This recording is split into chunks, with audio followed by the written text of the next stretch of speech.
Alrighty.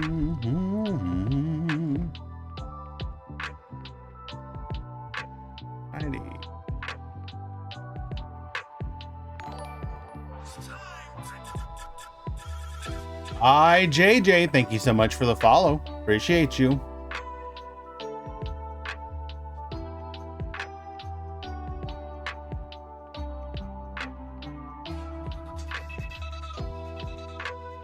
We are just handling a few issues on the back end here. Hello, everyone.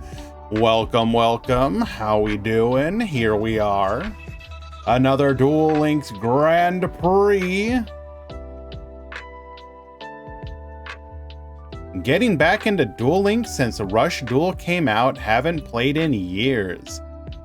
Interesting. IJJ, did you just dig up your old account or did you decide to start a new one for Rush Duels? I see you with the resubscription. Thank you so much, my friend. 14 months of absolute banger support. I appreciate you, my friend. Yes, indeed. And if you are interested, we also are going to be hosting some Rush Duel tournaments here. This week, so last week it was on Saturday. This week it will be on Sunday at 2 p.m. Eastern. So if you want to play or if you just want to watch some Rush Duel action, you can certainly show up then and enjoy. We obviously only have the first set out, so there is only so much that the meta can do. However, for the next tournament, Mimi will be available. I believe the unlock is tomorrow? Question mark. And there is a possibility that she will actually have the ability to be a contender in decks if we gain access to one specific card, Triple Thunder Threat or Threat Thunder. I can't remember the exact name. I don't think it'll necessarily be the best deck, but it'll certainly be viable. But yeah, if you are interested in any Rush Duel action as well, we will be supporting that. Don't we know what her level ups will be? I mean, there's some leaked cards, but we don't know if it'll be... Like, if we only get one copy of the Triple Threat, for example, then she will not be meta. She'll be a bad deck. If we get more than one, then it might be doable. But one would doom the deck to being completely irrelevant.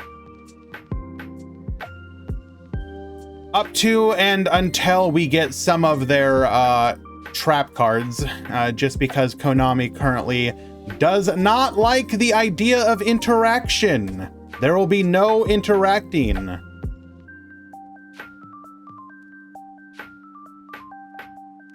But yeah. Alrighty.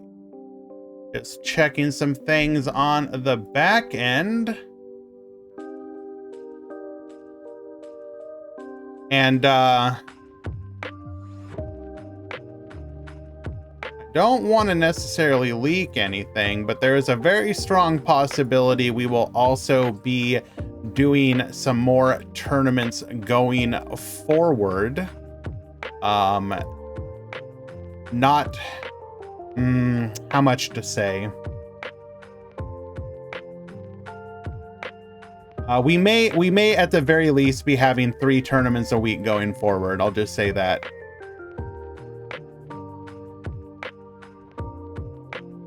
I will just say that.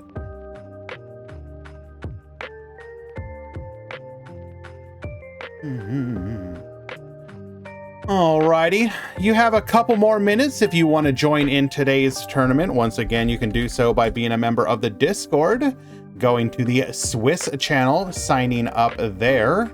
Probably going to be very difficult for you to actually do so now, but going forward, do consider doing so. In addition to that, I do want to say that in today's tournament, there is one additional rule that we will be following.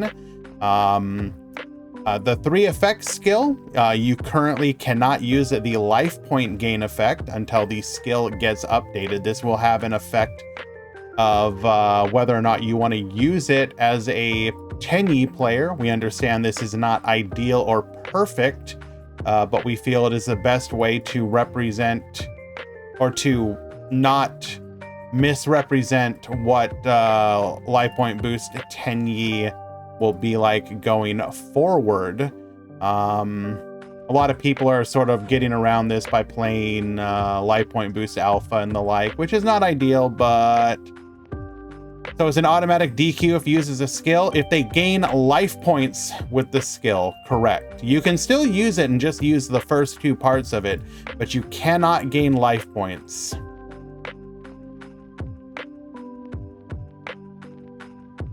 Will 3 effects life point gain effects still be used after it goes into effect? Probably, Serena. You're still gaining 1800 for free. It's still pretty decent. So I would say yes, 100. Like almost certainly. Alrighty.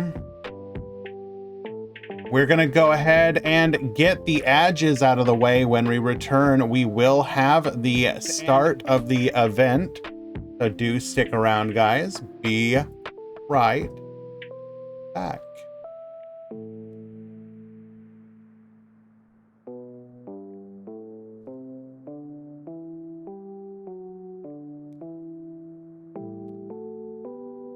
No, Tinkerbell. You waited until exactly this moment. No. No. Oh, wait a second. I forgot to feed you. Oh my god. You actually have a legitimate reason to be meowing at me. Oh, Jesus.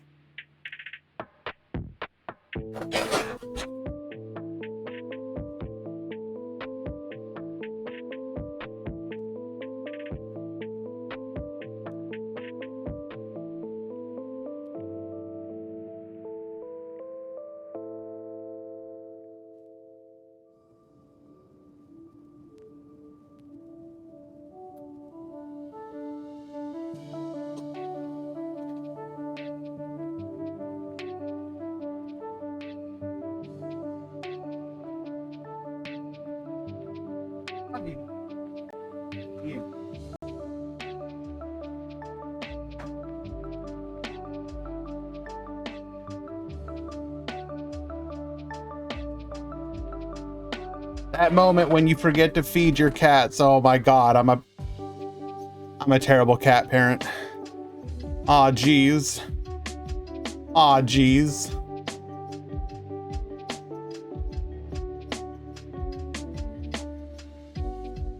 I'm sorry.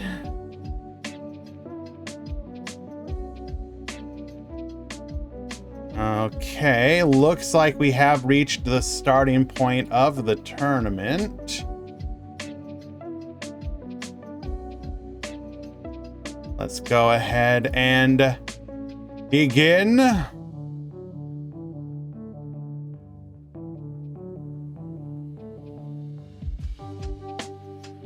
Pool number 1.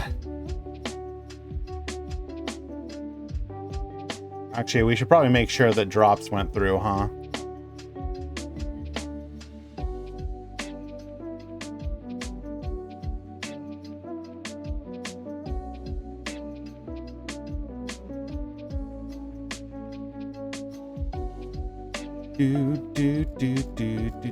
Okay, yep, drops went through. So pool number 1, begin. Pool number 2, begin. Tournament participants, the tournament has begun. Good luck. We should probably also let the Discord know that the tournament stream is alive. Mm-hmm.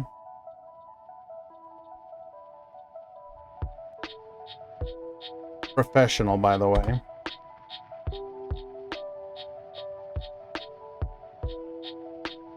All right. How many people we got in today's tournament? We got 8, 16, 24, 32, 40, 48, 52, and 52 for 104.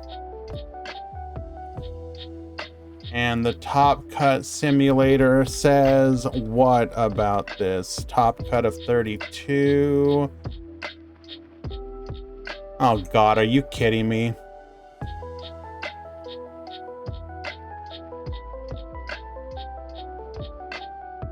Okay, if we drop some no-shows, we should be able to do 4 rounds of Swiss.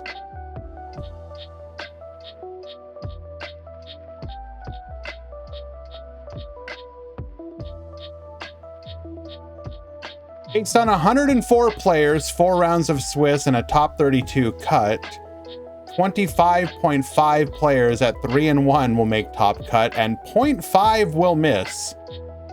Awesome. That's exactly what I want to hear. So we'll probably drop some DQs and hope for the best that we can just do 4 rounds.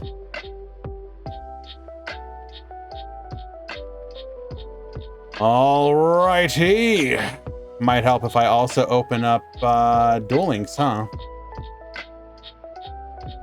I've been playing some of my Trapkery's Valkyrie deck on the ladder and having a lot of fun. I really want to do a ladder stream of that. Now that you see way less Dingirsu, that deck is actually a lot of fun. It's pretty hilarious to do something like, you know, your opponent board clears you, then you're like, back to the front, bring back Singra, and bring back Seshta, bring back another one from the deck, and you're like, 1 trap is 3 monsters, did you know?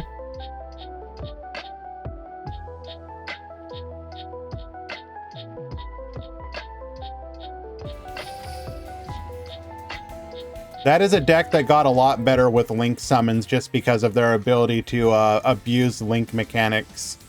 Because they can't really, because they have such wildly different. No idea what the playstyle of Valkyrie is. The way that I play them, they're a Link spam control deck, basically. You can constantly resummon like their Monster Pop 1. And you can get trap advantage off of the Vierta. But anyways, enough of that. That'll come up when we actually do a ladder stream. For now, however, let us find a match.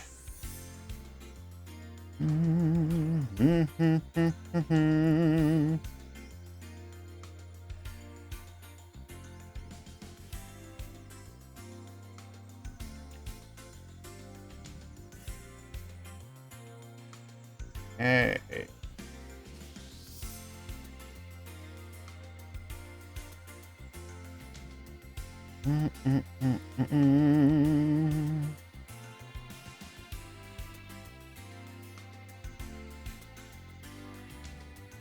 So tell me, how many of you are looking forward to Ghost Girl, Emma Bichot?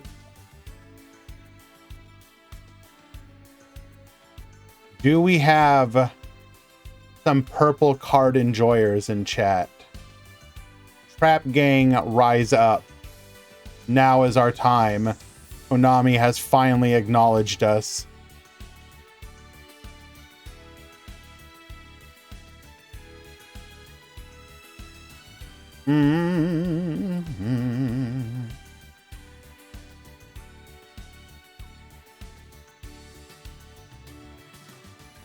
People do like their BLS. Holy Jesus. Y'all are going to get this deck hit just because of how much you're playing it.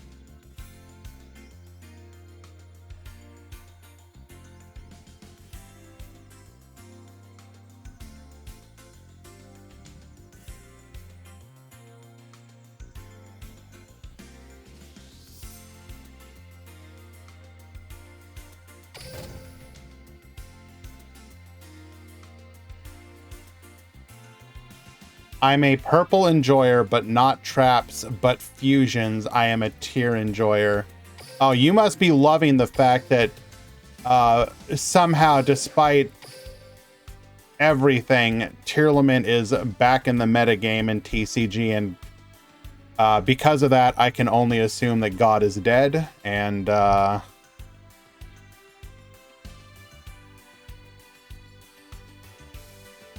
TCG finally good.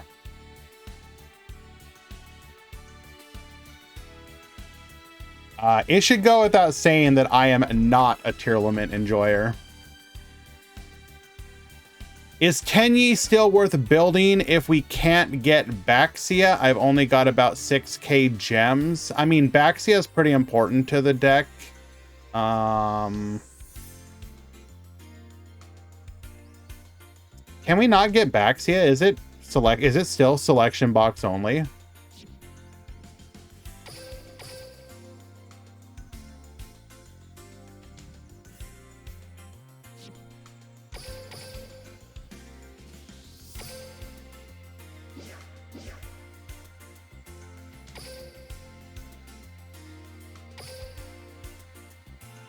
So it is from Fantastic Arc.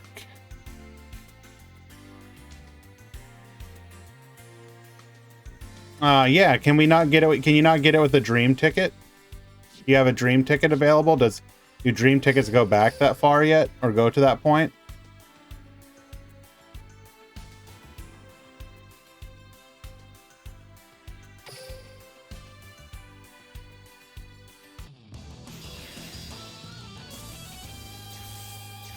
If you can get it with a dream ticket, then I would say go for it.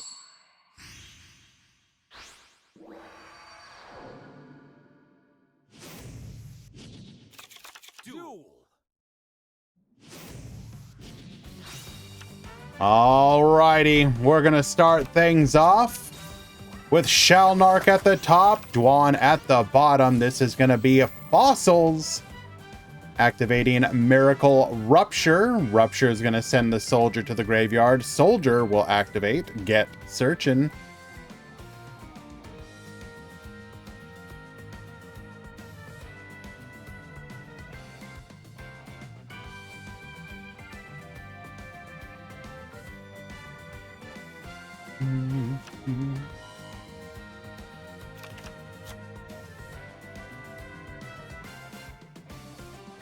RPG Prince, that's not what we were talking about when we were talking about going for the selection.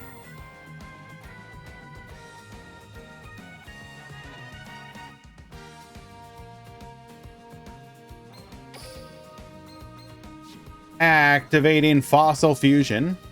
We do have access to everything we need for any of our fusions.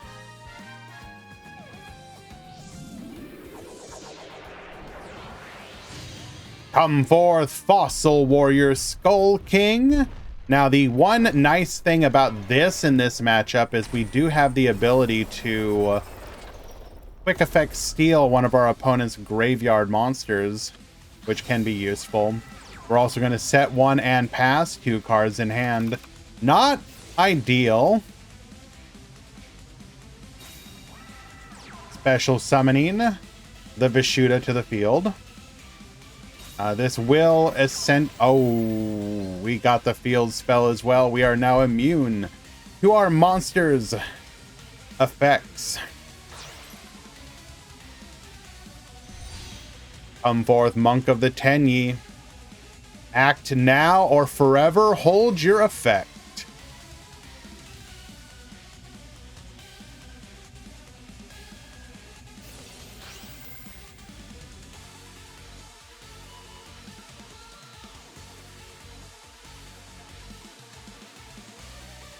Electing to not steal the Vishuda. Interesting choice. Hello, Casanova.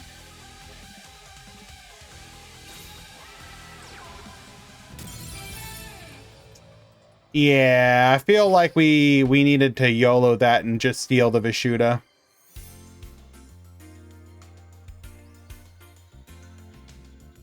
Activate the Fossil Skull King Warrior,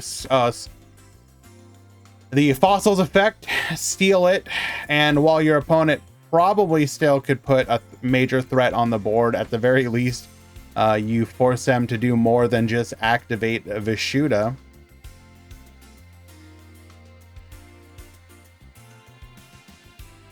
Then he draws 2. I mean, you're in a bad place for sure, Moisture, but you're kind of in a bad place regardless.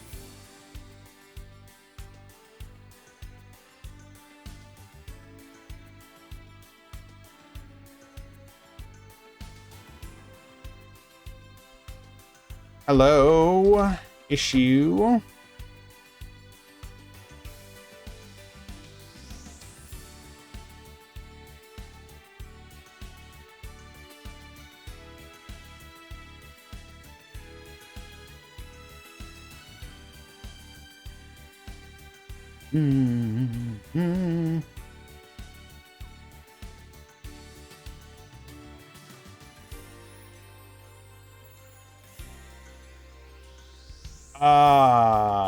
Okay, one second, Grimoire. I will help you in just a second. Opponent is not showing up, apparently. Okay, let's go take a quick look here. We will be back to that match in just 1 second.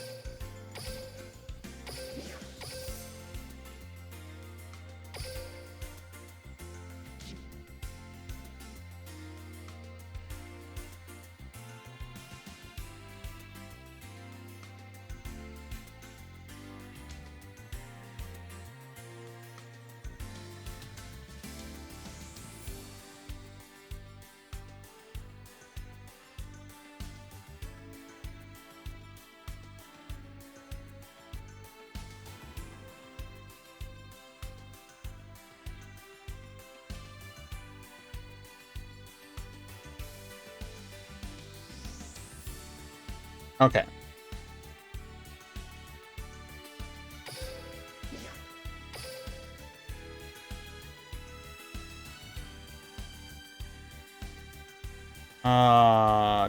What is a good deck? Gamer's Grimoire, did you not check in?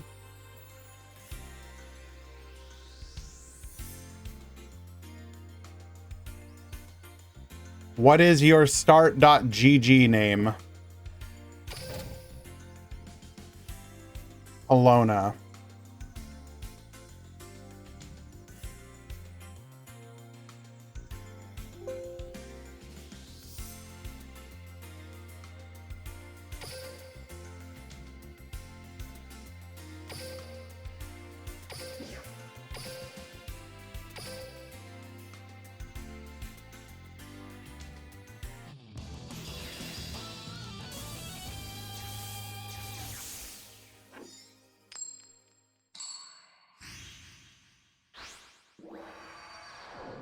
You did get DQ'd.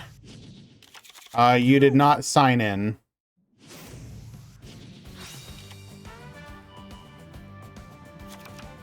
After deck submission, I'm gonna go ahead and ping you in the Discord really quick.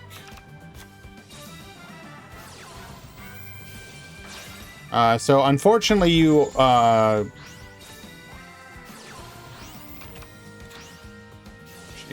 the Gamer's Grimoire. The Gamers. Read this channel, please. You can play next round as well, Grimoire.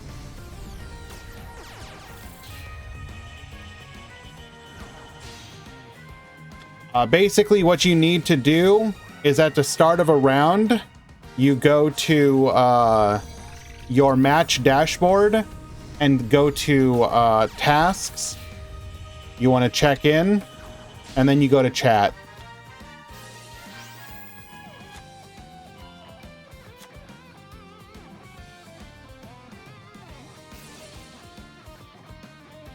Alrighty.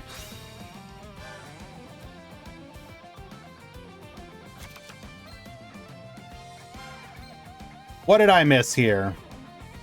Activating Debunk So we activate the Ashuna effect. Debunk is going to negate that and banish it, banishing the Ashuna from the game.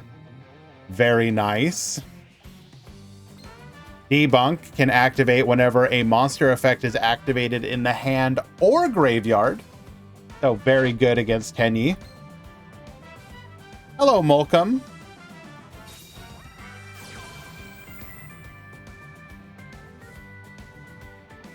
Heavenly Dragon Circle. We're going to tribute off our Monk of the Tenyi here, allowing us to get a copy of...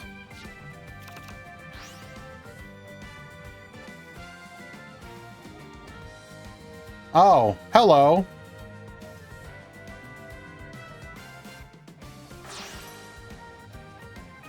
For those of you also in the United States...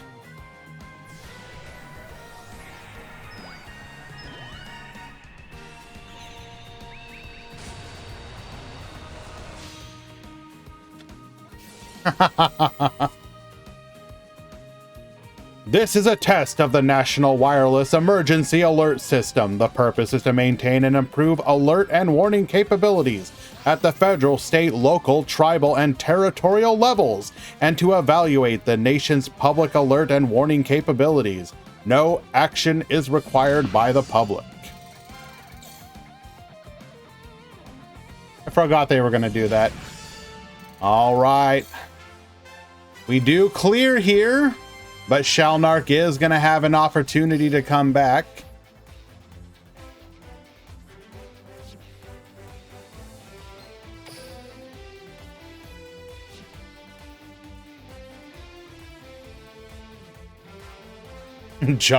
Government jump scare. True.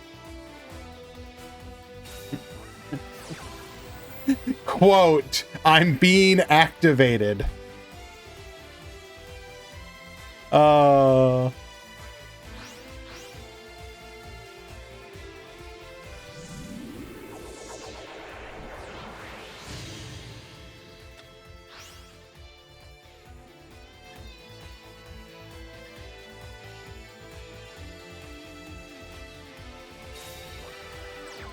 All right, only able to make a Skullgar here, unfortunately.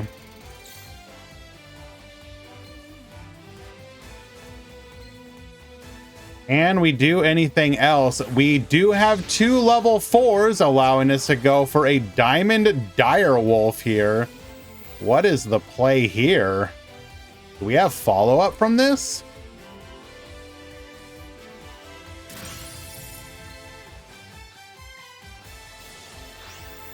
Skullgar effect, searching for a... Okay, hold. Hold! Activating Fossil Fusion once again.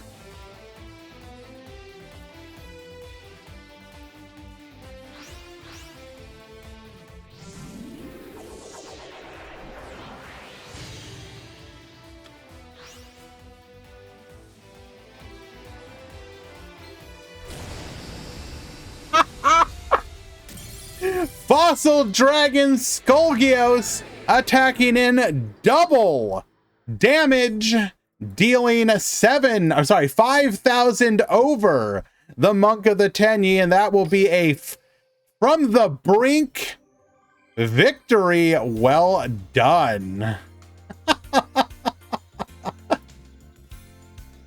I mean, Marco, you're gonna run it once you can get the life points too, for sure. That's just it's just what we're doing to try and I don't know. Maybe we should have just allowed it fully, but I feel like this is the best compromise for the time being.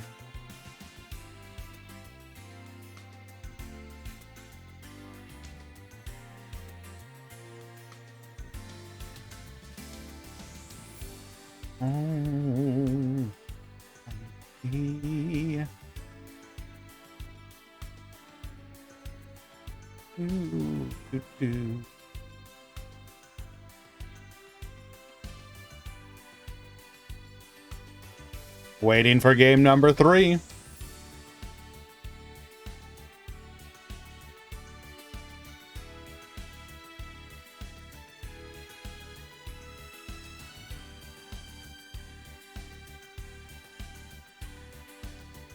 All right. We got a couple people I can drop here. Boop-a-doo.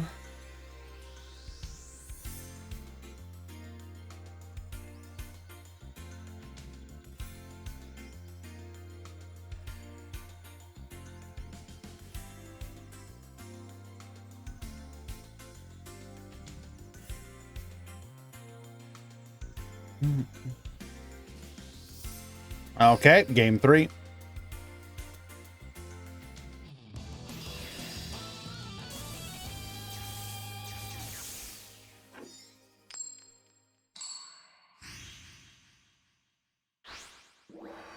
All right, Dwan going second once again. We've done so all 3 games in a row. That is very good. As a 10E player in this situation, you definitely prefer going second to do the board breaking.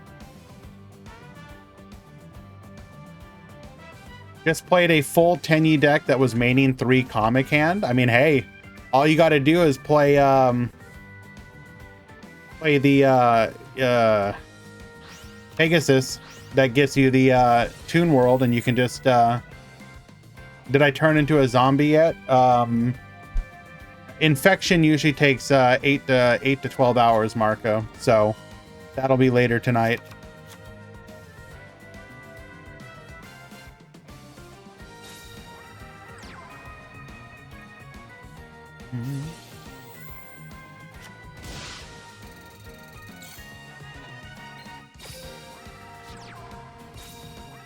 Set 1, set 2, and pass back to you.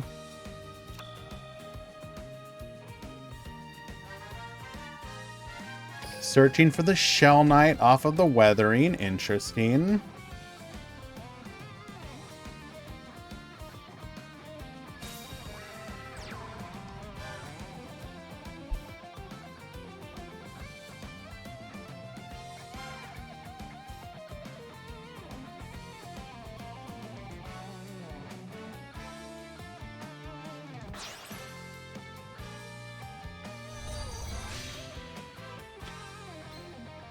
Hara into the Monk. Where do we go from here? 4 cards in hand. Certainly. I do apologize that you had to get a DQ like that. Normally, especially with newer players, we would like to offer you the opportunity to still play. But considering it had been 15 minutes into the round, we really can't justify the potential delay in smooth progression of the tournament. If you ever have issues, I do highly recommend asking for help sooner and in the help channel. And, you know, if we catch that kind of stuff early enough, we will absolutely assist you. I used to TO Smash events and Monster Rancher. Oh my lord.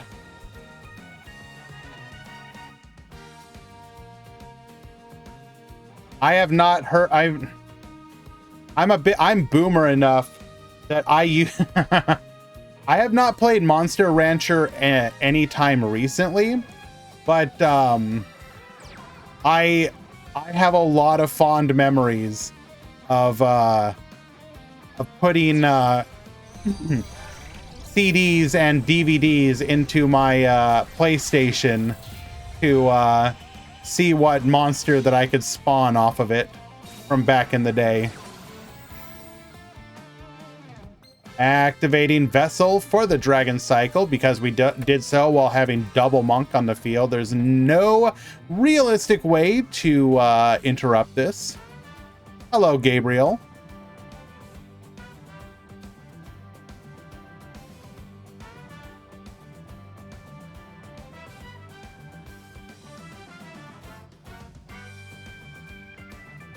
If you are ever interested, check out Mr. Moosebone's Twitch channel. Okay, I will keep that in mind. We're going to go ahead and dump the Vishuddha here, searching for a copy of Adhara. Already had Adhara access. Interesting. We must already have Mapura and Shathana.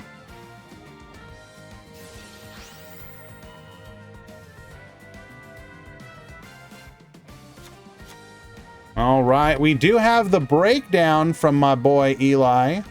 Thank you so much, Eli. You know I appreciate you. By the way, Eli, if you are here, how did your hog run race with Dead Fun go?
1 second, guys. You both ended at Legend 1 and ended up dueling each other. That's pretty funny right there. Edit.com breakdown. Might help if I actually grab the link, huh?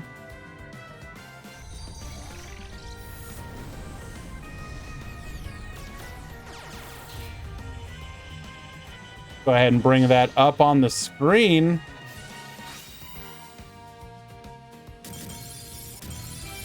And we will get the concession scooped.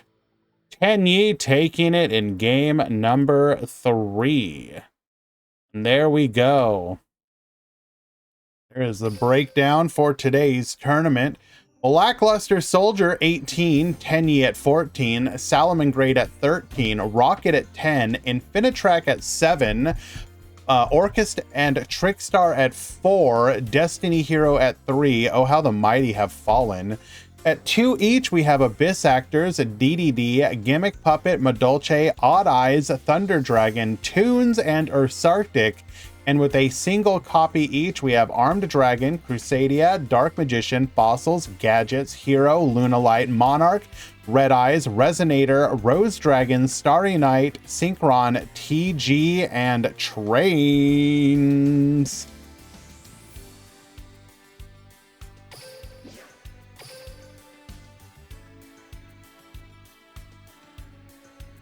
Mm-hmm.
Sorry about that, guys. Just trying to decide what we want to do here. We're at 104 with the top 32. There is a possibility that that an X1 won't top if we do 4 rounds. It's like 0.5. I think we're going to drop just a couple people to try and make sure that happens, because I don't really want to go 5 rounds with this number of people. So go ahead and get a match going, and then we can go ahead and do that really quickly.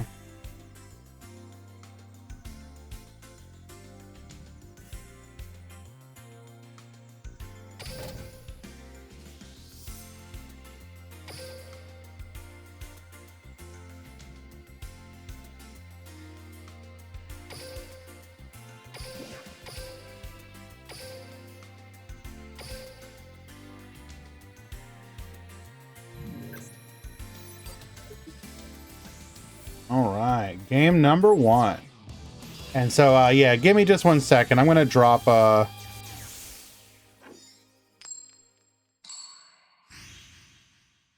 Pool 1 has 2 DQs.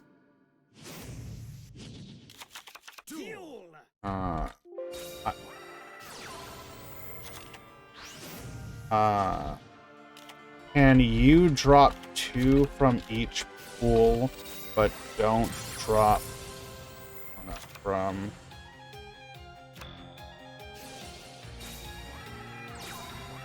three in pool 1?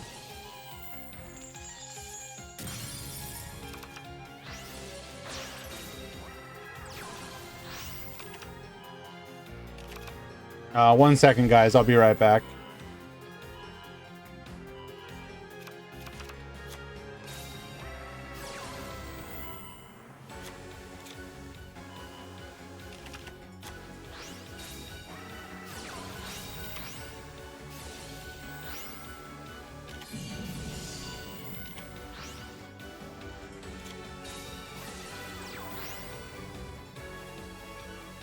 No chickens, no chickens. I see 1 chicken, there's going to be a problem.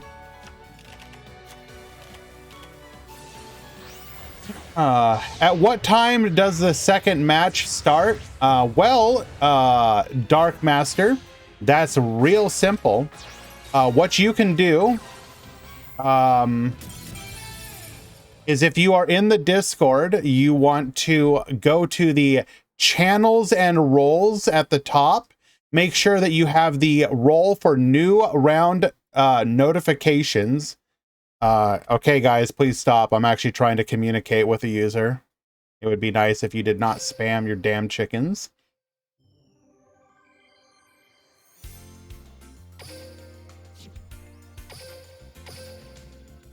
Go to the roles and channels, or channels and roles. Make sure you have the role for new round notifications. And then in the Discord, we will ping tournament participants and the pool that is starting the new round. Typically, each round is usually 30 to 40 minutes, roughly. All right, we're gonna go ahead and flip that Vishuda face down, literally doing nothing because we're able to distribute it over with a Ryza. We're gonna go ahead and send the rocket back to the deck. Crackdown is gonna get yoinking, grabbing the Ryza. Your Ryza? No, my Ryza. Summoning out the Magna Rocket Dragon, allowing us to get our field spell here. We will then Book of Moon the Ryza, attack in Canadia to ensure that we do not take any damage here. Prime Monarch is going to get dumping and go ahead, or rather, no, just to get the Canadia. Oh my god.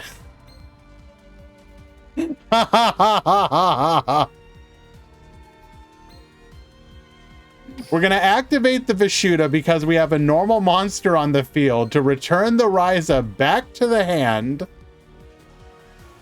Distributing over, Ryza gets spinning, doming for 24. We're going to activate our skill here. Going to go ahead and special out a copy of the Magna Rocket Dragon and the Dillingeris. Erebus get activating, goodbye to the field spell, Pantheism effect.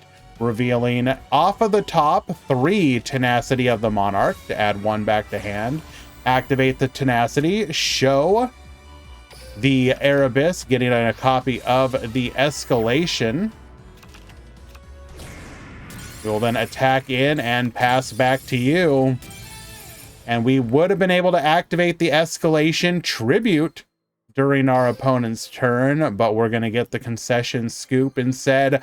Monarchs take it in 2. Well done.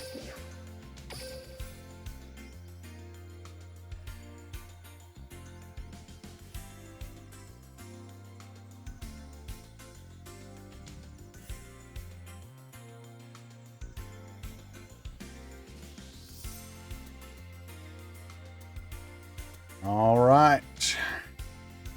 What do we got here?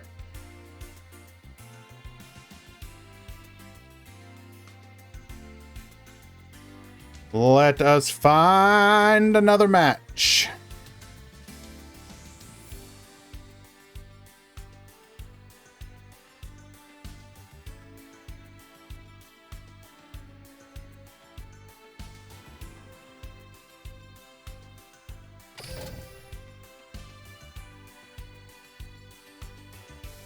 Where is the single elimination tournament? That will return, don't worry.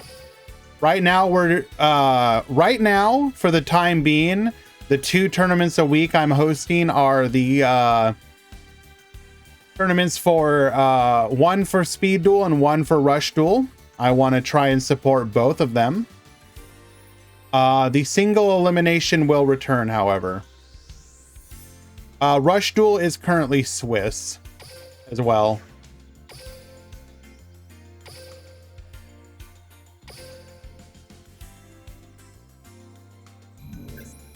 But we will very likely be bringing, well, not very likely, a single elimination Speed Duel event will be returning. Don't worry.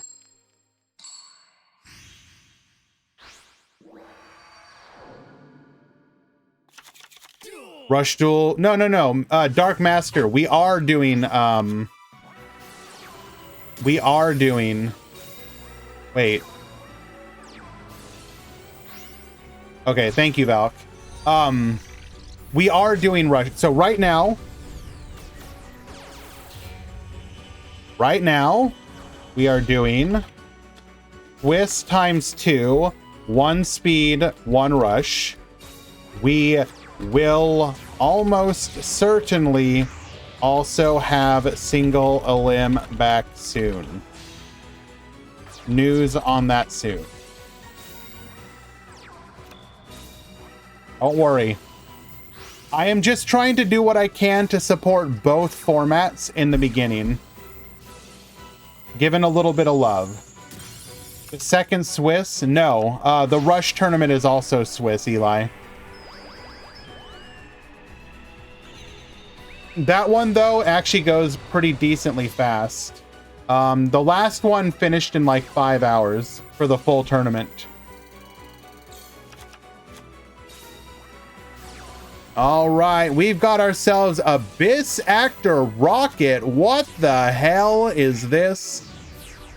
We're going to go ahead and go for a pendulum summon here. Raiding our opponent's Ding Girsu for a for a attack position Abyss Actor Rocket. Now wait a second, did we not take damage? Oh, we did. Okay, I was gonna say, what's going on here? That is gonna be game 1 going to Leader Cola with Abyss Actor Rocket, game number 2.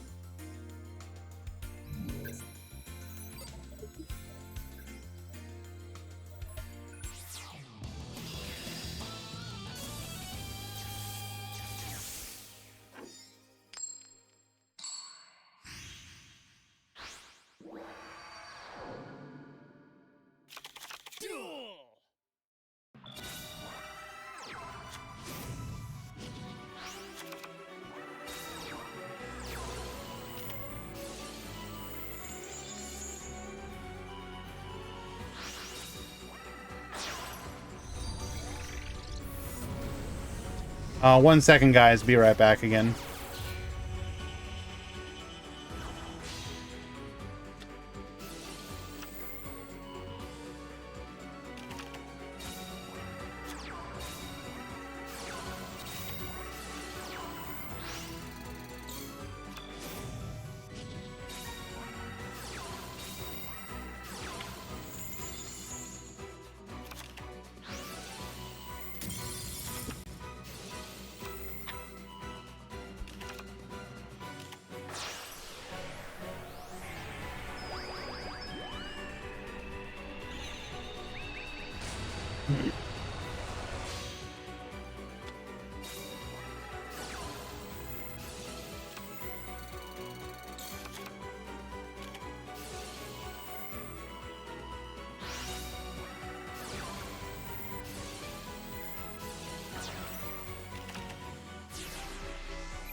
Okay. Sorry about that, guys.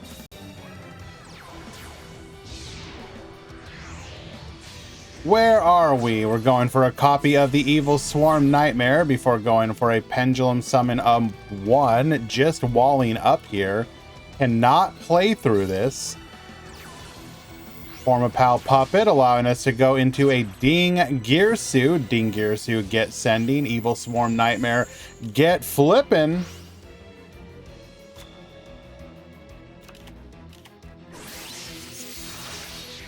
Super Polymerization using the opponent's Ding Girsu and our own monster to go into a copy of Mud Dragon of the Swamp.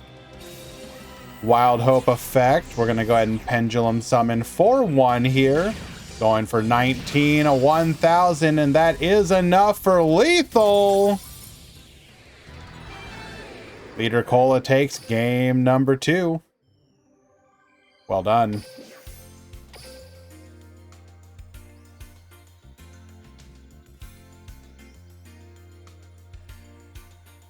All righty. Pool 1, round 2 has begun.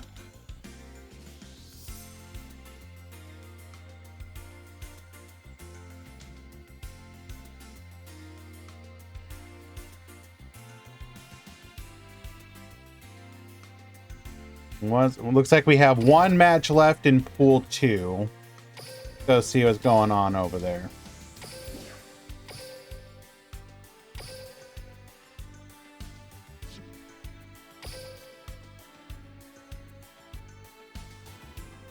Where are the kitties?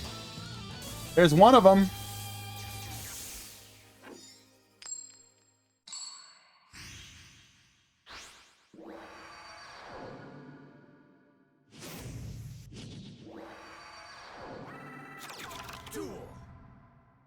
Okay, this is game number 3. Activating the Oath, activating the Wisdom Eye. We're going to get into our, sorry, activating the Dragon Pit rather. Then getting to our Oath, we're going to go for the skill here. Pendulum Summon 1, 2, 3, and 4. That'll be our Odd Eyes, our Harp Horror, and our Forma Pal Camelump. Excuse me, so we have our limit 3 and a limit 3. Bruh. What is our deck list here?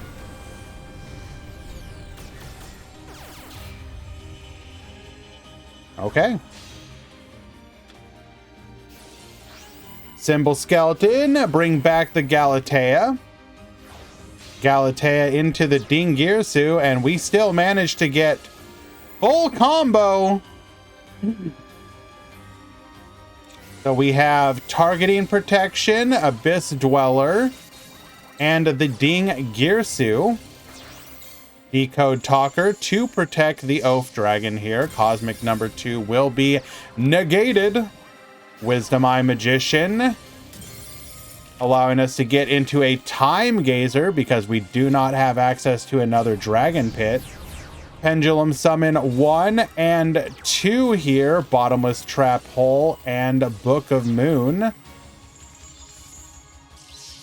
To negate. That's it. We don't have anything else. We bricked on nothing but back row and our opponent full comboed. Unlucky. It's going to be 2 for Jonathan. What is the mod call for?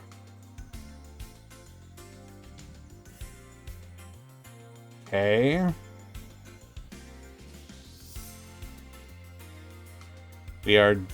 We are getting a deck check. Understandable.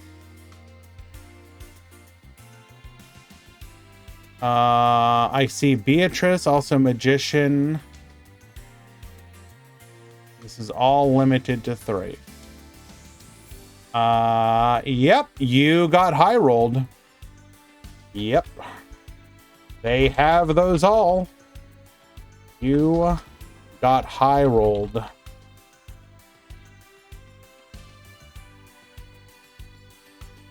My tournaments are side deck, yes.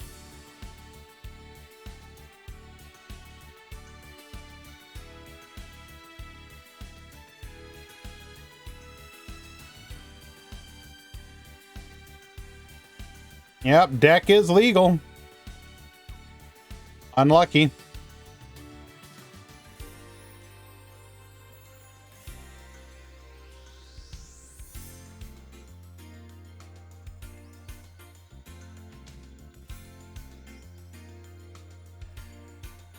Tournament participants. Pool 2, round 2 has begun. Okay, sorry. Chat is correct. Because side decking really doesn't make sense in Rush Duel right now, there is no side deck in Rush Duel.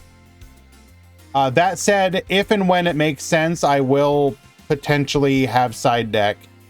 I understand people's arguments against a side deck. I personally, there's 2 things. One, I feel most of the time side deck is fine. It is very rare that side deck is truly unfair. And 2, I just like side deck. I think that is how modern Yu-Gi-Oh should be played. Without side deck, too much BS is allowed, in my opinion. That said, there have been times where we disallowed a side deck at times, but I hate side deck. I mean, fair.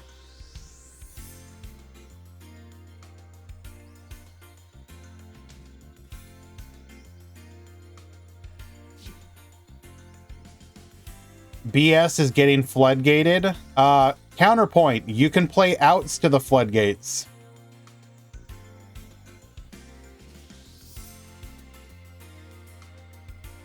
And I mean, you should be playing outs anyways.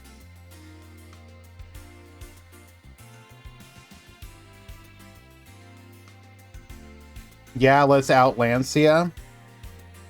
I mean, I don't know what to tell you, dude.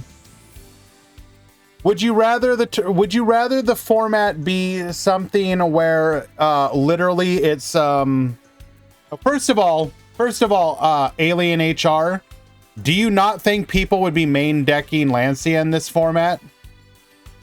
Be real. If you have no side deck, do you know what's going to happen? Literally 100% of decks are just going to play Lancia if they have it. Why wouldn't you? The top 2 decks that are going to take up like typically half the format, let them main it. Okay. Whatever. Counterpoint, if you don't like them, if you don't like it, show you creativity. Ah, yes.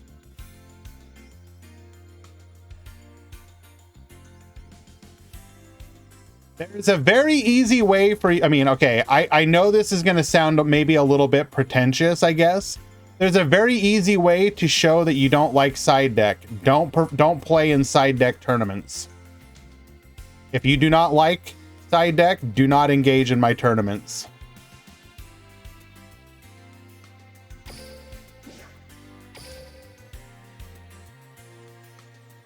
How can you out token collector?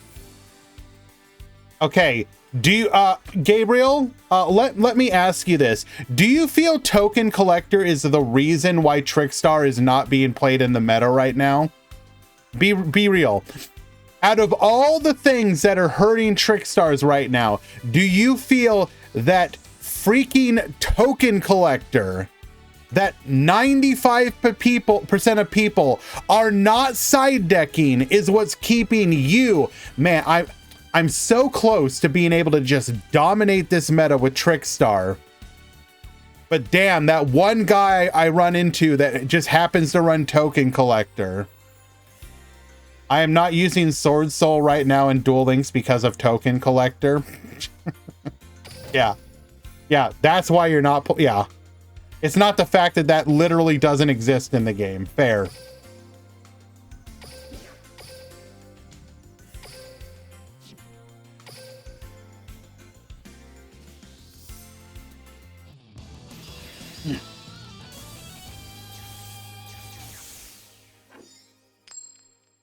I don't know what to say then, other than, okay, maybe I can explain this to you guys. Okay,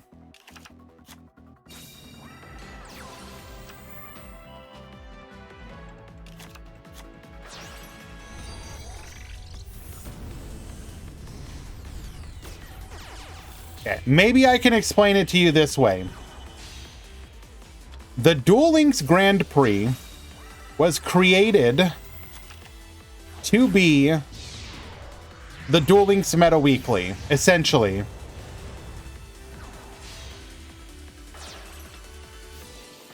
I love the Duel Links Meta Weekly. I love the history of it, and I wanted to continue it.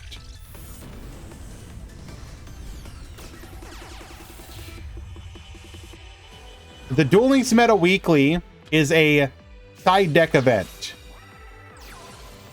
Ergo, because I am continuing the Duel Links Meta Weekly, it's gonna be side deck. Literally get over it. I don't get. You guys could literally 100% of you can stop participating in my events. Like literally, I am signing up myself as the only person, and we're gonna do side deck. So I don't know what to say other than that. If you guys truly feel that it somehow ruins the experience, then I don't know what to tell you. You're wrong. You're all wrong.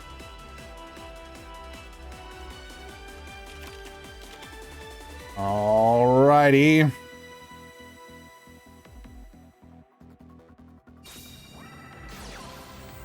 Activating Cosmic Cyclone, just to free up space and allow us to use Sealed Tombs.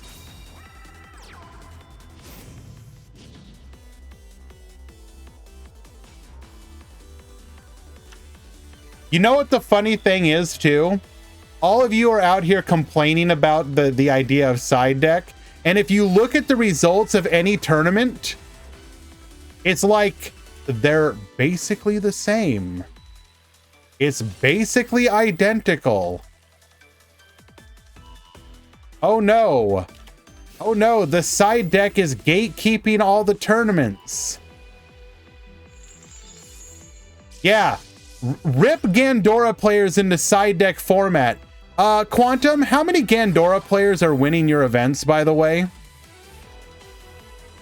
Quantum, since you're here, how many Gandora players are winning your events, your non-side deck tournaments?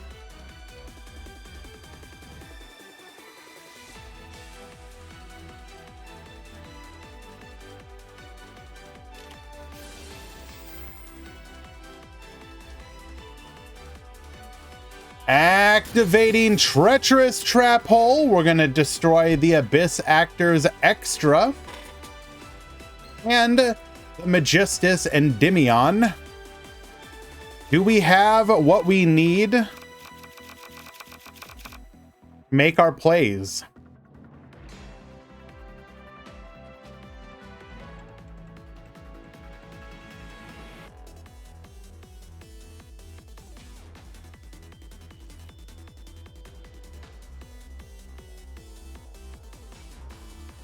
And we will just have to hard...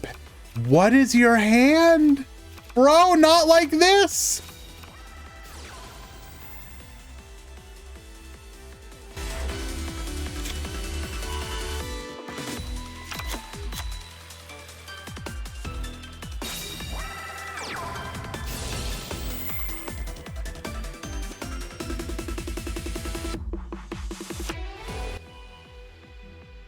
Yeah, I don't know. I don't know, man. Somehow I doubt that we have like this huge contingent of like diehard Gandora players that are raging against the fact that, man, Gandora is just being held back.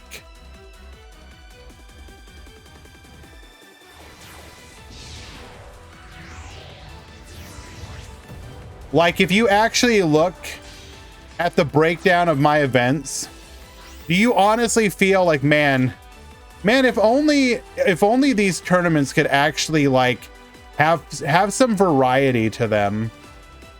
Like, unfortunately these tournaments, they're basically like, there's no variety in them at all. Absolutely none.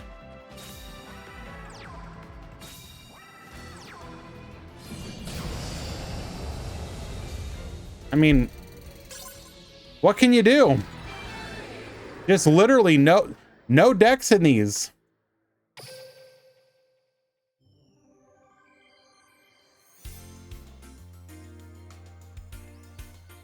It's really unlucky.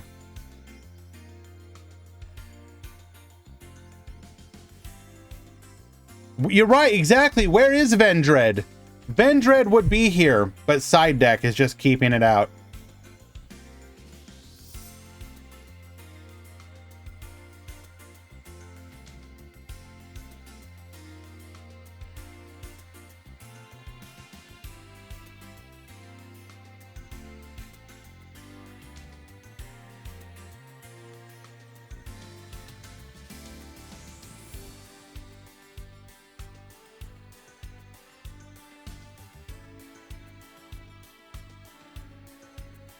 Would play Metaphys, but people side deck Lancia, then I'm going to tell you right now, Williams, or I guess, what is that? Williamsk. If that's the case, then literally side deck is doing its job of keeping bad decks out of tournaments.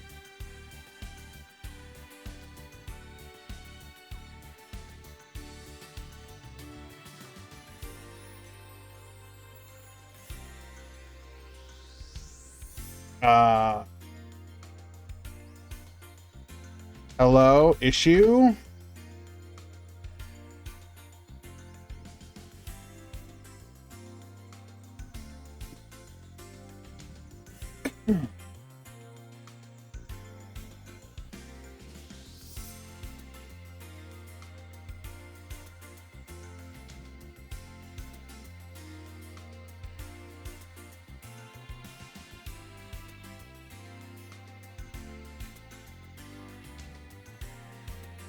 Okay.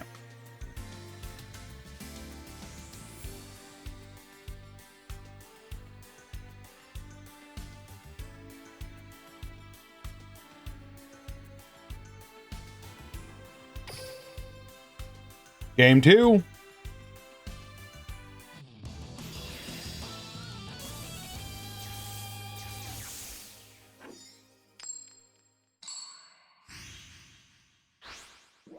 Now, wait a second. Hold up. Quantum. There's no way Vendread did well in one of my tournaments. A side deck tournament where you can just side floodgates against it? Ain't no way. Literally ain't no way. Ain't no way. I refuse to believe it.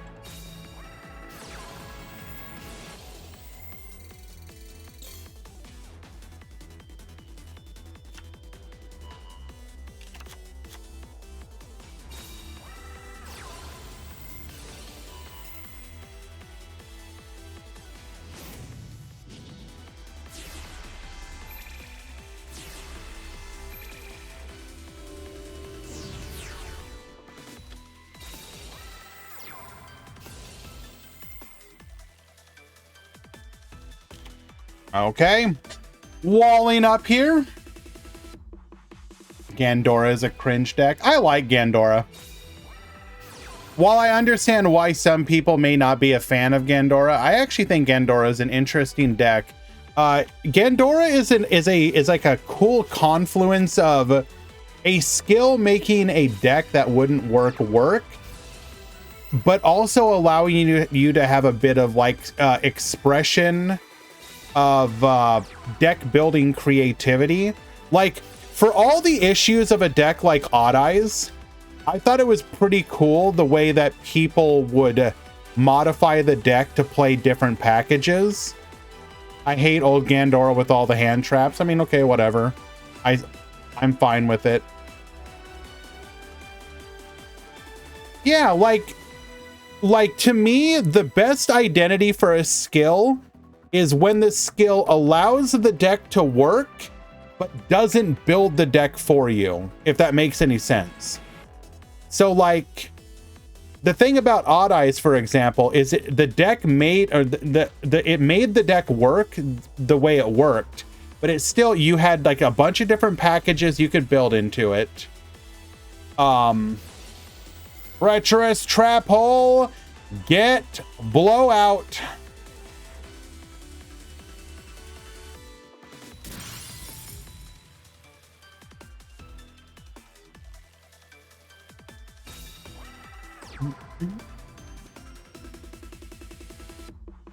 What's my favorite deck at the moment? Valkyries is the deck that I'm playing. I want to play Weather Painters, but Lancia. I mean, no offense, Dead Fun, but people would be playing Lancia even without side deck. People would just main deck it. And you're being ridiculous if you don't think that they would.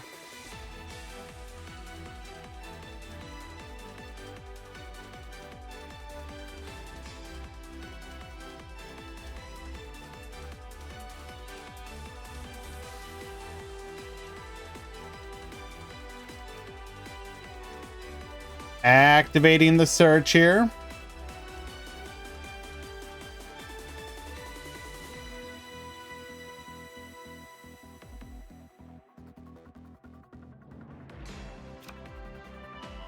Grabbing a copy of Superstar. I want to play Orcus but system down. Side deck is nice, but 8 cards seems too much.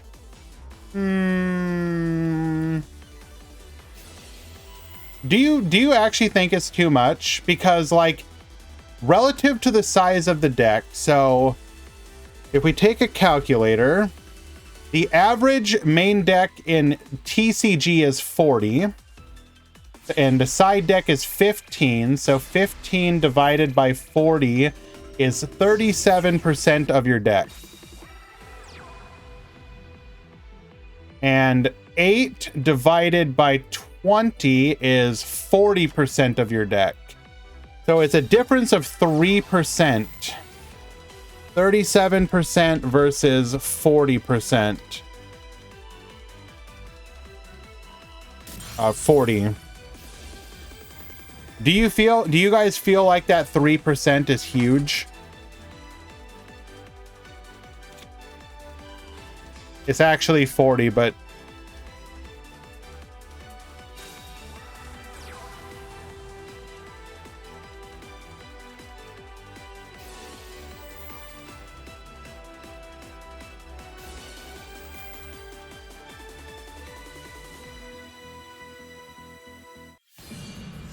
we're gonna have to have something pretty big here to keep from being lethal, and that ain't it, Chief. 19, 17, 19, lethal.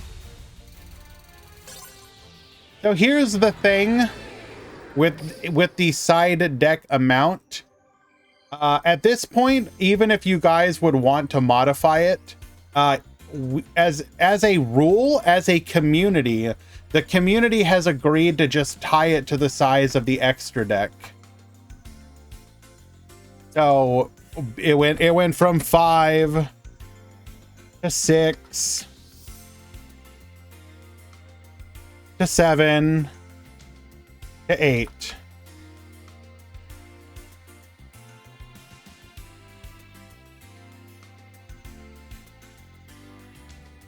What do you mean with extra deck? Why are you counting the extra deck, Alia?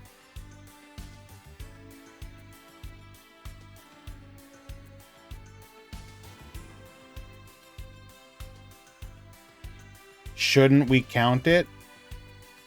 Isn't the issue that people are concerned about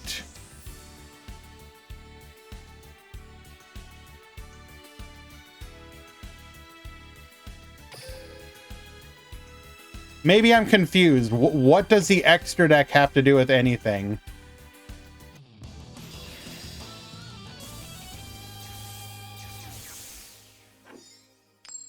Alrighty, game number 3.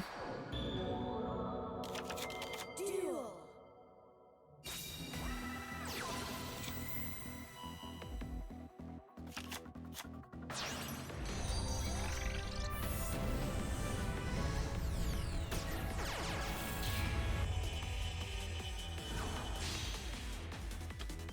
Tell me this, how did Trickstars dominate when Tenyi wasn't around? Because of the decks in the meta, Marco.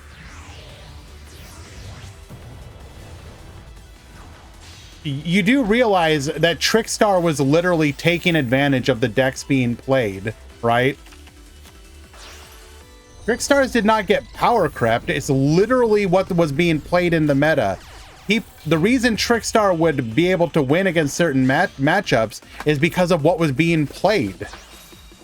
Like the reason it did well into like Odd Eyes, for example, is it could just literally OTK them.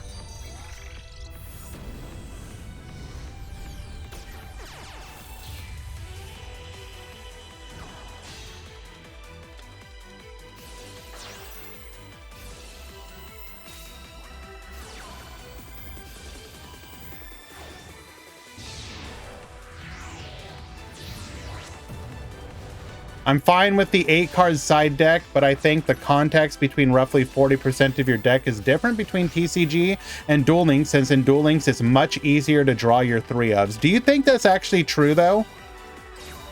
I mean, it is to a degree, but at the same time, there's way more searching and card draw effects in the TCG.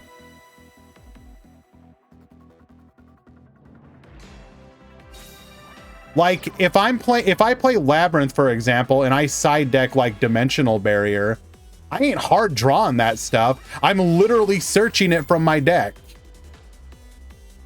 So I'm not sure, like, what the size of the deck matters there. Like, yes, obviously deck size matters to some degree, but like, convoluted one card combo lines exist for a reason, because decks typically have the way to cheat out like everything. I don't see my side deck cards 70% of the time as well. Well then, I mean, no offense, you're probably siding poorly.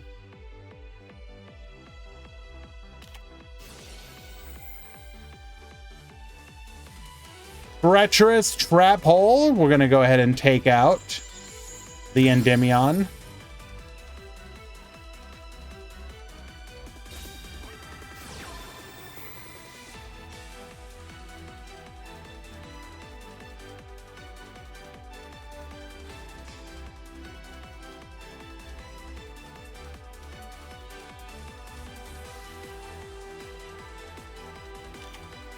I mostly play 2-ofs for sides. Then I mean, again, I don't mean to sound rude or anything, but you're siding poorly.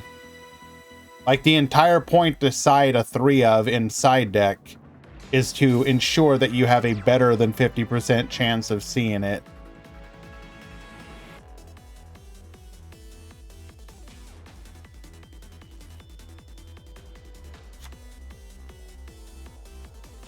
And also, like, I don't know, man. Cosmic Cyclone. Taking out the Abyss script. Yeah, this is already over.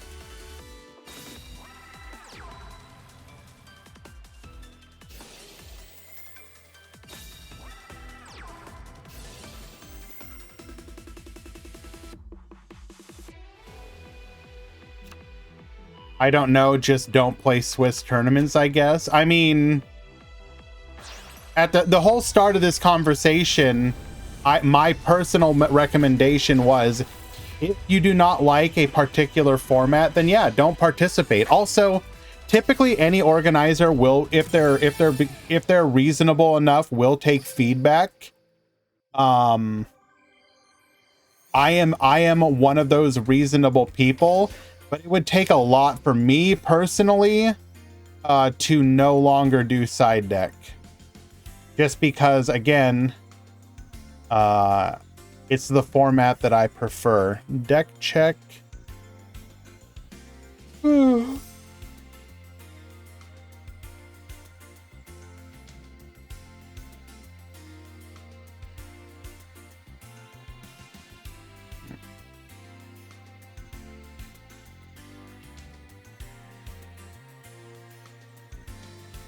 What is that?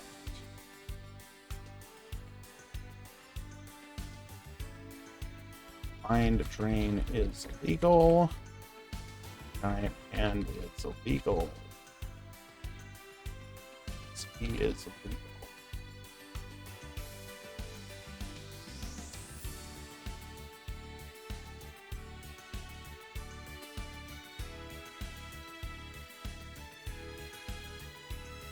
All right, let us go ahead and find another match.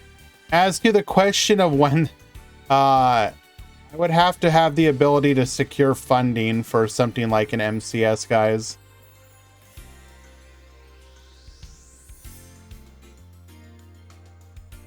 Everything we do here is entirely self-funded. There are no sponsorships for any of this. It is all a community grassroots effort. Your ad viewing and your subscriptions pay for these events.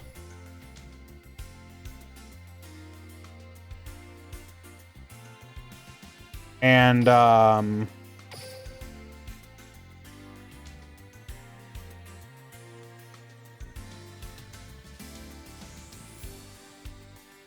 I mean, when DLE did main phases each and every day, a lot of people joined and liked the single Olymp play. Marco, I'll be honest, I hated that existed. I literally hated that existed. In my opinion, that devalued tournaments.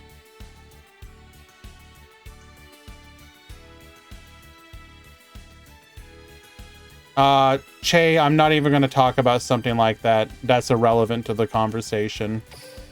I don't want to make this a conversation about that kind of stuff. I appreciate any tournament organization that existed and ran events. People liked it though. Well, good for them. You can like something, you know, people like sugar. Guess what? You have too much sugar and it's bad for you. People like drugs. Take drugs and they're bad for you. Like, no offense, people liking something is like literally irrelevant to the conversation.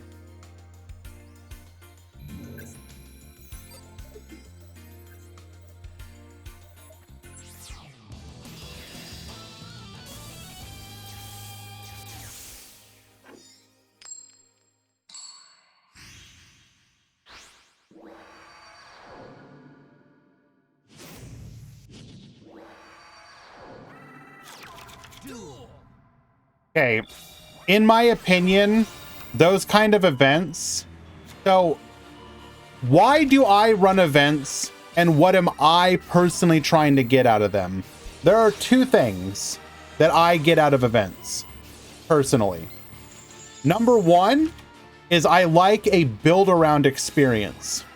When you have a tournament like this, you have the ability to have everyone show up at one time, at one place, and have a community experience.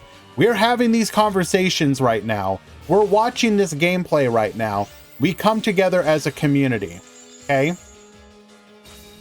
When you have daily events, and especially when those daily events are not streamed, then what do those daily events matter? What are you getting from them?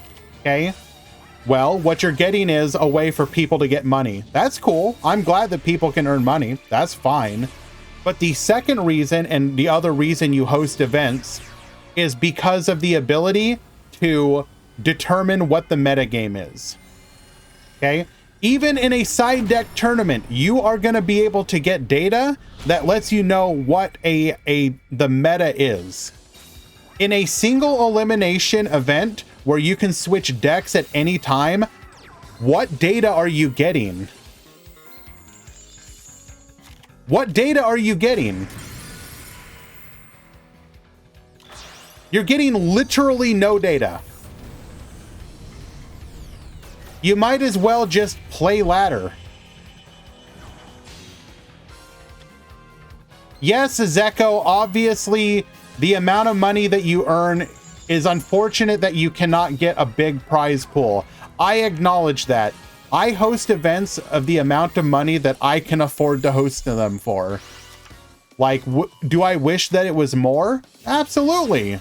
I wish I could give significantly higher, but you have to work with what you got.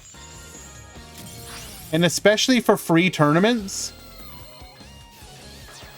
Especially for free tournaments. If people are willing to pay for tournaments again, you could absolutely have much higher prize pools. The reality is, though, that people don't want to pay for tournaments. So if you don't pay for tournaments, then those tournaments have to fund somehow, correct? And that is done either through sponsorships, which is what an organization like DLE did, or they are self-funded, which is what we have chosen to do.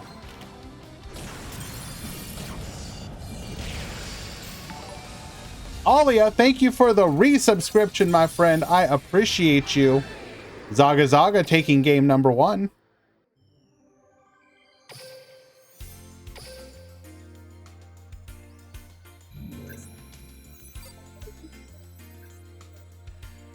No, Gabriel, I don't consider it complaining. It is a discussion. Like, don't get me wrong. I think it is fair. Like, anything that gets more people joining events is a good thing, in my opinion. I will probably be returning to having our $10 prize just for joining our Swiss events come back in the near future. I was just balancing prize pools with the fact that we're running a bigger rush duel tournaments for the first couple of them. But encouraging people to join, whether that is through a decent prize pool or the like, is absolutely is worth considering. 100%.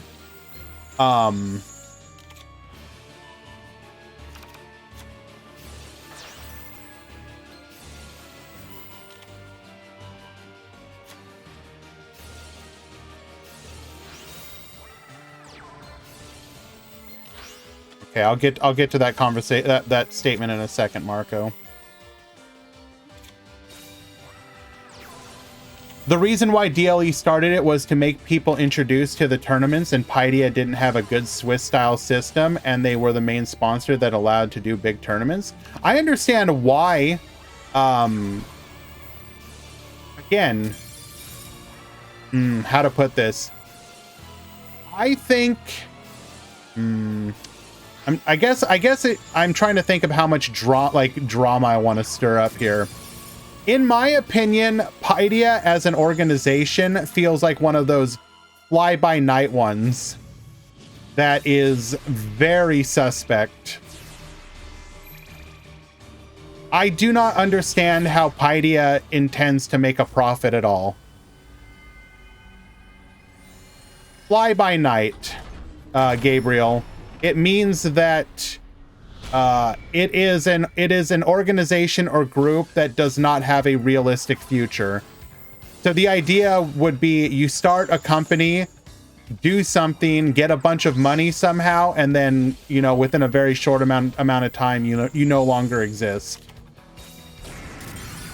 So typically the way a true fly-by-night organization would work, especially one such as what Paideia is you get, not pyramid scheme, is you get seed. It's what's called seed money.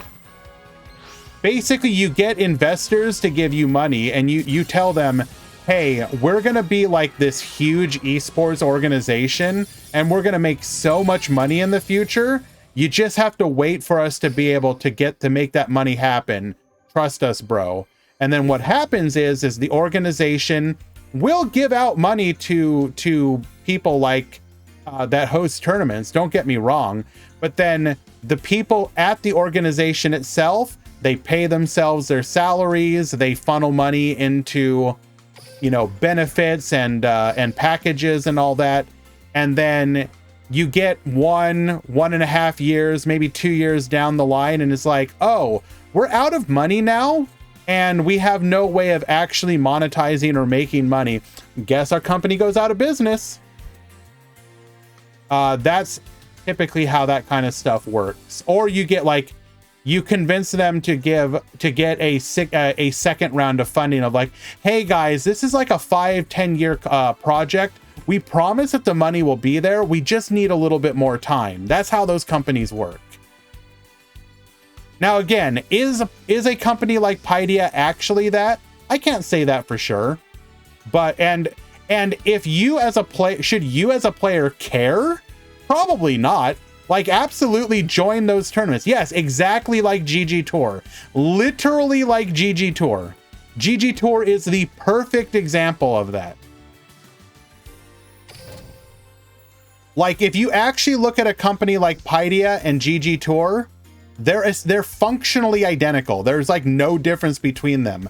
How is Paideia gonna make money when GG Tour couldn't? I remain ready to be convinced.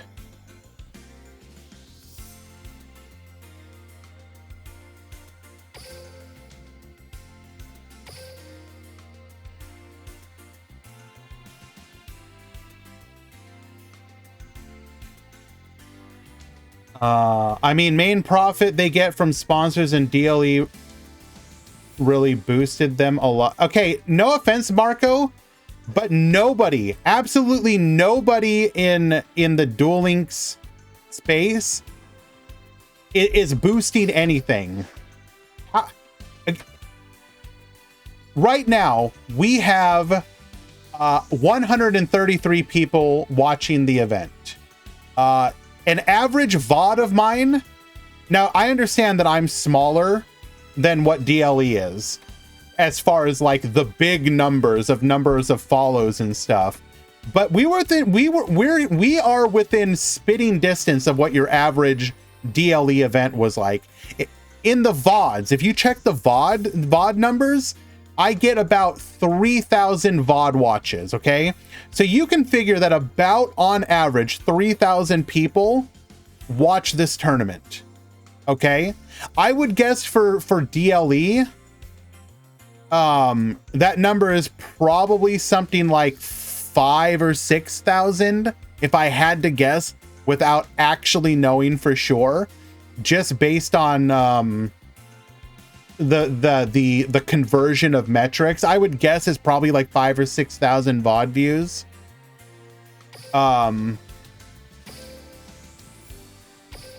How exactly would paying out thousands of dollars a month to an organization earn them money when you're essentially at best advertising to like 5,000 people? Do you consider that, like, I don't know how much money actually came into DLE, but if you go based off of the fact that it was supposedly $1 per sign up, and they were getting 100 signups on average per tournament across 30 tournaments, so like let's say somewhere between 3 to 6K a month. How does that equal a good investment for Paideia? Is Paideia getting more than $3,000 to $6,000 of potential profit from advertising through an organization?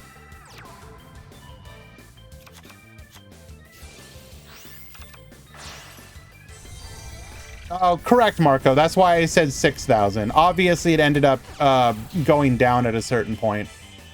Pool 1, round 3 has begun. And again, I'm not trying to dog on any organization. This is just a conversation on the nature of these kind of tournaments in general.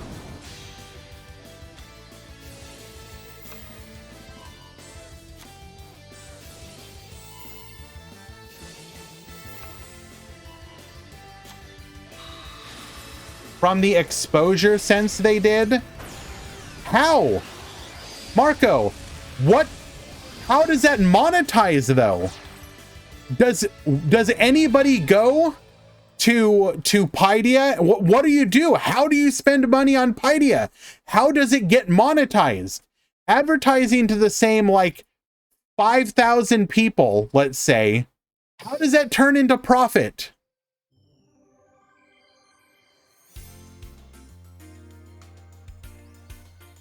How, merch? Have any of you purchased any Paideia merch? Is there one person here that has purchased any Paideia merch?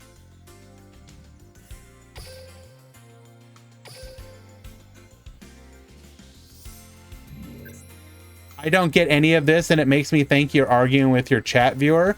Hattie Cooney, we are having a conversation. So if you do not understand what we're talking about,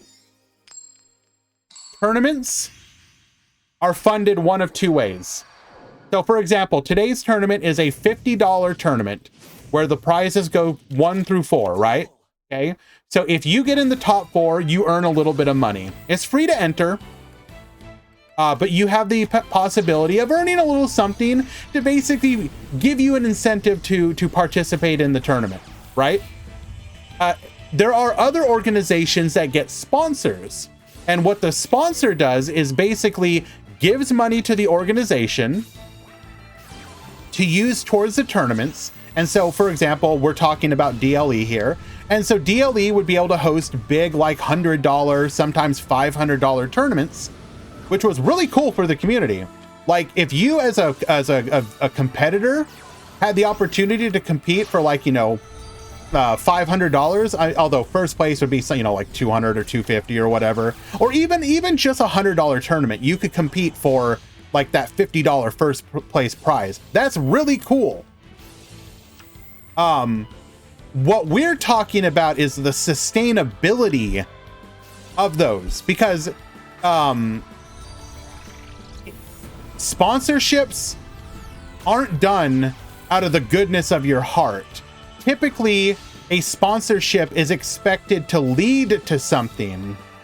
Pool 2 still has 1 game left, or 1 match left for round 3. Shalnark.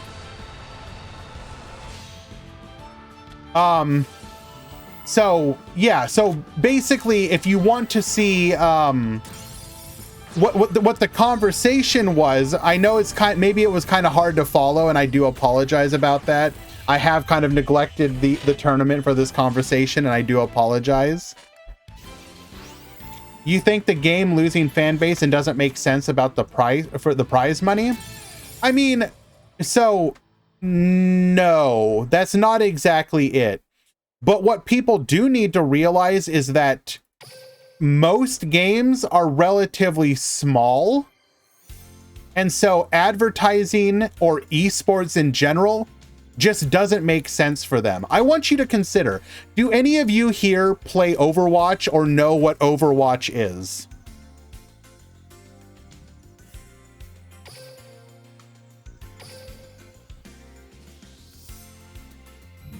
The reason I ask is because if you guys are unaware, the Overwatch League just ended. Now, if you don't know what the Overwatch League is, that was the official esports team or esports league for Overwatch, right? And they went all the way in on this. We're talking they would have teams based on cities, and then these teams would pay in millions of dollars to be able to play in this league, right? And so you have a league that is literally backed by Blizzard, one of the largest gaming companies, in a game that has millions upon millions of players, and they still could not make that profitable. So if that kind of stuff, if that kind of esports cannot be made profitable, in what world could something like Duel Links or even Master Duel be profitable? It's just not possible. Well, there's an external factor of it. What do you mean, Hottie, if you don't mind me asking?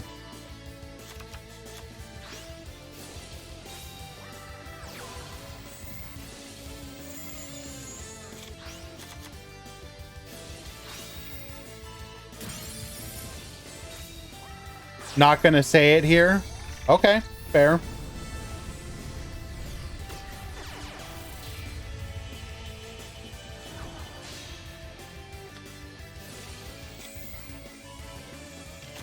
One second, I'm trying to pull up some data.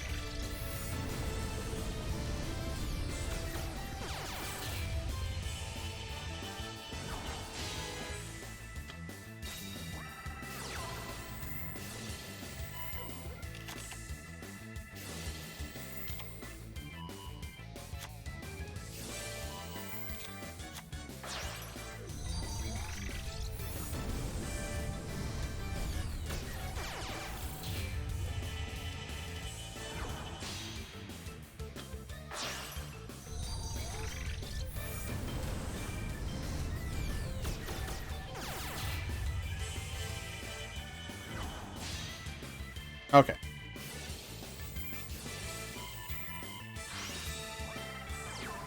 I bet Decade is profiting. Well, of course, that's through Twitch and sponsorships and YouTube and what. That's separate.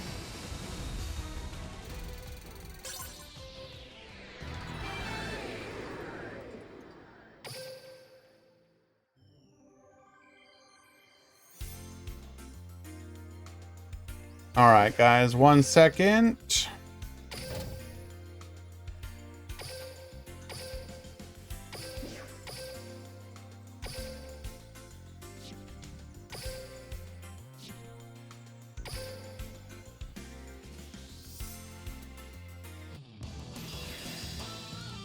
I'm gonna get the edges out of the way. Be right back, guys. Stick around.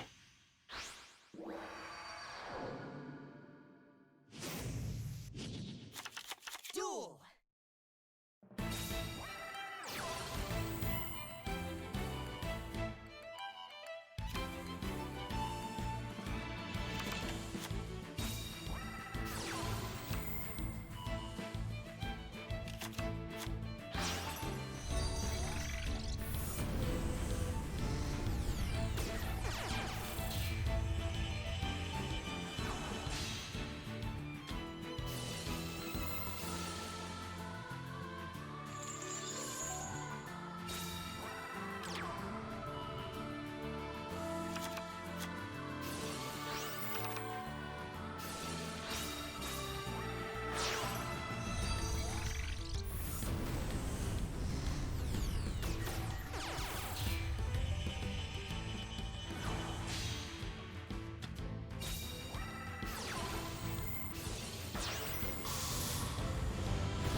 Okay, we're back.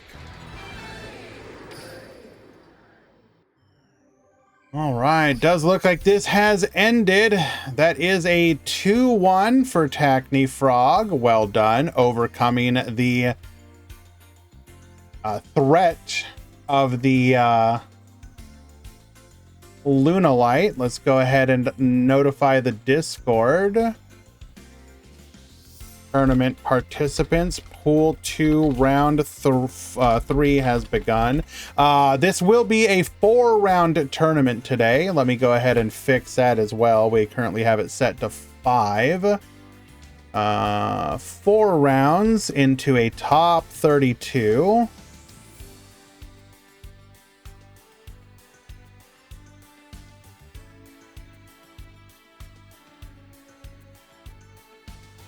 And also, hello, Duel Tainer Network. I will respond to you in just one moment. Hello, hello. Go ahead and get this modified.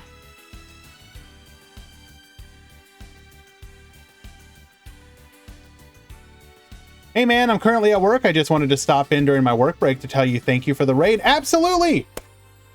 Absolutely. Hope you continue to do well, my friend. You may not know me personally, but I will just say that I like to do my best to spread the love that we can when we can to people all around the community. If it's not raiding one of our other tournament friends, it is raiding people that look like they're doing cool stuff, and you definitely look like you were doing cool stuff. So if anyone hasn't already gone out and given Duel Tainer Network a follow, please do consider doing so. They had me as soon as they pulled out the dual disc. I was fully on board.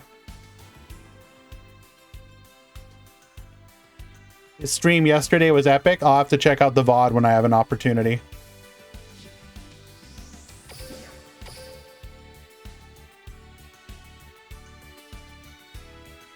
Okay. Let us find another match. Yeah, if you do not know, we primarily do Duel Links tournaments and Rush Duel turn. He was dueling IRL dual disc. Oh my god. Oh my god. I'm ready. Oh my god, I need to see that.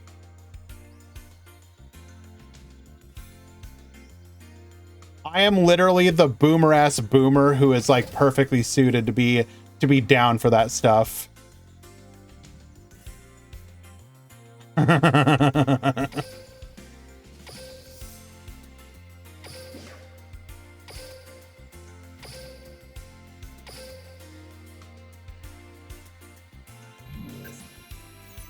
Absolutely. Embrace the B-Boomer.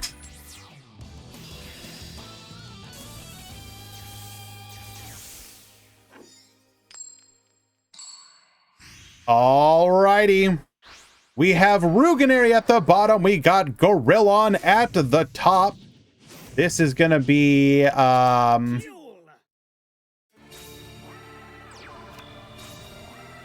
this is Monarchs versus Orchist. Activating Tenacity of the Monarchs. We're going to go for a copy of the Pantheism special summoning. The Ashina to the field, allowing us to go into a Monk of the Tenyi. Ashina into a copy of Shithana. Canadia to put that face down. We will then Tribute for Ryza. Get spinning. Going in for 1K24. Triple set the back row. And we don't even go to the next turn. We could not hit that surrender button fast enough. Game number 1.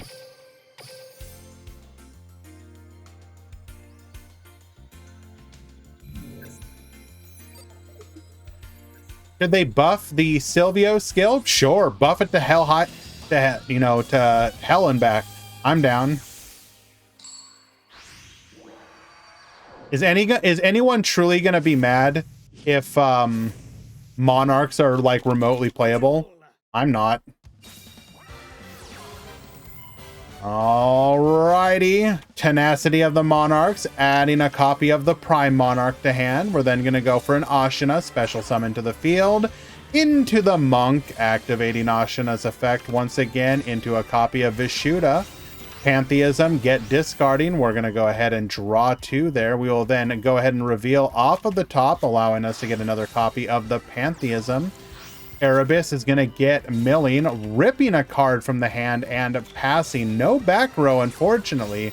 Orchestrated return, send to the symbol skeleton. We will then normal summon the skeleton, or rather we sending the brass bombard, using both of those to get us into a copy of the Galatea.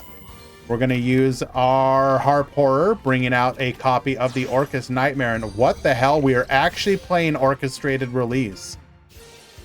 Symbol Skeleton effect, bring back the Galatea. Nightmare effect, dump the World Wand. World Wand, bring back the Harp Horror. We're then going to go ahead and get spinning before ranking up into a Ding Girsu. Reattach, attack 1. Prime Monarch to protect us, but we will be able to beat over and get in lethal damage with the Harp Horror. Gorillon takes game number 2.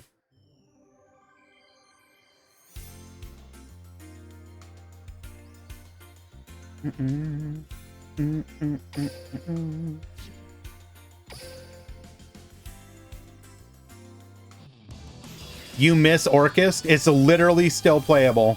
It is literally still playable. You could be playing it right now.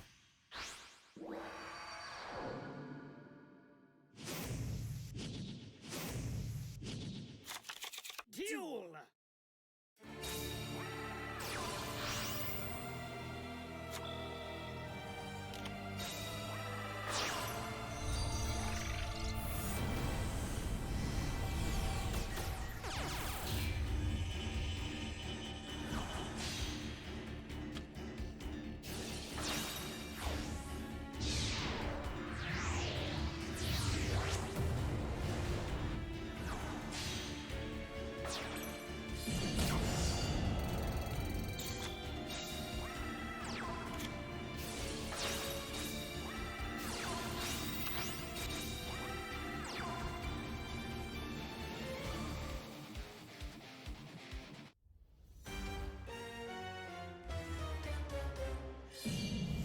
All right. Sorry, distracted for a second. Escalation of the Monarchs. This is going to do nothing as we do not have anything to tribute over. And Aruganary will fall in game number 3.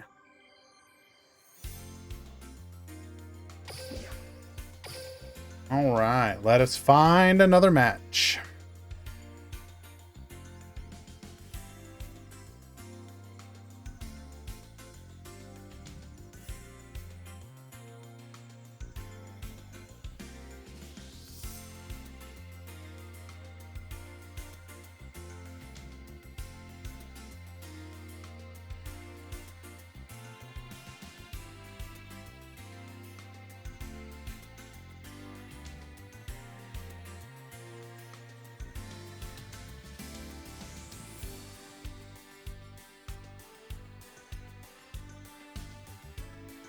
What do we want to watch here?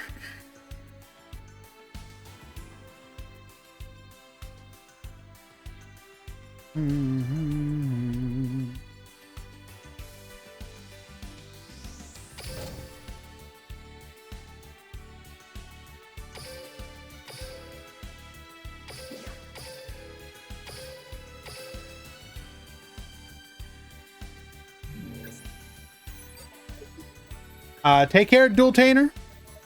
Appreciate you again for the kind words. And once again, everybody do check him out and all they do over there.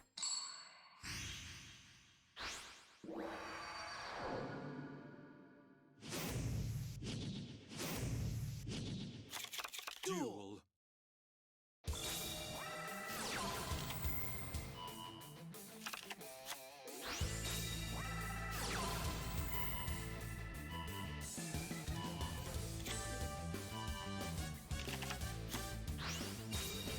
Alrighty. Terraforming, adding a copy of Toon Kingdom to hand. Duality.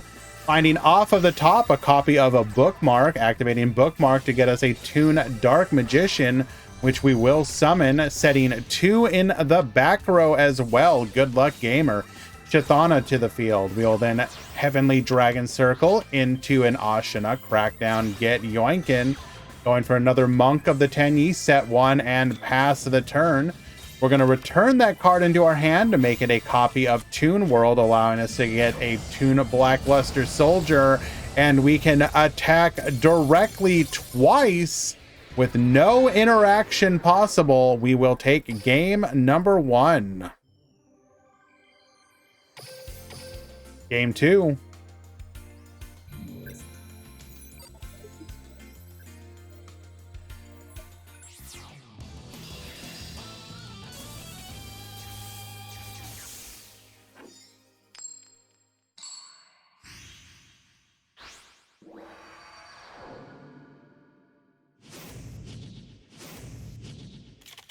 Duel. All right, let's do this again.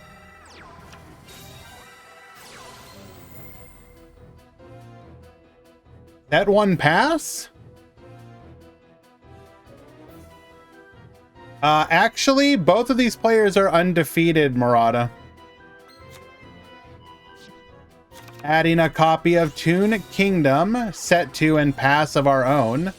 Okay, I see how we were able to survive here. Add Hara into a Monk of the Tenyi. Dragon Cycle. IDP into a Heavenly Dragon Circle. You will be banishing nothing. We're going to dump the Mapura. Ashina to the field. Going into another copy of Monk of the Tenyi. Ashina effect. Bring out a copy of the Vishuddha. Going into a Shaman. We will then discard. Bring back the Monk. Vishuddha effect. Returning the Adhara to hand. We'll then go for the Berserker. And then for a final Monk of the Tenyi. And that back row must be dead because we get the concession scoop and we've got 4,000 damage on the board. That'll be game 2. I mean, that's information that I already knew, Marco. They had seed money. That's typically how these things work.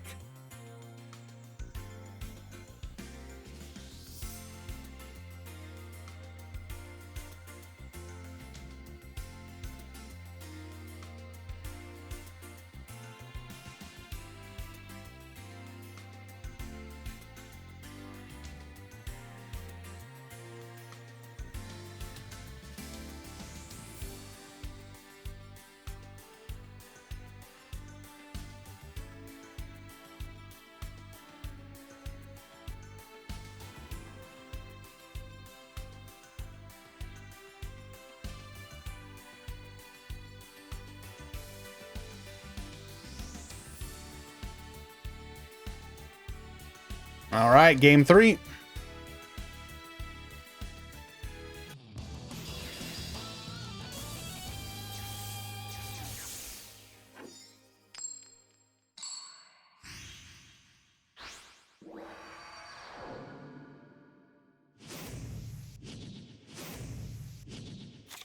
Duel.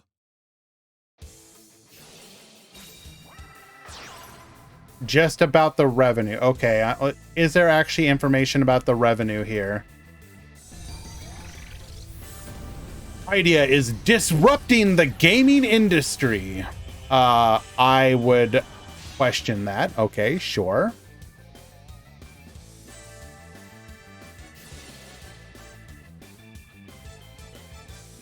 This just reads like a press release from Paideia. How is this news? Oh, news provided by Paideia. Okay, so it's literally just a press release. The oversubscribed financing. Yes, oversubscribed. Okay. Okay, is there any information on how they intend to make money here?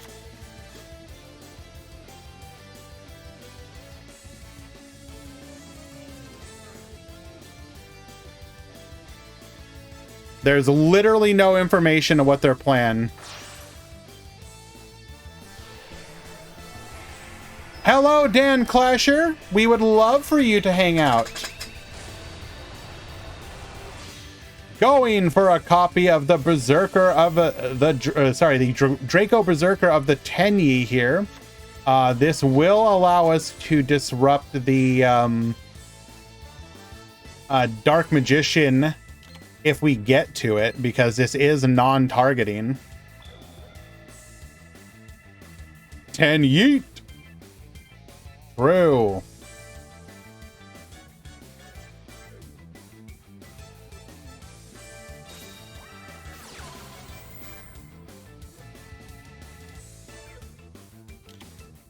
Toon bookmark, searching for a copy of Toon Dark Magician.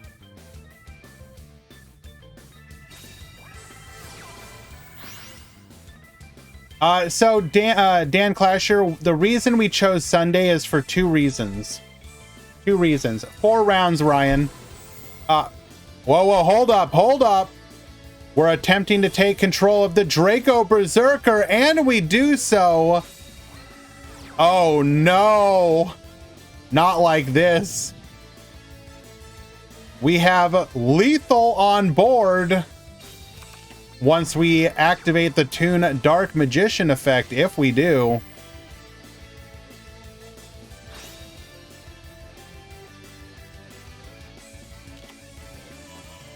Adding a copy of Toon Rollback. Oh no. Not like this, bro. Toon Rollback. Targeting the Toon Draco Berserker of the Tenyi. To battle.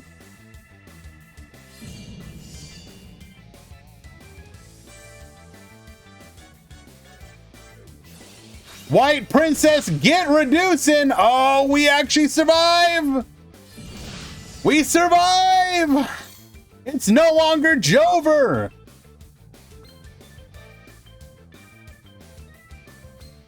Oh, we're about to oh, wait. Hold on. Oh, hold on. Hold.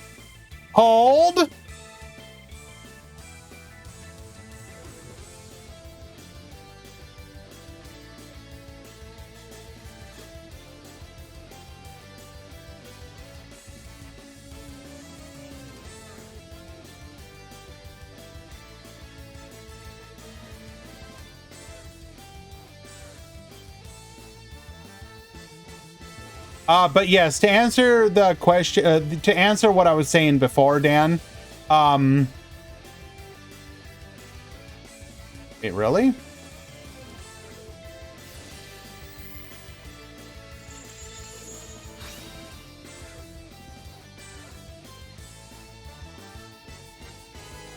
Really? No coaching. So this Saturday, DLE is holding an event, if I'm not mistaken. And in addition, I do believe there will be another event, potentially a secret event that will get announced in the near future. So because of that, DLE, Duel Links Entertainment, will be holding a speed duel tournament on Saturday. There should be another tournament as well after that.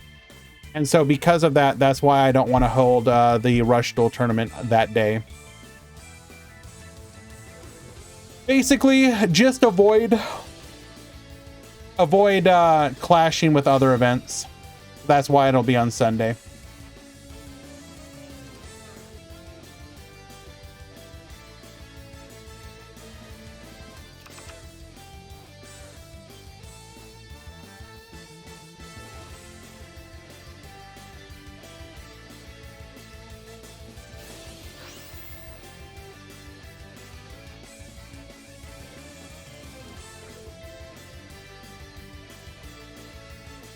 Dan Clasher, just search up Duel Links Entertainment. I'm sure you can find it.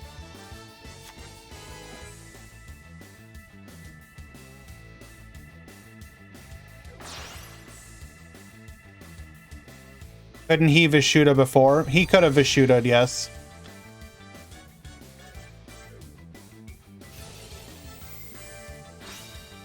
which is why I said no coaching.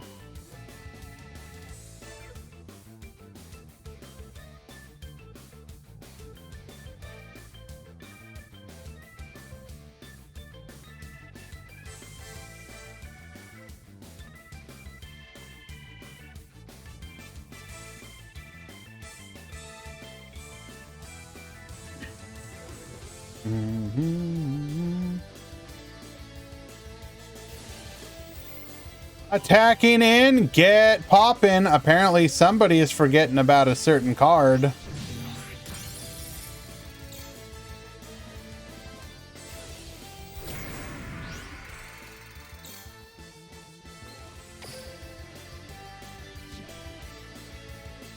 And it's already Jover again. It's 4 rounds, Gabriel. 4 rounds.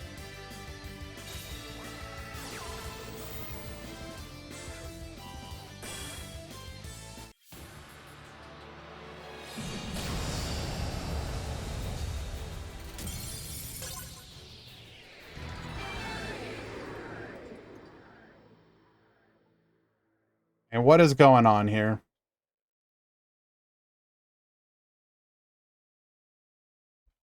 He keeps voting for himself. All right, we might have an issue here. Let's see what's going on over here.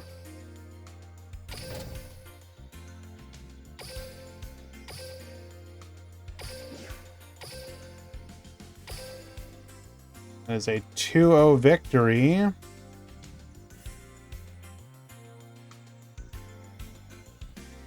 Okay.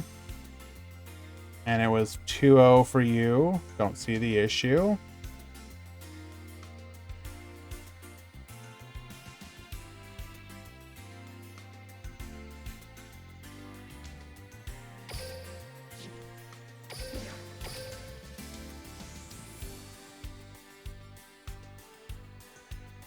Hello, issue. We are checking on DD Crow. Is game 1 over?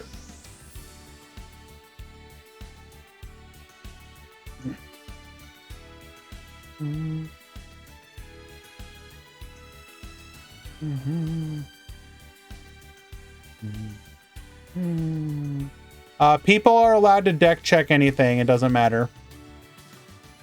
We don't ask that you justify why you're deck checking.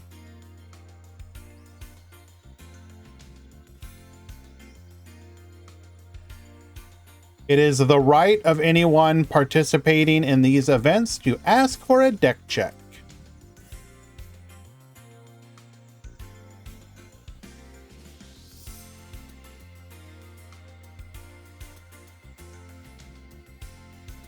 Alrighty, let us find another match.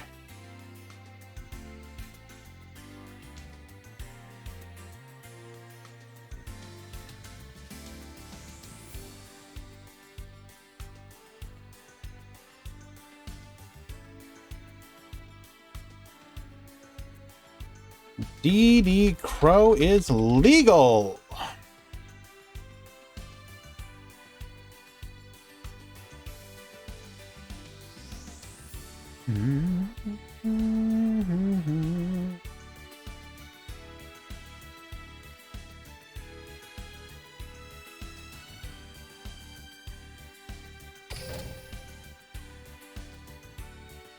Any salads with Code Talker? I don't believe so. I believe all the Salamangreat are pure. I think people have come to the conclusion that pure is just better in this instance.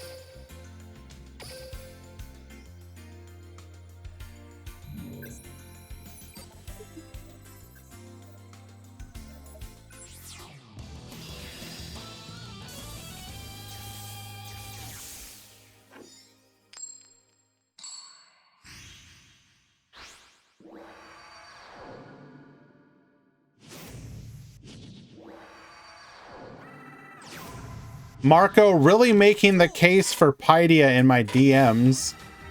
Marco, you do know that you have to disclose if you're a paid member of Pydia, right?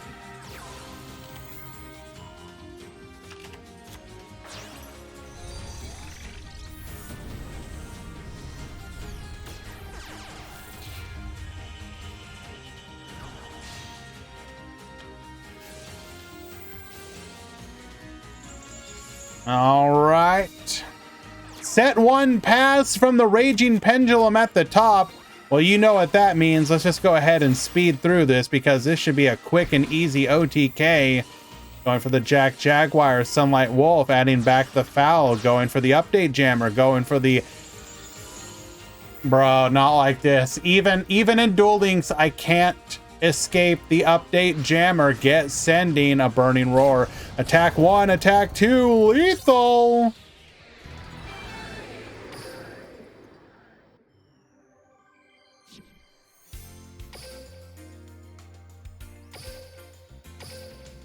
Game 2.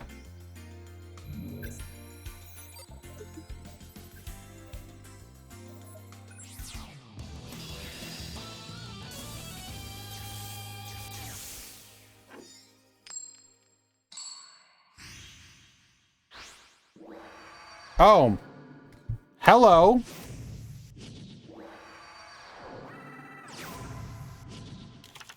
Duel. Game number 2. We're going to go for the Lady Debug. All 3. Okay, Casanova, normally yes. There is a very unlikely possibility that 1 X and 1 will not top today. And hopefully we have avoided that from happening.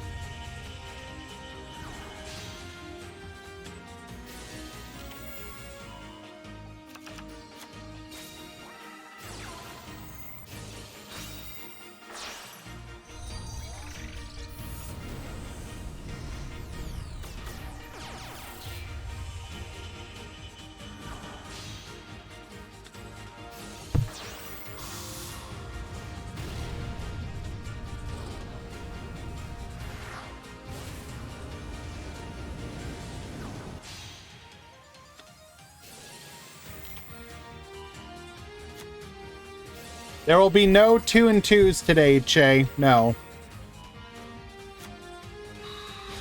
All right, going for the Dweller here. Set 2 and pass the turn. Wisdom Eye into the Oath Dragon. Activate Raging Pendulum. Cattail gone. Oh, feels so bad. Where Cattail at? Timebreaker Magician, get Bonetian, Pendulum Summon 1, 2, 3, and 4.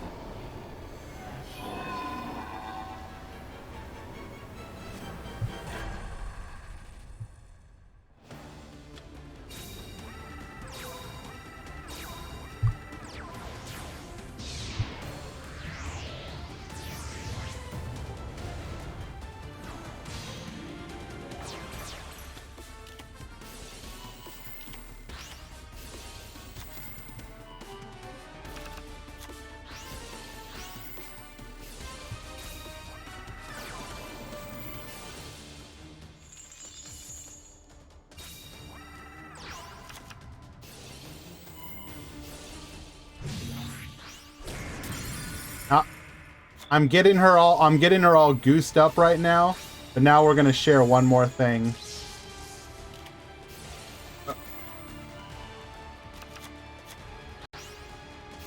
Let's see if I can do this.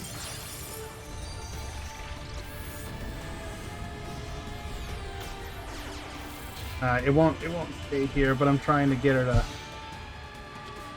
She'll do this thing where she'll lay her head on my hand.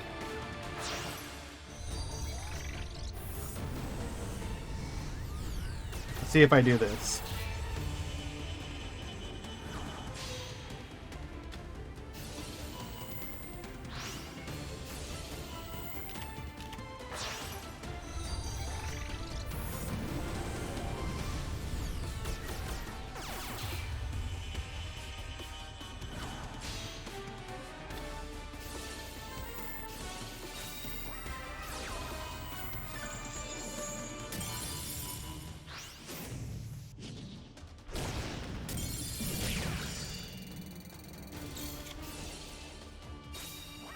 It's a girl cat. Her name's Tinkerbell.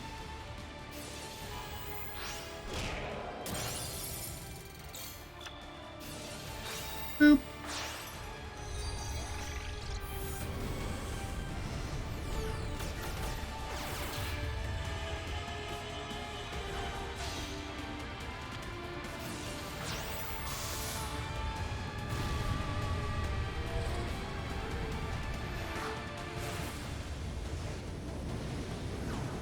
Hi.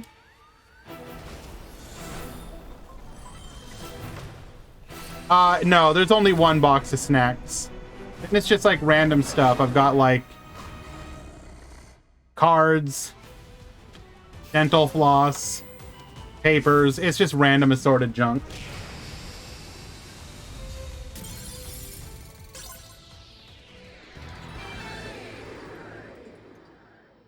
Alrighty, shell me with the 2-0 victory. And her name is Tinkerbell. Like the Disney character.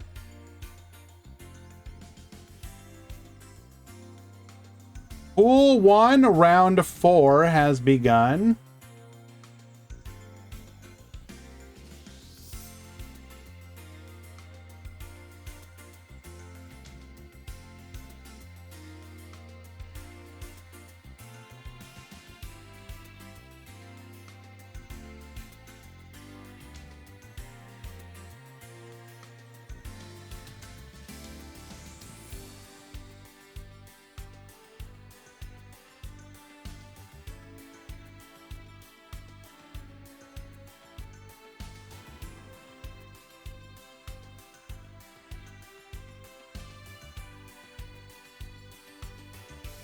All right.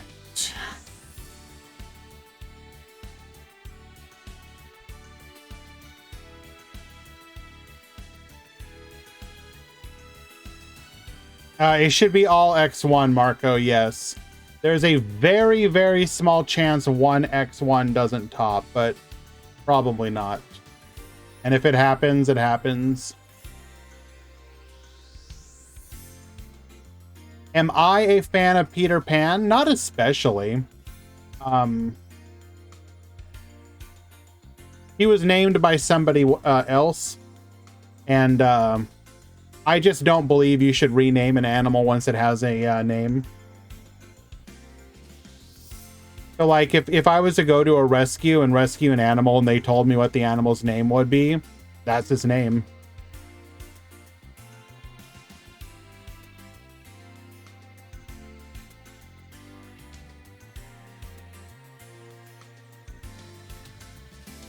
I know it might be a little bit silly. I don't have a ton of superstitions. But I do firmly believe in the power of a name.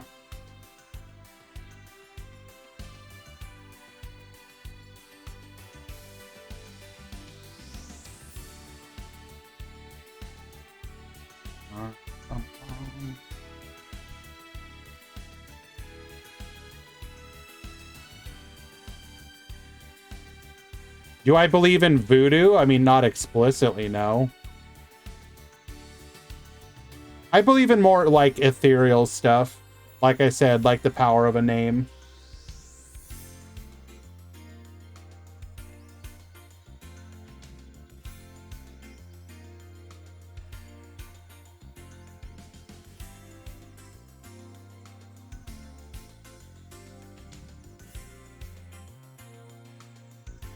What's the origin of my name?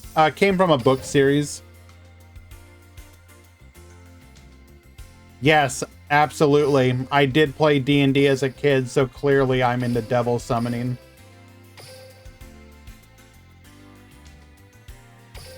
Watch game number 3 here. Who's the girl that's the face of the tournament? It was just a an original character that I had designed. So it's kind of silly. Tinkerbell, I'm gonna need you to move, okay?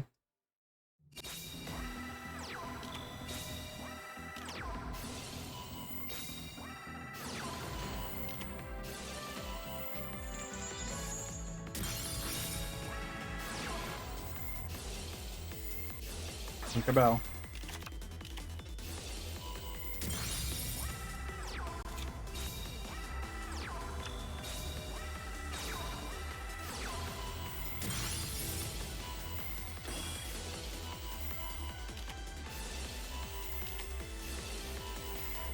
Did I draw it? No, I had it commissioned.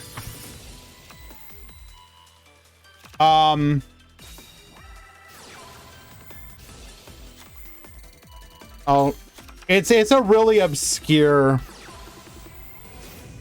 book series mixed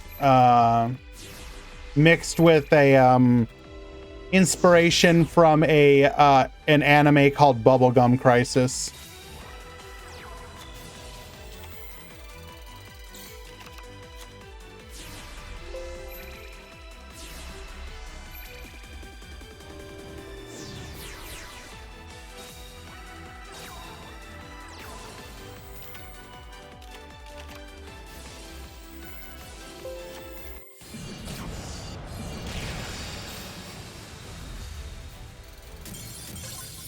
So there is a book series called The Harriers by well,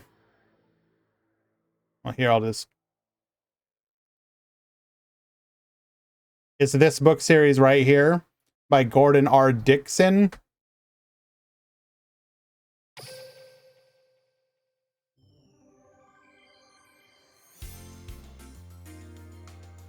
And then you take that and cross it over with that.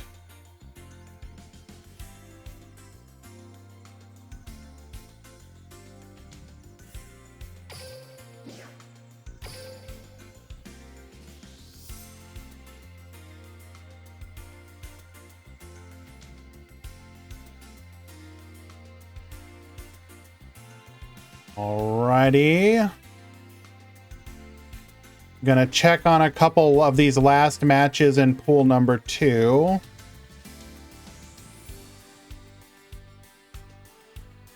Nah, so in the book series, there's two, basically, think of it like two military organizations. There was something called the Petite Harriers, and there was something called the Grand Harriers. The Petites were basically the, like, anybody could join them. They were full of all the, like, rough and tumble types. The Grand Harriers, you could only join if you were one of the, like, if you were basically the equivalent of space nobility. Now, originally, I went by the name Petit Harrier, because I liked the Petites better than the Grands. But I lost that email address, and I couldn't get it back. So the email address I used, I couldn't use it anymore. So I was like, well, I guess I'll change it to Grand. And then that's the one that stuck ever since. So there is a world where my name was this instead.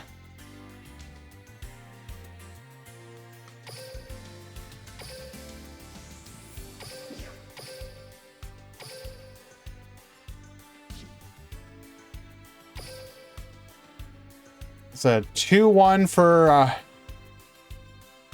Dragino here.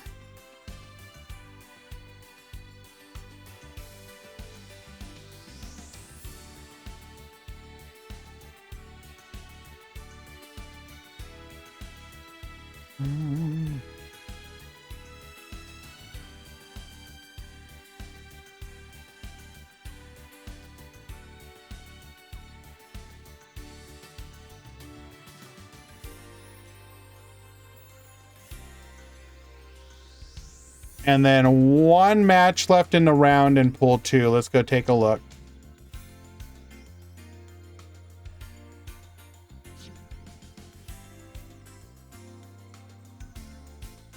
Bella, literally true. That could have happened. Gabriel, I would like to think that I would have come up with a different name if that had been the case.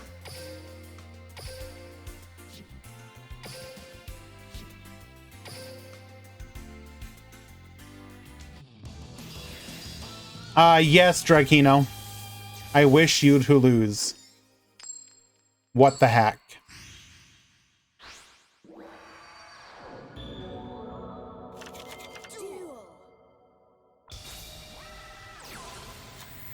Alrighty, we got Red's in at the bottom. We got Logan at the top. We're going to be able to Infinitrack combo here. Good luck, gamer. You're going to need it.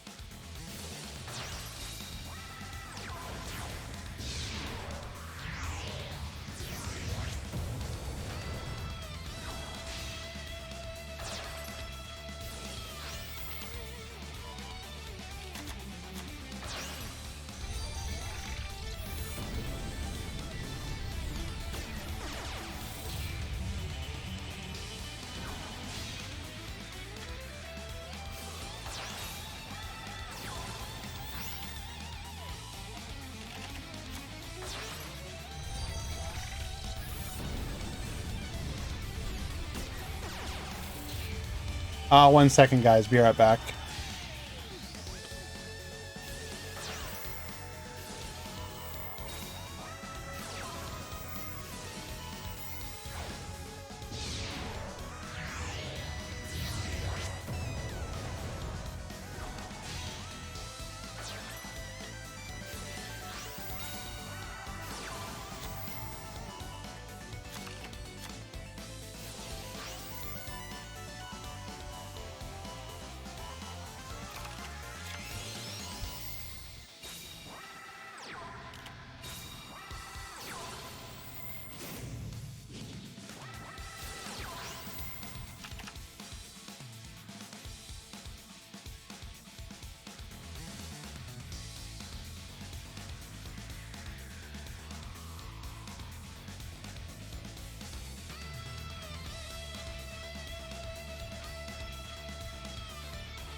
I'm dealing with an issue. Sorry, guys. I'll be right back.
All right, sorry guys.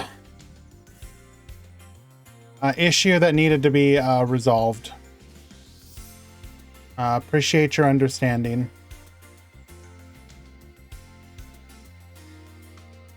Let us find another match. Let us see if the let's see if the Monarch player can make it.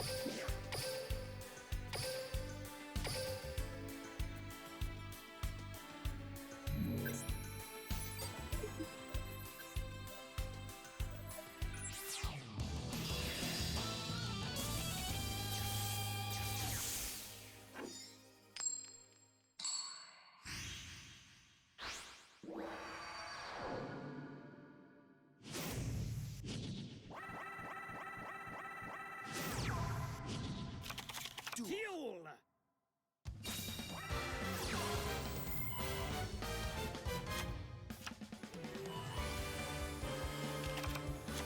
Alrighty. Pantheism. Activating here to get ourselves a copy of the Prime Monarch. We're then going to go for the Vishuddha. Vishuddha just going to wall up here.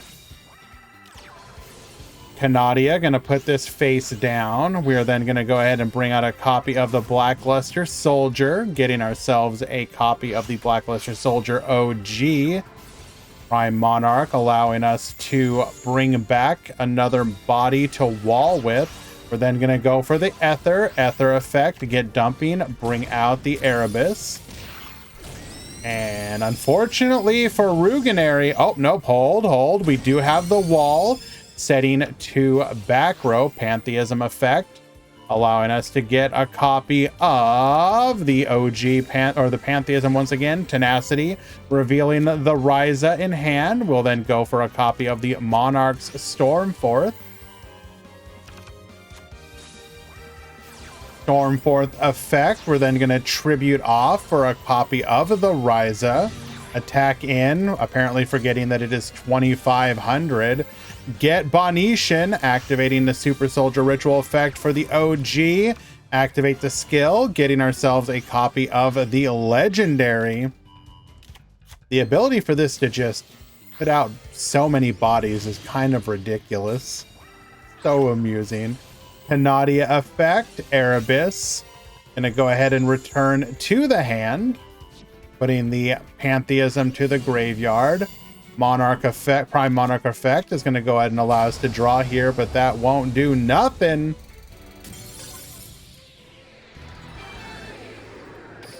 Anticristo takes game number 1.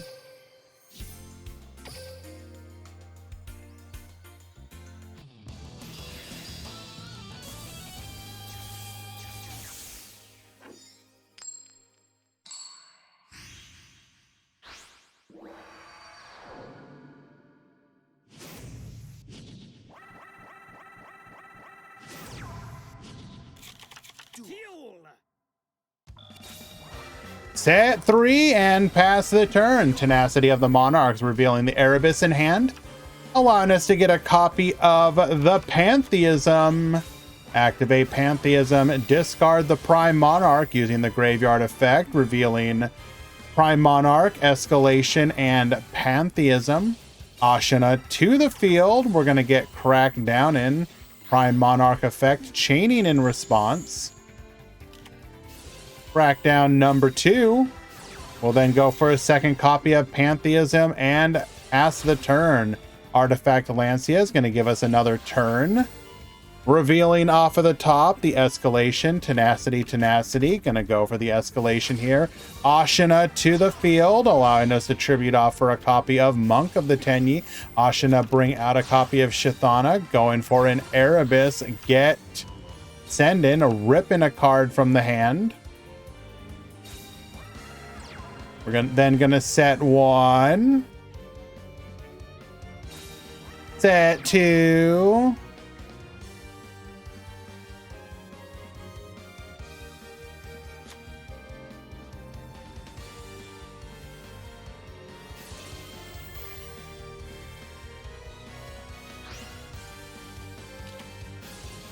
MST. Activating to take out one of those back row. It is the Monarch Stormforth. We're going to be able to use one of our opponent's monsters for a tribute summon.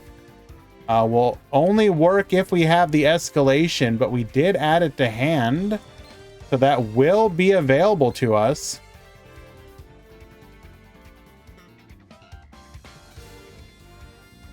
Gotti, please stop spamming.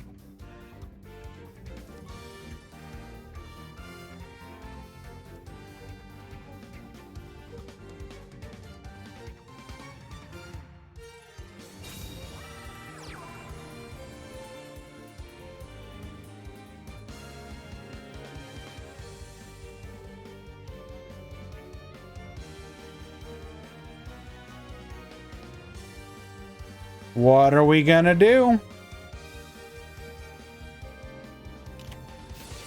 Activating Escalation of the Monarchs.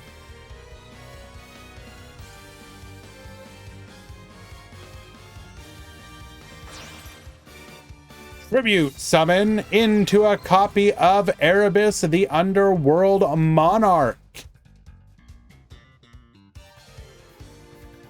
Couldn't we use our opponent's monsters? I'm confused. Didn't we Stormforth?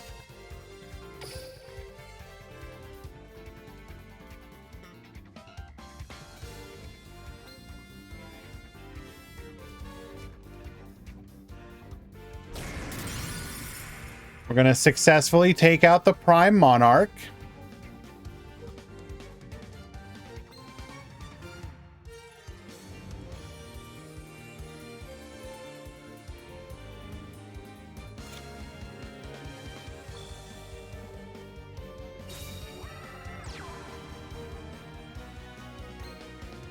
Activating Endymion. Surely. Yes, indeed. We are digging.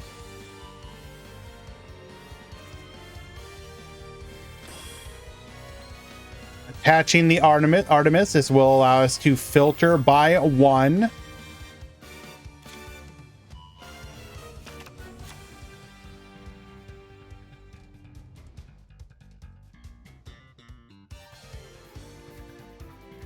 Did I see quote unquote Mommy Seven's Road Witch? What do you mean exactly?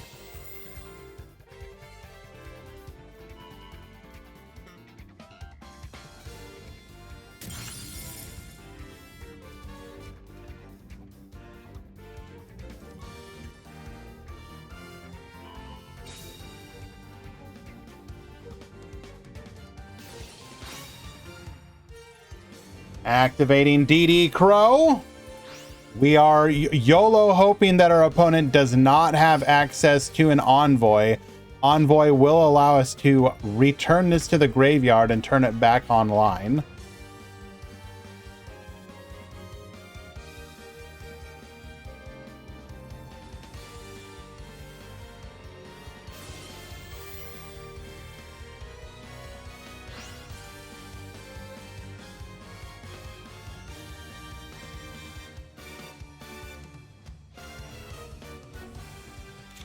All right, we're gonna go ahead and hit him with an artifact Lancy of our own while we do banish. This is kind of interesting. Okay, fair. Not before we're able to get another copy of the Prime Monarch to the field.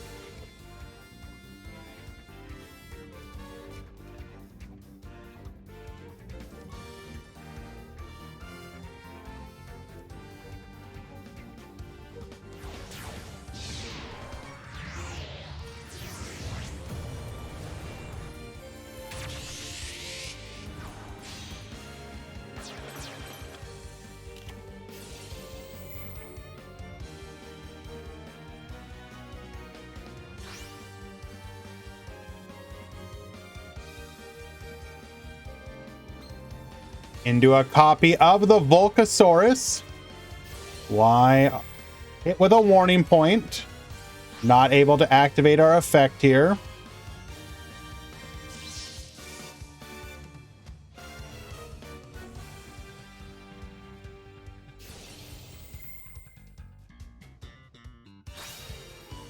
We are going to return the Erebus to hand.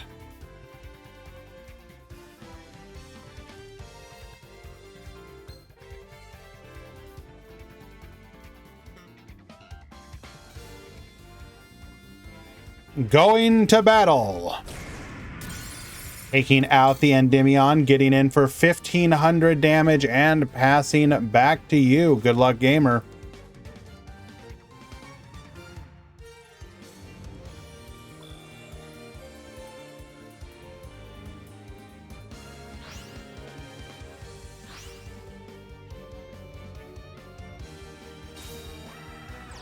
We do have the Blackluster Soldier Envoy of the Beginning.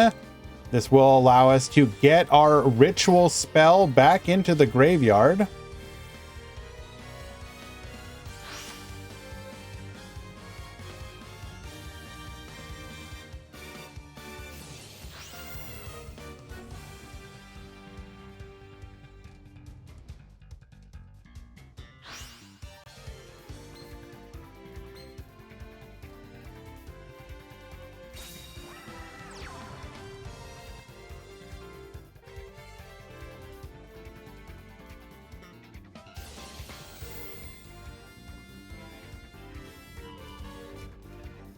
Activating BLS's effect here.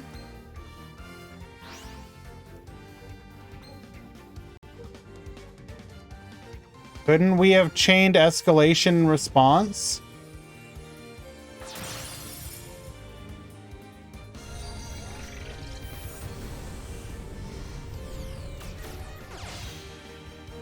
Going for a ferocious flame swordsman.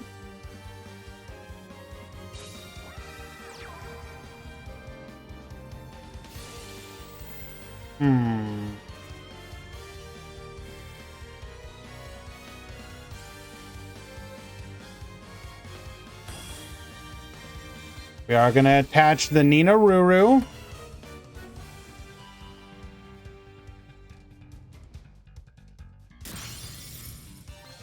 I'm really confused. Don't we literally have an Erebus in hand?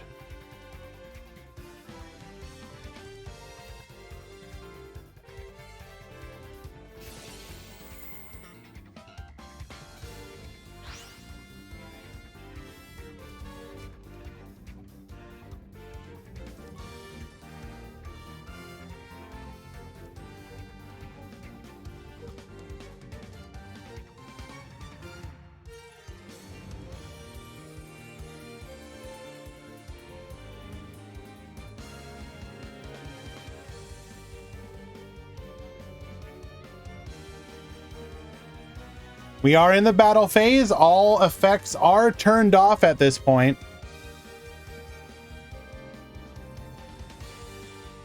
Probably not enough Monarch spell traps to activate Erebus. Good point.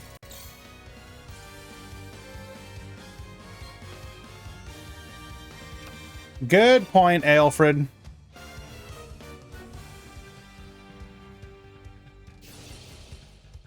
Ashina to the field.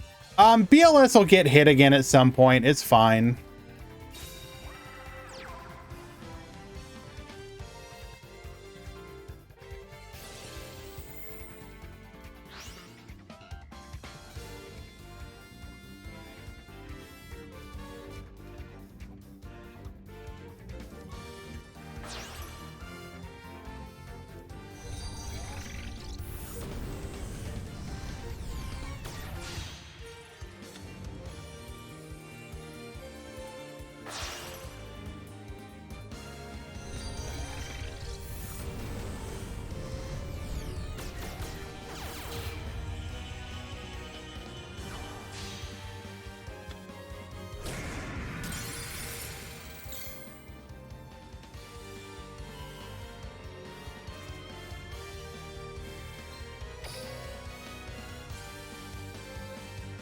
Now, unfortunately here, we do not have access to a Mapura, so we cannot protect our Berserker of the Tenyi. But even without that, we could always just crash. Actually, wait. Yeah. So because we have the legendary swordsman, we always win this exchange.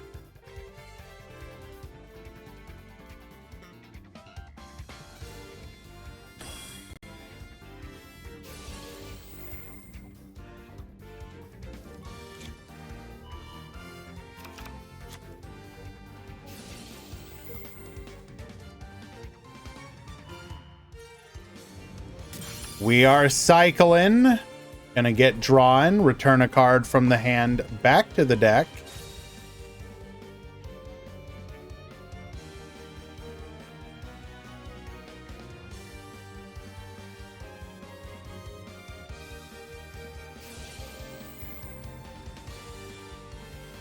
Now, if we do have red in hand, which I doubt, okay, that would have been pretty big.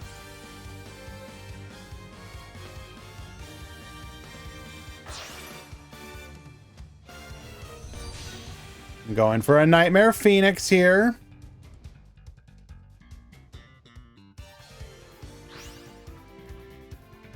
Banish 1. Banish 2. Another copy of the Blackluster Soldier. It's not BM.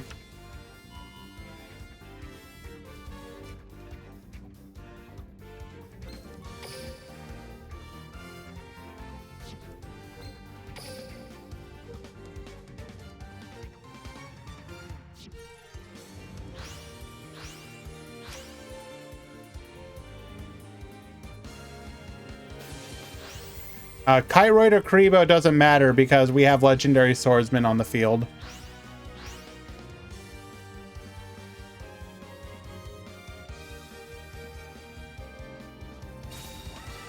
You guys keep saying Kyroid, but legendary swordsman is a card.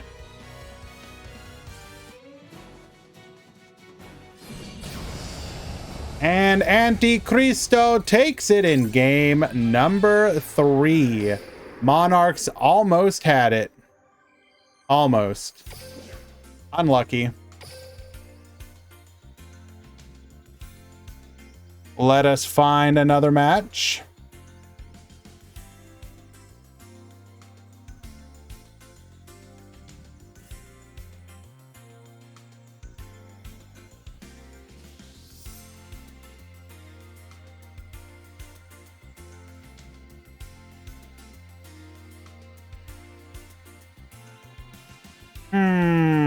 Who do we want to watch here? Only a couple matches left in the round.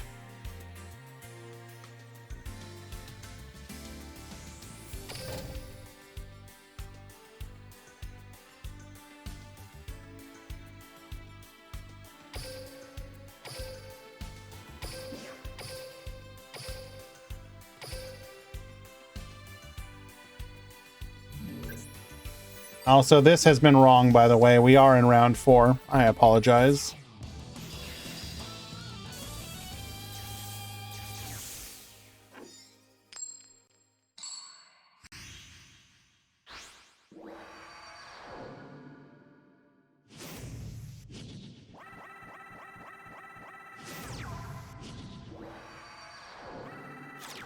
Duel.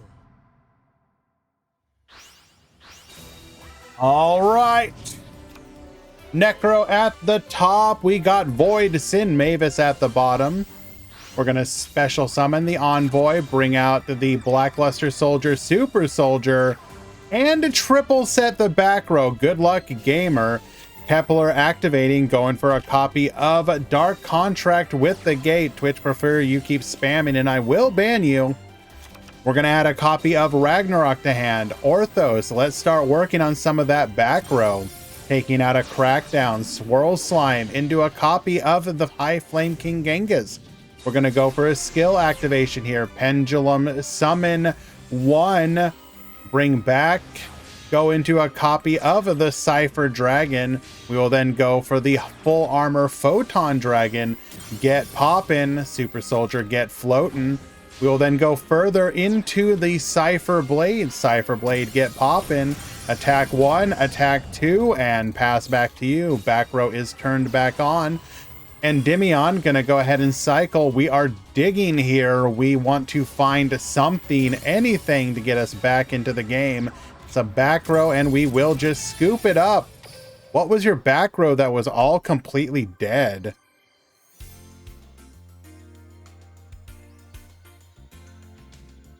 I mean, Segan? Sure, but at the same time, the deck's beatable. Like, there's always going to be a best deck. It's just a matter of how oppressive is that best deck. And what can beat that best deck? That is the wrong one.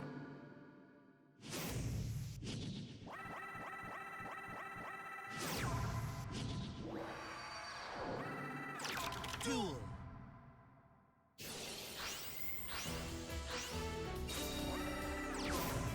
All right.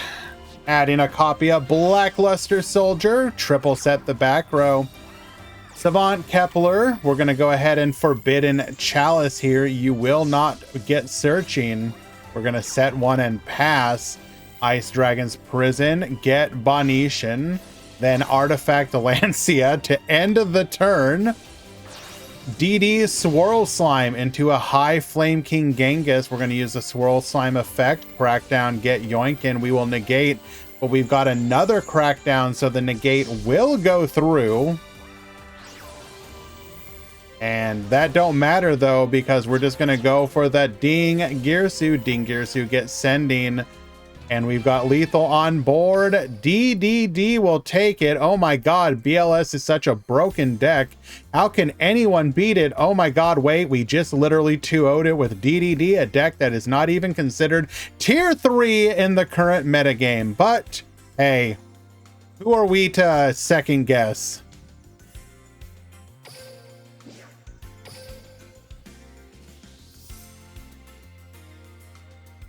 Let us find another match.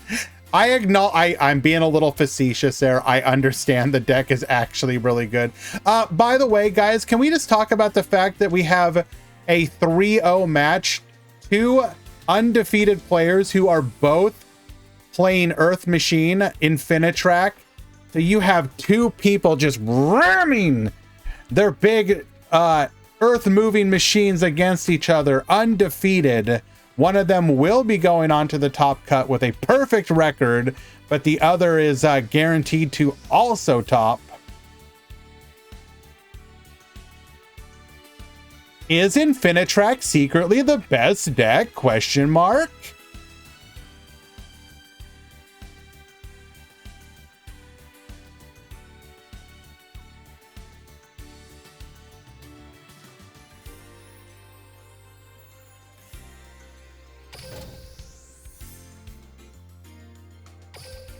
2-0 and 2-1 literally doesn't matter, by the way.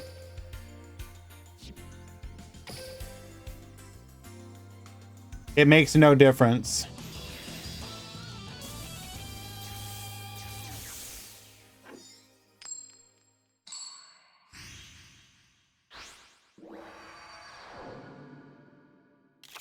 Duel.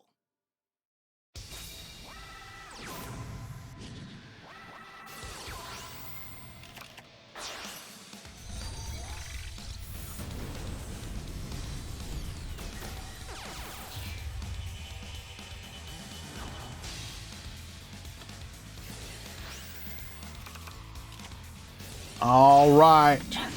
Polymerization, getting ourselves into a copy of Dystopia, get a little burn in, double set the back row, good luck gamer. Into the Void, going for a Book of Moon, get flippin'.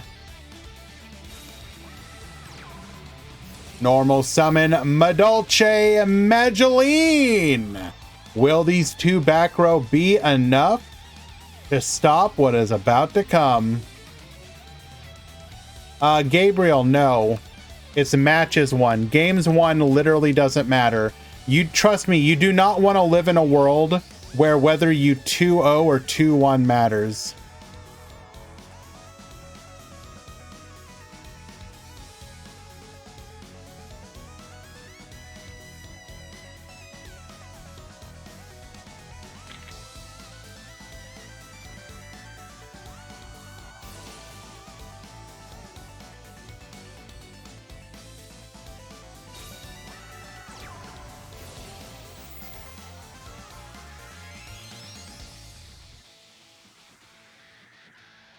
Dino Dance is also considered chickens. That will be one of the forbidden emotes as well. Thank you.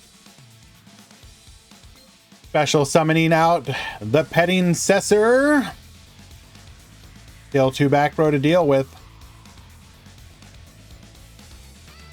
Any mechs or Thundra that entered? I don't think. Thunder Dragons, maybe. You can always check Breakdown.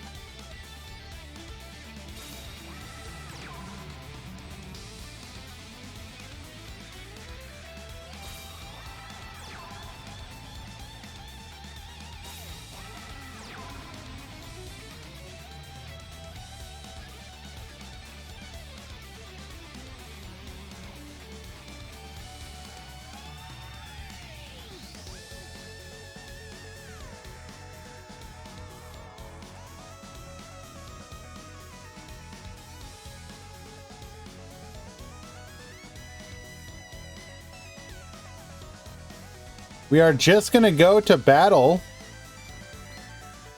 Madolche Pudding says, Crackdown, get activating. Ooh, unlucky.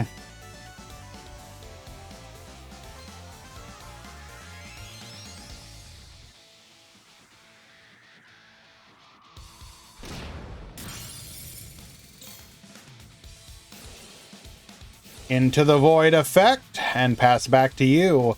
We do not want to let our opponent get the value out of that pudding cess.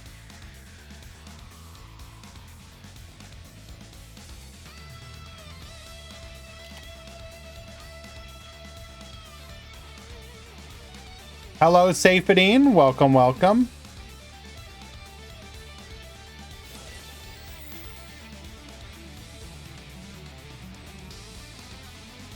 We are going to go for the pop here. What are we targeting?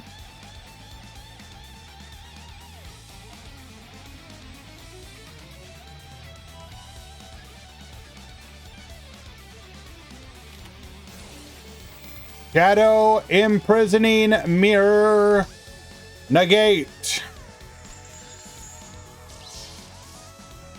Get side decked. Let's hear the complaints. Let's hear the complaints.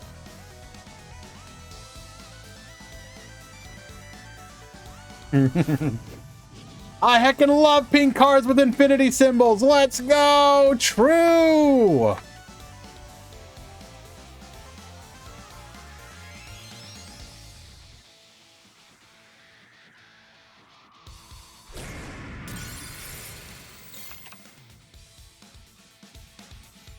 Not quite lethal, but we can clear the board here.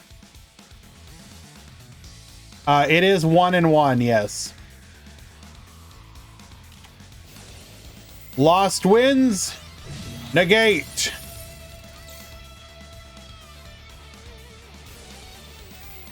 We will get the float here, though.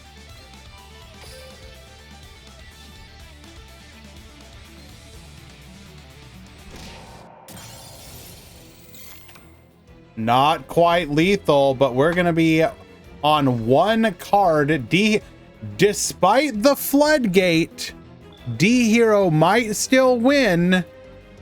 Are side decks actually useless? Question mark. Bottomless trap hole. Get negated. Oh my god. Oh my god, this side deck, it didn't actually deserve the match. No, you were the chosen one. You were supposed to decide it all and prove the point that side deck is oppressive. No, stop. What are you doing?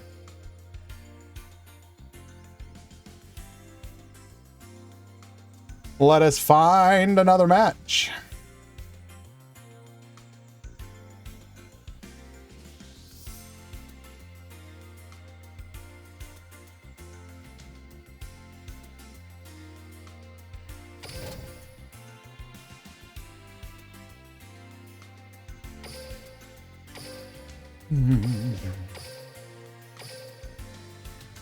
We are going to be watching a game number 3 here.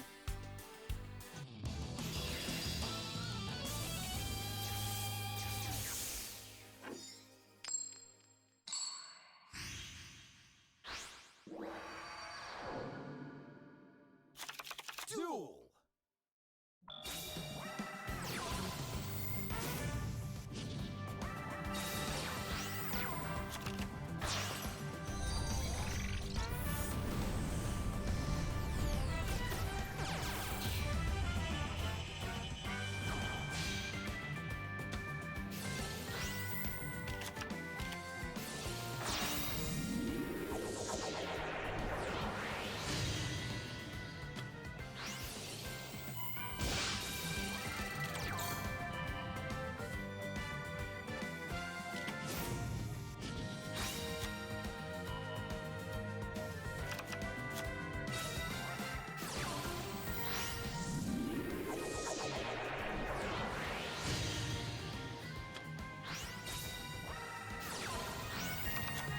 Okay.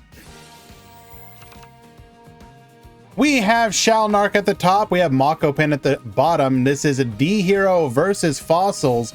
Whoever wins here will... Is there a 5th round? No. 4 rounds. 4 rounds. 4 rounds.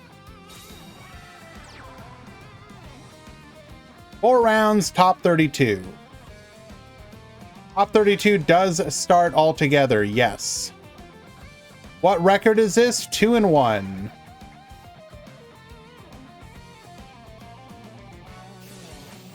Dystopia, get poppin'.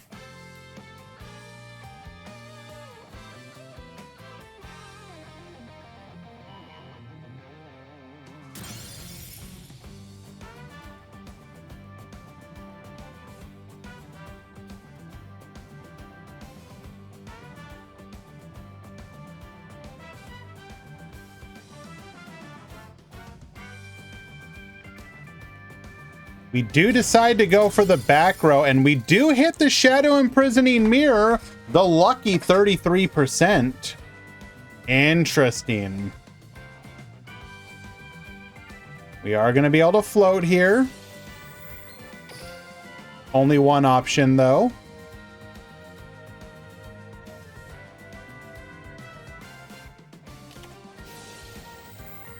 Crackdown, get yoinking. This may alone turn the tide of battle. We can use... Oh, nope, never mind. We don't get to pay the maintenance cost. Lamau, pal.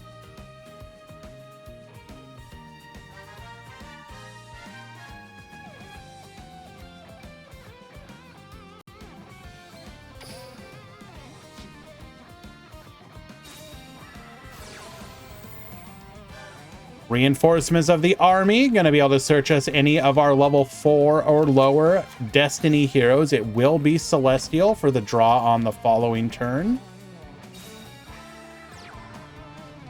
Normal summoning, Celestial. What's it gonna be? What are we gonna do? Going for a copy of Nightmare Phoenix. Let's work on one of those final back rows.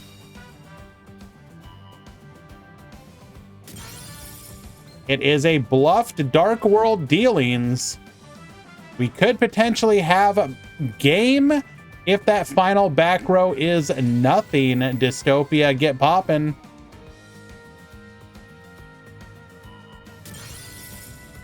It is a bluffed Fossil Fusion, but we popped it anyways, meaning that Shalnark will actually get a chance to come back here. The Fossil Fusion returning to the hand. Okay, so you're telling me there's still a chance? Did we misplay there? That might have been a bit of a misplay. Did we already have a Fossil Fusion in the graveyard? We did, so technically not a misplay. We would have been able to return a Fossil Fusion regardless.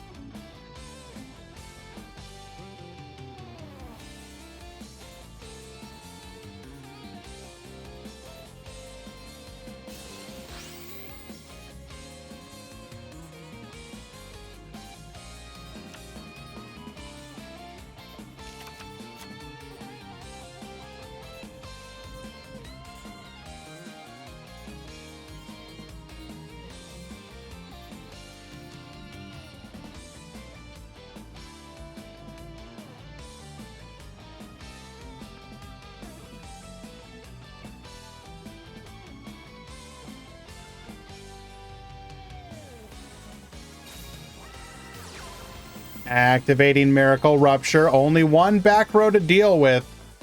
That said, typically speaking, while most back row in most decks is going to be live, I would say that the back row in Destiny hero decks tends to especially be live. Most of them are you're much less likely to have a bluffed back row in Destiny hero.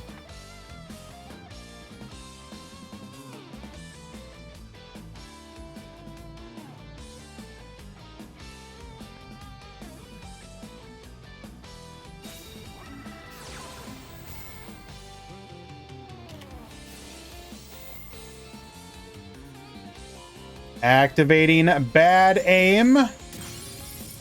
Taking out the Gaia plate here.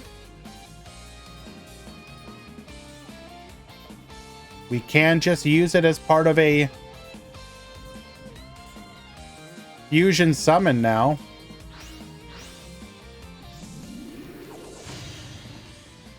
We don't, though.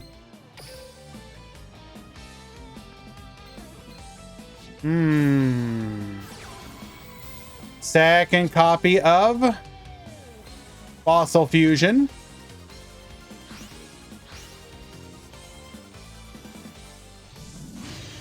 In for the Fossil Warrior Skull King. This would have been lethal with the Gaia plate.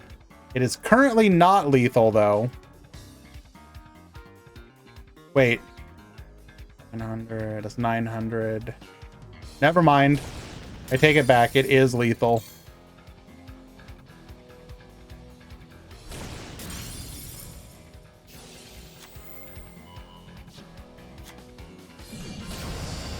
And coming back from the brink, Fossils are going to take it in game number 3. Well done. All right.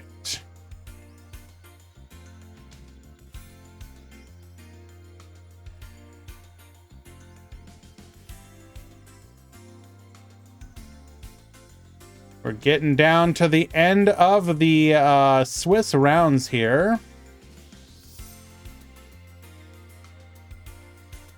What do we got left? I think we got one match.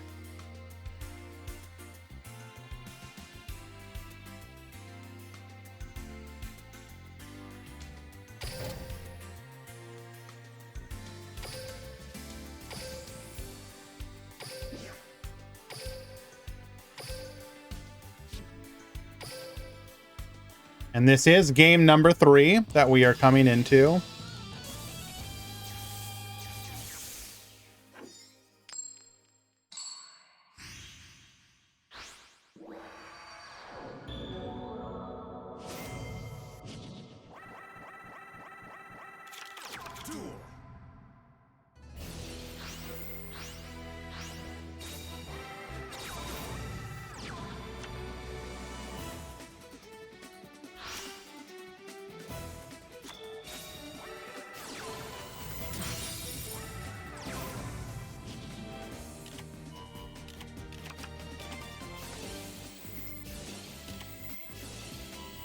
Activating MST in response to the activation, but we will pop it, getting us another body on the board. We do just pass, however. Super Soldier Ritual into a copy of the Blackluster Soldier, activating our skill here. Add a copy of a Legendary Swordsman and get the Chaos form. We're going to need to have an answer for this. Going for the Envoy, rapid trigger in response to the Envoy's effect. Then going for a Borreload Furious Dragon. We're going to go for the Ferocious Flame Swordsman, activate Chaos form here. Into a Legendary Swordsman, Borreload Furious.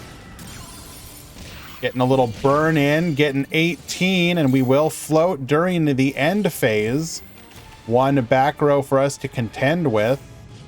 Boral launch, activating, or rather summoning out the Magna Rocket Dragon. We're going to go for a Void Ogre. Quick launch, bringing out another body. This is a hell of a comeback. Dillingerous Dragon. Did we misplay by putting the Void Ogre there? Apparently no, because we're just going to go for the Draco Berserker. Get Baboostin, get resummoning. Attacking in and passing. Uh-oh. We could have attacked. Needle Sealing, wiping the field entirely. Unfortunately, did not draw into anything, and neither did we. We are now in a top deck scenario. We're going to attack in, crack down to get yoinking. Any monster will do it. MST hitting one of those back row. It is a warning point. We're going to go for a Nightmare Phoenix. Nightmare Phoenix going to battle. We are going to wall off with the Magna Rocket Dragon, but we have nothing, no gas left. IDP number 2. And this is potentially lethal, but, or rather not lethal, but would put us back into the game. Endymion effect. We're going to destroy it, destroying the Crow as well. And we unfortunately do not draw any playable card. Literally like a 5-turn top deck war. Absolutely incredible. Unlucky. Very good match, though. Very good. Alrighty. That is the end of the Swiss rounds. Let's go ahead and go take a quick look and make sure everything is good for the top cut. Looks like we did have an X1 not make it. That is unfortunate. That is going to be one. Yes. Top 32 will be starting shortly.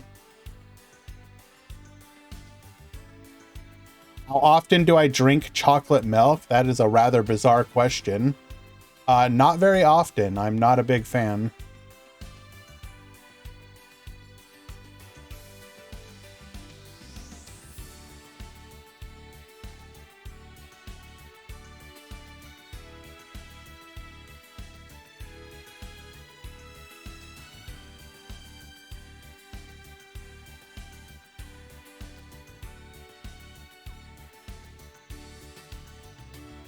No, and you did not top due to the bubble.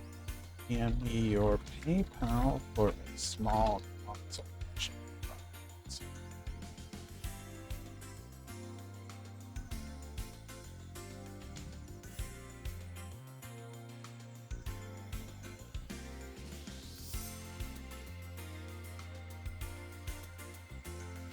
All right, top 32 has begun. Guys, give me a small moment to I look like Guts from Berserk. I don't think so. Like maybe like the bad anime version, and if Guts let himself go a little bit, sure. But hello, Jeezy or Jeez. Hey, how you doing? Welcome, welcome. So yeah, I'm gonna go ahead and do the top cut breakdown. So guys, do stick around. I'm gonna do the edges, get the top cut breakdown, and when we return, we will have the top 32. The tournament will continue. Be right back.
All right, guys, we have the top cut breakdown. Give me just 1 second and I'll have that for you.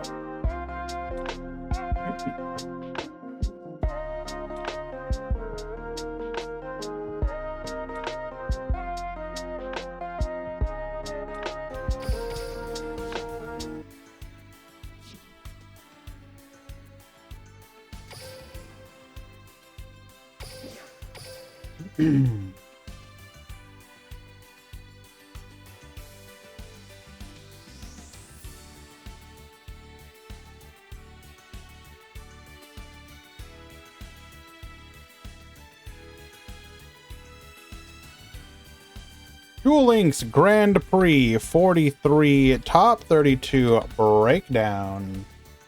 Go ahead and get that up.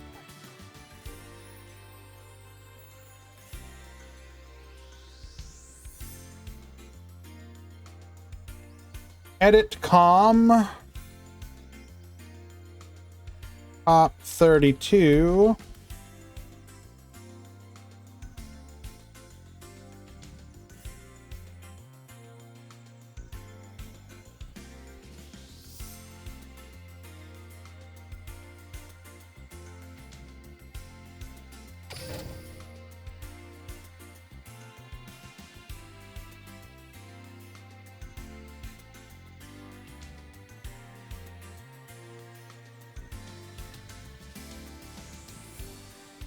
In today's top 32, we have 9 Blackluster Soldiers, 4 Tenyi, 4 Salamangreat, 3 Infinitrack, 2 Abyss Actors, 2 Orchist, 2 Tunes, and then 1 each of DDD, Destiny Hero, Fossils, Medolce, Resonator, and Rocket.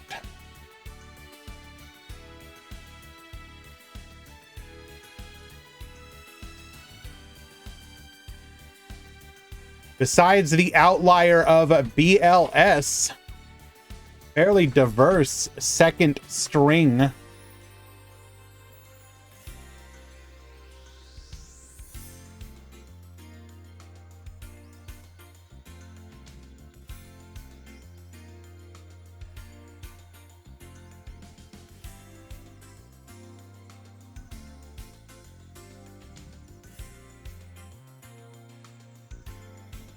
You're about to have 2 DQs in the top 32. What are you guys doing? You're X and 1.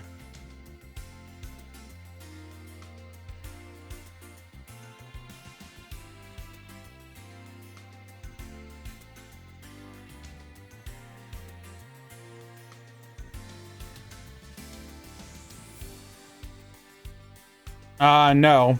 It just means the top 32 person gets a free top 32. It's just a little unusual. I mean, it happens occasionally. People will enter events just because they want to participate. But they can't necessarily go the distance. It's fine. It's not that big of a deal.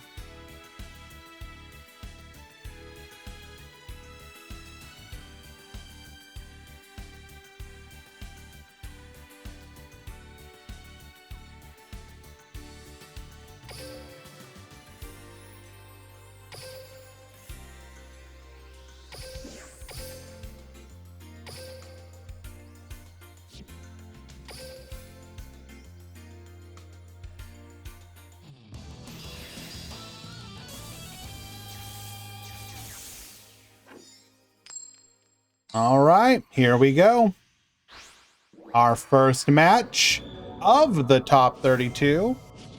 We've got Red Zin at the top. We've got Reagan at the bottom, into the void. Finding us a copy of Pot of Duality, perhaps. Gonna be able to excavate the Toon bookmark. Activate the Toon table of contents, finding us a copy of the Toon Dark Magician. Activate Toon bookmark, adding a copy of Toon Kingdom. Summon the Kingdom, or rather activate the Kingdom. Summon the Toon Dark Magician, set 2 and pass. Heavy forward, finding us a copy of Anchor Drill. We're going to activate Cosmic Cyclone on the Toon Kingdom. Book of Moon on the Toon Dark Magician. That will turn off Toon Briefcase if we have it.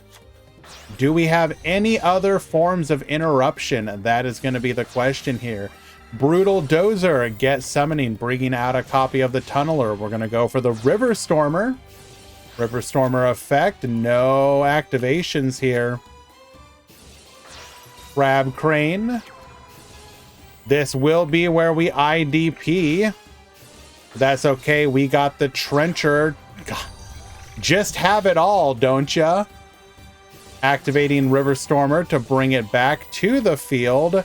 Book of Moon to flip it face down. We will seal the tombs and pass it up. Unfortunately for a Red Zin, we cannot actually we can't attack directly because we have and we can't even attack because it can't attack the turn that it was summoned, and a flip summon counts as a summon. Bro.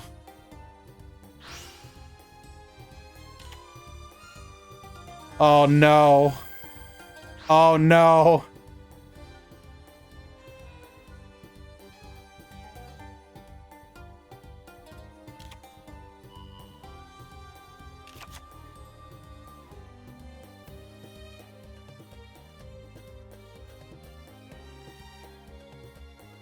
Adding a copy of the Harvester. I mean, we should be able to just OTK from here. Surely, right? Surely.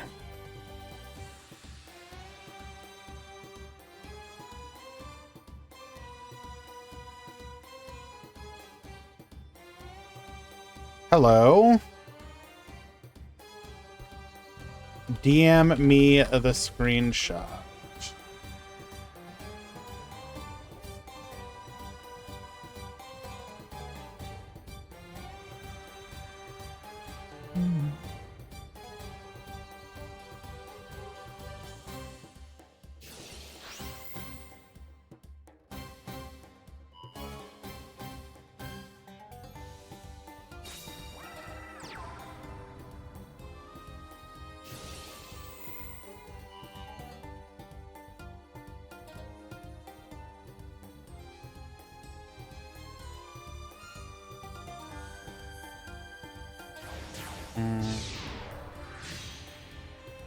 We are going to go for the Big Eye here.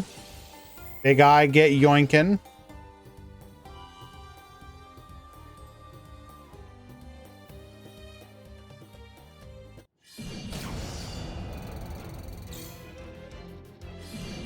And that will be lethal. Jabberwork, we don't know if it's going to be a mini, main, whatnot, but it should be coming near the end of the month. It is going to be game number 1. Okay. So that does look like a spectate bug, but I don't... But this was a terrible time to take a screenshot, as I can't tell if it's a replay.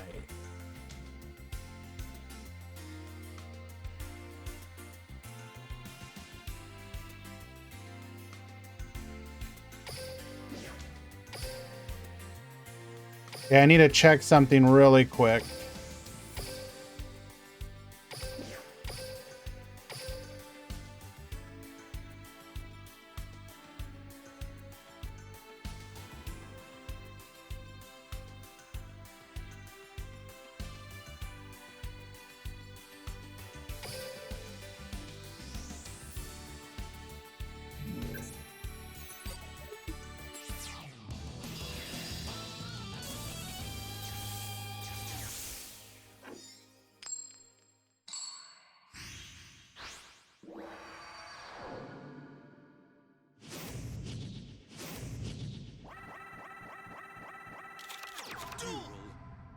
Okay. No, that...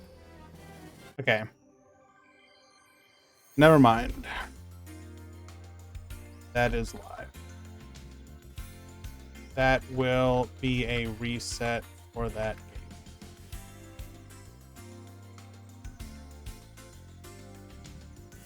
I can confirm spectate bug. That game does not.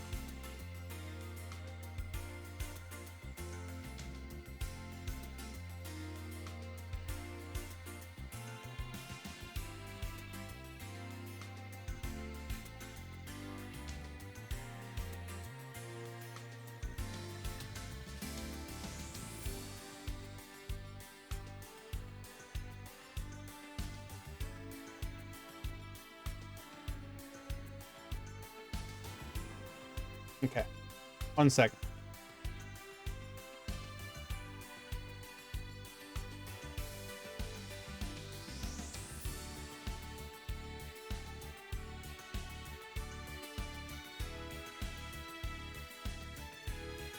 All right, where were we? We were watching Reagan and Red Zin.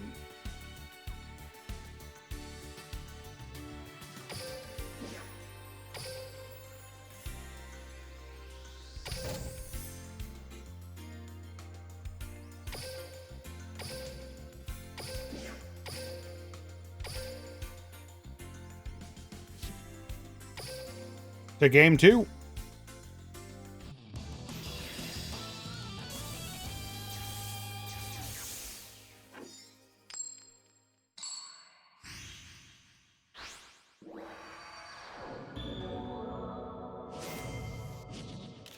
Duel.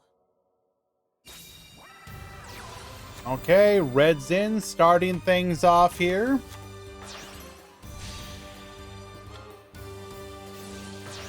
Brutal Dozer. We're going to be able to combo off here without an interruption. Trencher to the field, allowing us to go for a copy of the River Stormer.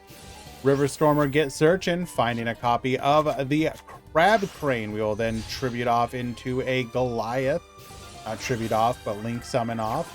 We will then tribute into the Crab Crane, searching for a copy of Outrigger Extension. Into the Goliath once more. River Stormer effect, back to the field. Outrigger Extension. We will go for the rank up here into the Mountain Smasher effect before we go for the Tunneler. 1, 2, 3, 4, and 5. Draw 2. We're going to set 2 and pass to the turn. Back to you.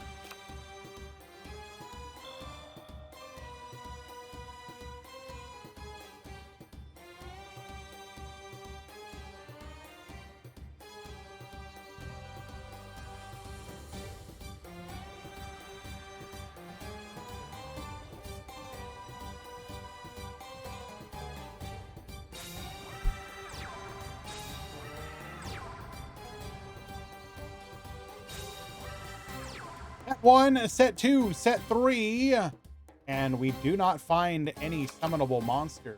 Then again, a lot of these tune decks actually don't run very many. So you literally need to draw one of your 3 monsters or one of your 4 searchers. You have 7 ways to it, but don't find it. You don't find it.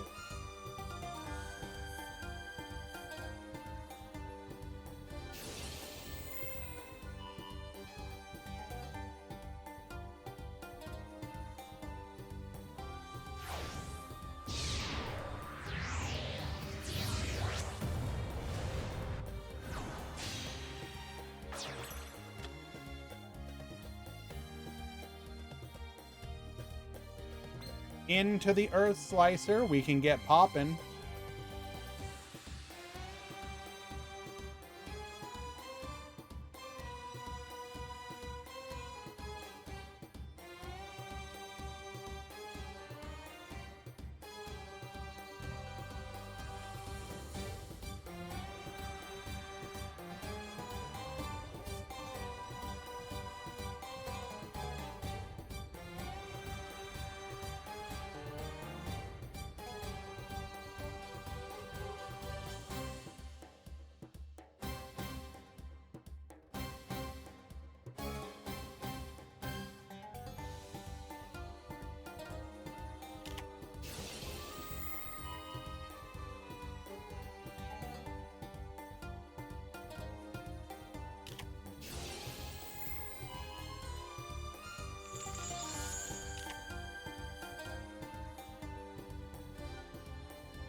Activating IDP. Are going to target the Trencher. We'll activate Book of Moon. He cannot banish. our face down for Slicer. We will protect it in that regard. Hello, Captain Grimm. Welcome, welcome. Kenny the Invoker, good to see you as well. Dr. Dinosaurio, hello, everyone. Good to see you. Glad you could join us. Go for the Brutal Dozer once again. Get summoning. 4 cards left in the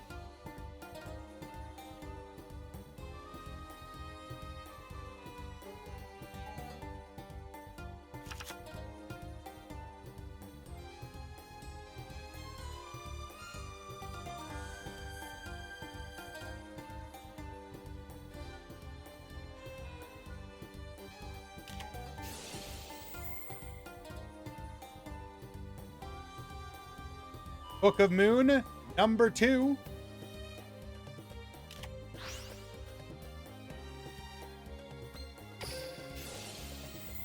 We'll activate the Earth Slicer to bring it back to the...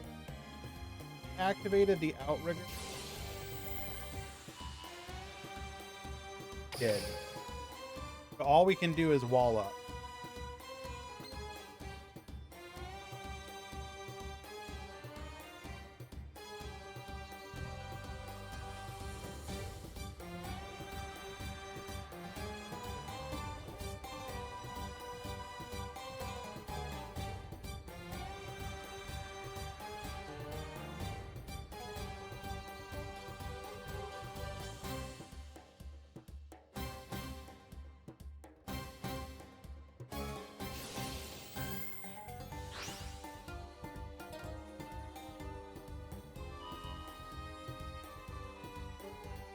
Get poppin', forcing out that final back row. It is the 3rd copy of Book of Moon. No, it's the 2nd copy of...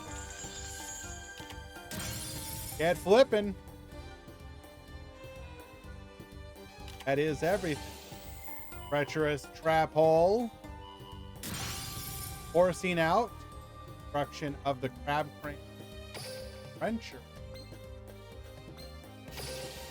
We'll be able to use here to summon.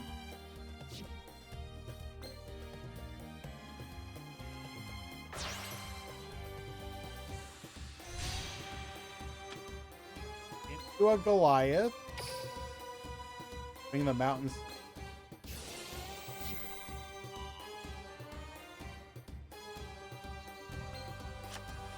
Oh my god, we can change the attack position. Yeah, 4,100 damage on the field, bro.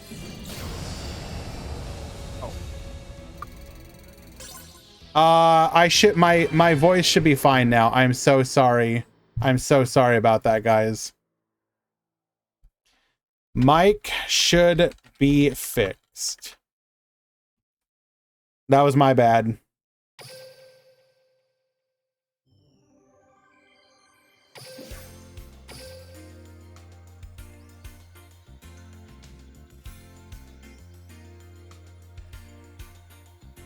Oh.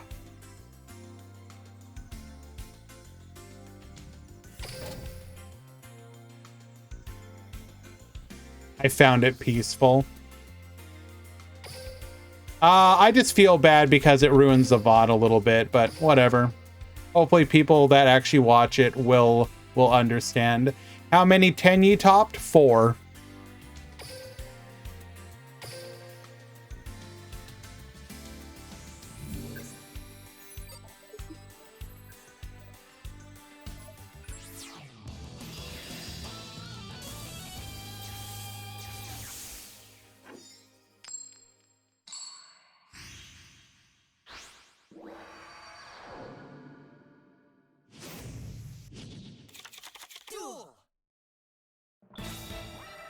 All right, Wild Hope into the Rocket Tracer. Rocket Tracer, get poppin'. Wild Hope gonna add a copy of the Mellow Madonna. We will then scale the Mellow Madonna before going into an Evil Swarm Nightmare Madonna, searching for a copy of the Comic Relief. Activating Posthumous Army and passing the turn. Book of Moon, get flippin'. Activating Foxy. Foxy effect. Foul effect in response. Finding off of the top. Nothing, unfortunately. Whiffing. Falco effect. We're going to go for the IDP here. Completely shutting that down. And setting one. Cosmic Cyclone forcing out that last back row. And we know what's coming from here. Rockets will take game number 1. Game 2.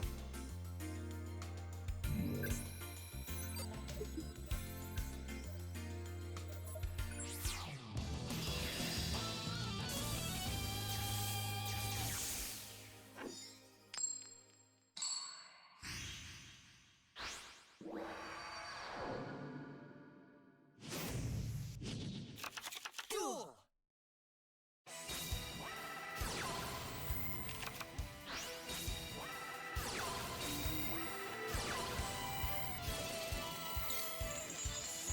Okay. You wouldn't think this is an Abyss Actor deck based on the fact that we have nothing but rockets on the field, going for a Posthumous Army and setting 1. Salaman Great Circle finding a copy of Foul, telling us that we've already got the Gazelle in hand.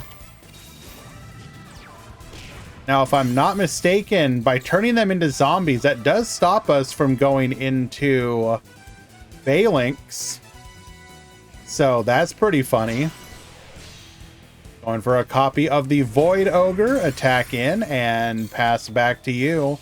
Foul's going to force out that back row. It is an IDP. Get yoinking. Book of Moon. Putting us face down. We let it go through because why wouldn't you? Cynet mining for a copy of Lady Debug. Debug searching for a copy of Gazelle. Going into Phalanx now that we can and are not being cut off by the skill. Summoning out the Mirror. Going into another copy of the Phalanx. Summoning the Gazelle. Gazelle get dumping. Sending a Falco. Falco going to return the Gazelle to hand, allowing us to get to Security Dragon. Security Dragon gets sending. We're then going to attack 1, attack 2, and pass back to you. There's probably no 1 card comeback here. Phalanx will protect. We probably should have taken out the Security Dragon. Not sure why we didn't.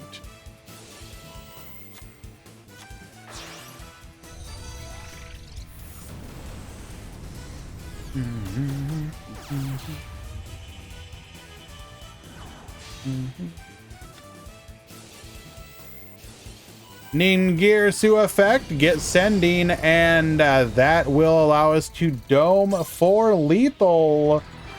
Game 2. Hello, Tinkerbell. Game 3.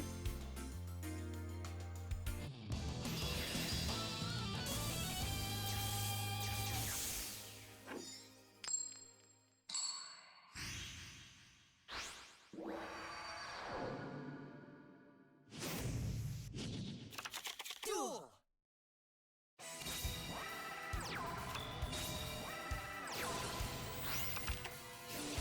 All right, triple set. Now this is what happens when you don't find the cards that you need for your weird mishmash pile deck combo. Unfortunate. Salamangreat Phalanx searching for a copy of the Sanctuary, but we don't have any combo either. Double Cosmic Cyclone, gonna take out 2 of those 3 back row. We can suddenly play the game again, maybe. Opium. Wild Hope effect, allowing us to attack in for not quite lethal damage. We're going to go for Gazelle. Gazelle send to the Jaguar. Foul, or rather Salamangreat Foul, will return to the field by returning the Gazelle to hand. We are under the Posthumous Army effect here. We do have IDP, though. This may single-handedly seal the deal.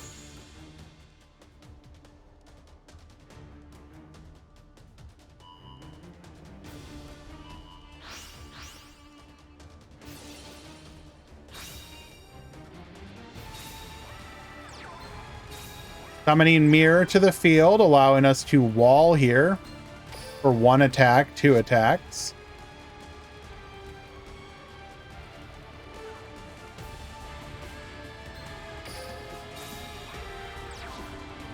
Normal summon, Silver Rocket. We are now representing lethal, unless that back row is going to be enough to protect us.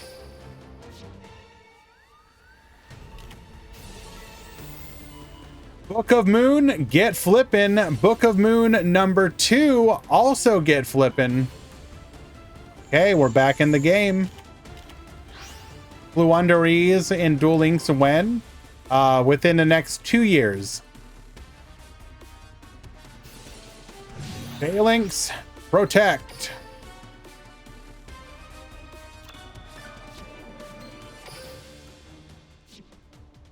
All right, so you're telling me there's a chance. Mirror into Phalanx.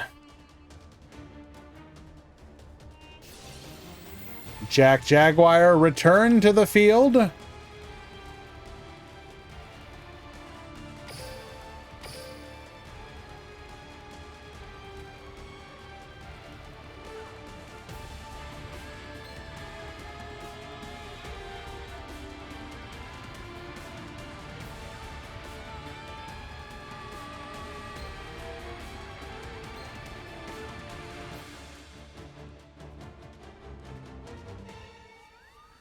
Thoughts on the Rush Duel event? I mean, it's just a character unlock. It's fine.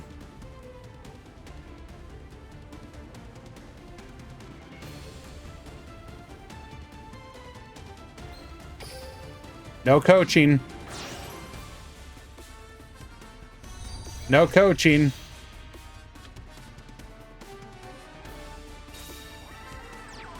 Okay, so we did not have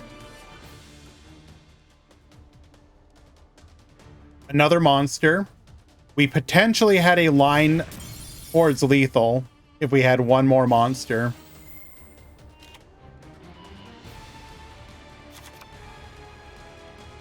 It's Cancer. Just get the event things and then auto duel her at the gate. Who cares? If you get enough event items, you can just auto duel it. Rush dying already, haha. What does that mean, Playmaker?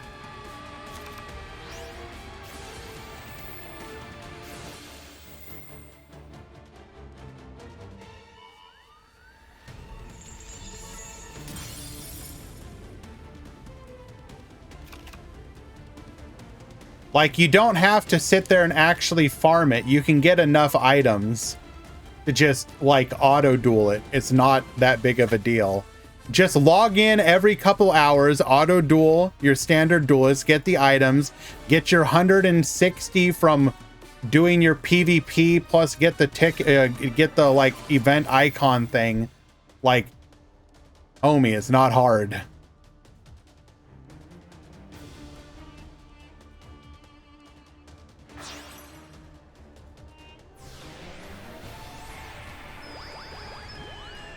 Duel Links will end a service in the near future. Really? Lethal!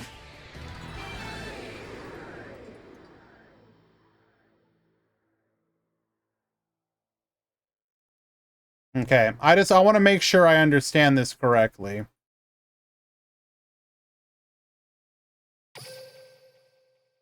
Okay, so let's take a quick look at something really quick here.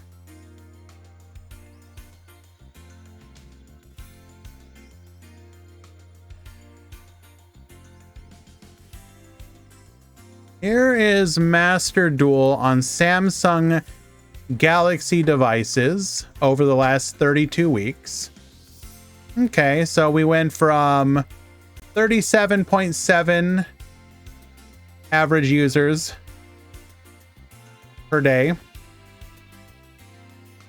to 26.2. That's still fine. Okay.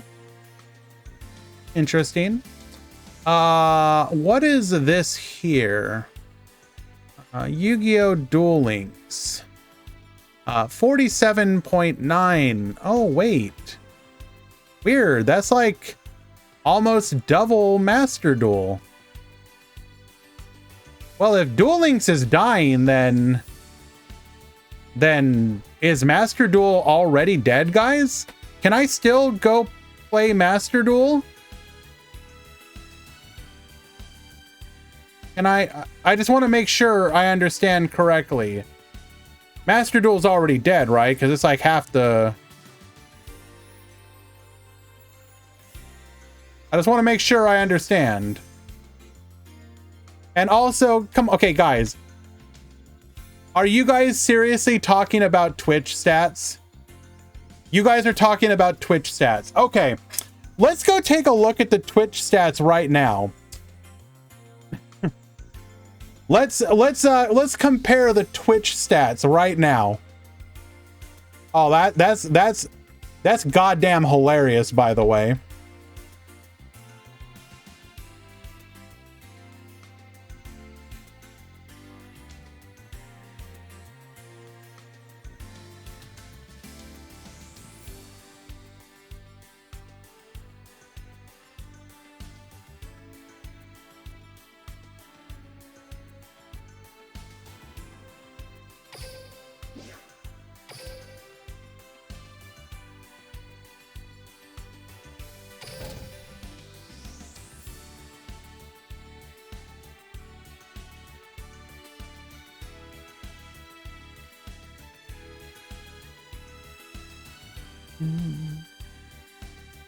Check Steam charts? Why would I check Steam charts? What would that matter?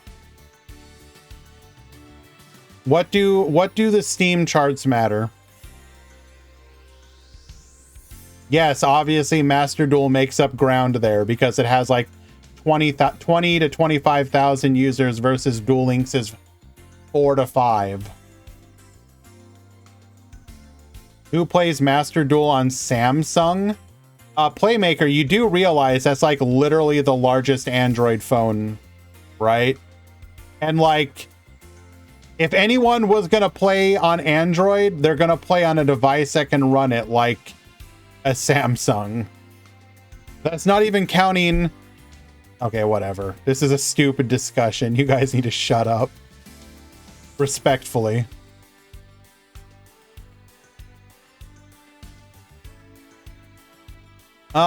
Let's find another match.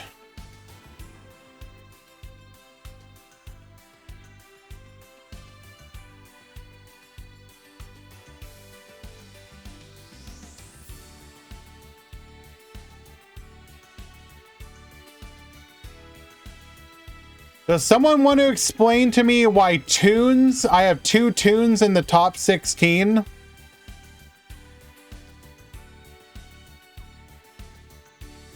Why do I have 2 tune players in the top 16?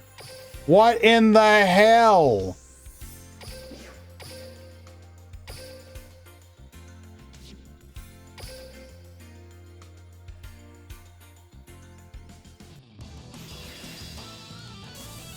Can I pull up iOS stats? Of course not, Playmaker. I own an Android. How am I going to pull up... If you want to know what the iOS stats are, they're typically like 33% more, roughly speaking.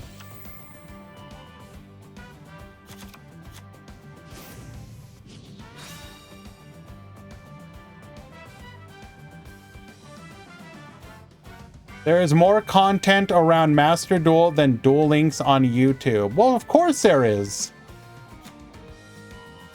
But I'm not sure what the... Okay, you guys are listing like weird metrics, right?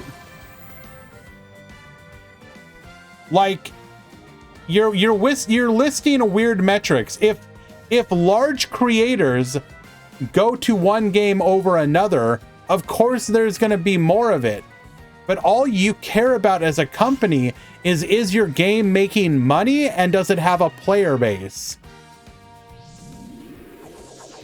I mean, Master Duel is a PC game. It has a PC client. Sure. Okay, Playmaker. your average user count on Steam for Master Duel is like 25 to 30,000. Okay, for Duel Links it's like 4 to 5,000.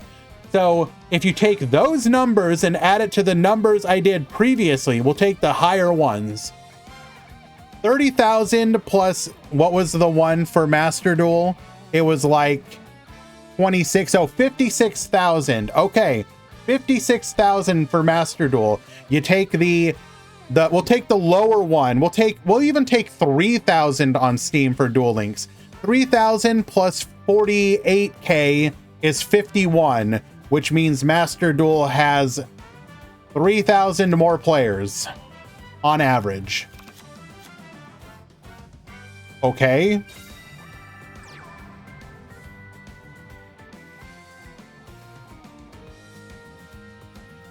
Like, I don't understand this either or mentality that people have to have.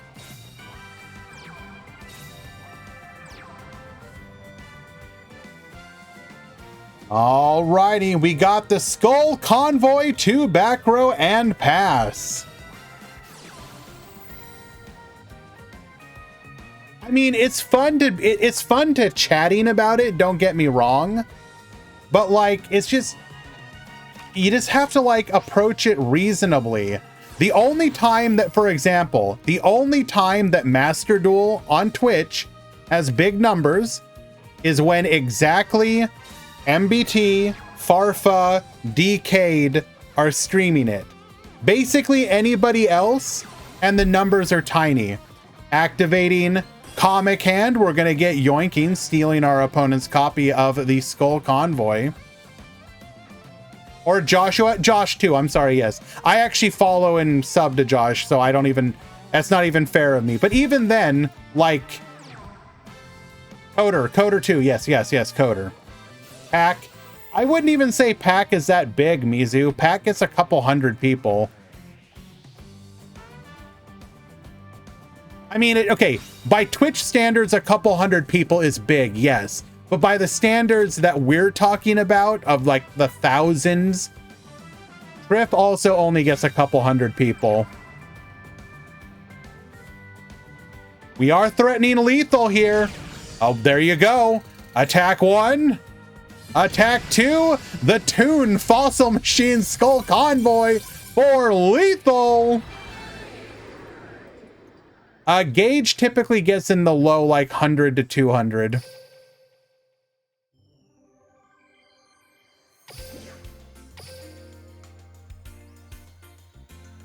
Alrighty, well done. Wait, that was game, right? Or that was the match, right?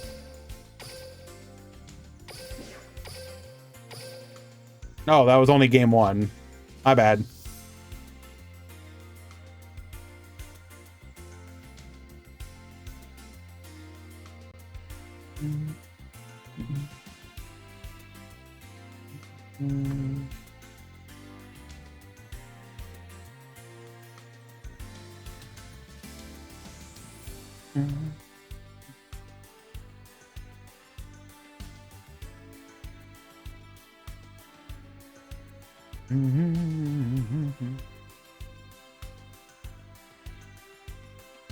Playmaker is 33% more, by the way. You're comparing 2 million to 3 million. That's not triple. You might want to do your math there.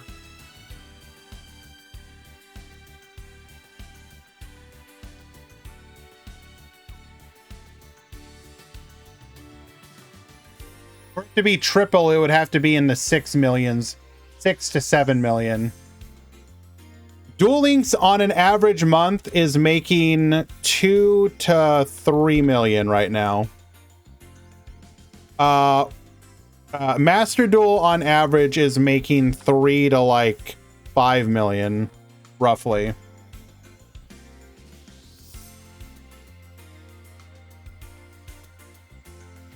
Per month.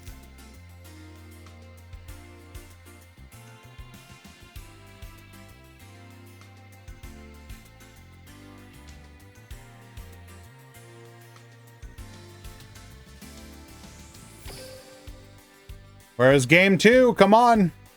Let's go.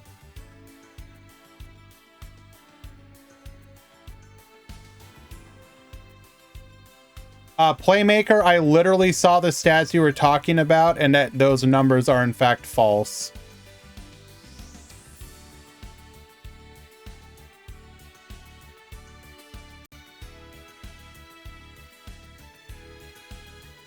It was not 1.5.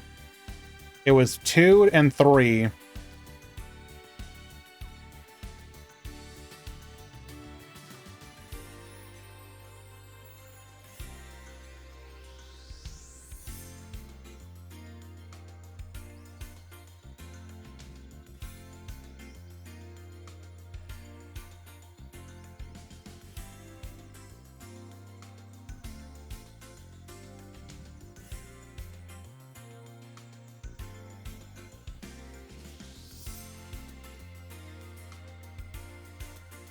I am about to... Playmaker, I'm literally about to destroy you with facts and logic. I'm literally taking DK's images right now. Are you ready for this? Are you ready for this, Playmaker? These are images posted by DK. All right, that sure looks like 2 million to me. 1 million, 1 million. Okay. Can we acknowledge that is 1 million, 1 million? And the other one. Whoa, 1 plus 2 equals 5? 1 plus 2 equals 5? Oh, 1 plus 2 equals 5! Ripple!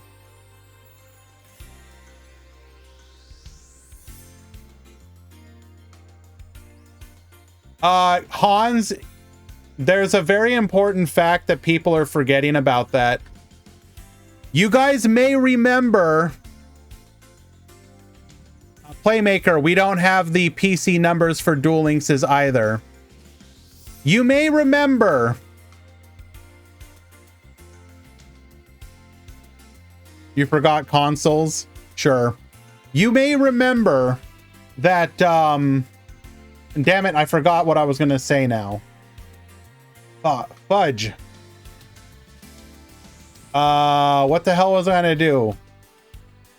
I was going to... Yes, Master Duel makes more money. Of course they do. Oh, Hans. Right. Konami literally cut the cost of things in Duel Links by 30%. Back in January, it was a December or January. The Vrain's numbers were when things were 30% more expensive. Does nobody remember the fact that they cut the cost by 30%? It was literally a big deal. It was literally a big deal. 30% less cost. But let's just ignore that part. Let's just ignore that part. What about the downloads? No, I am not going to be calm. I'm going to be... Oh my god. Playmaker! Yes, obviously, Master Duel makes more money, but this isn't an either-or thing. You're talking about a company that looks at Game 1 making money, Game 2 also makes money, and is happy about it. This isn't some kind of competition. I am not gonna calm down. I refuse. Both games make them money. Why is this so hard to understand? Jesus Christ.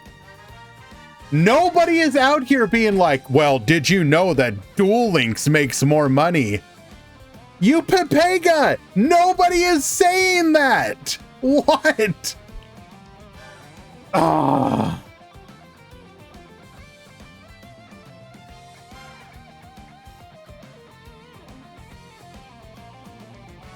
Anyways.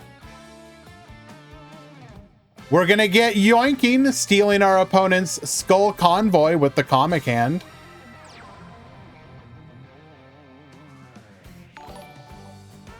Level 100 Crobat, thank you so much for the follow. Then why didn't they make a Rush Duel game? They literally talked about it during their interviews. They did not think enough people would download it. You know how everybody in the beginning was like guessing that the whole reason that they were doing it is because they wanted to avoid another cross duel situation? That's literally why. They wanted to avoid another cross duel situation. So they are using Duel Links as a gateway drug for people. I shop your profile $3,000. It okay. What the hell are you talking about, my guy? Activating MST. We're gonna get our Skull Convoy back, which reduces the Toon Blackluster Soldier, and we do not attack directly. Why would we not attack?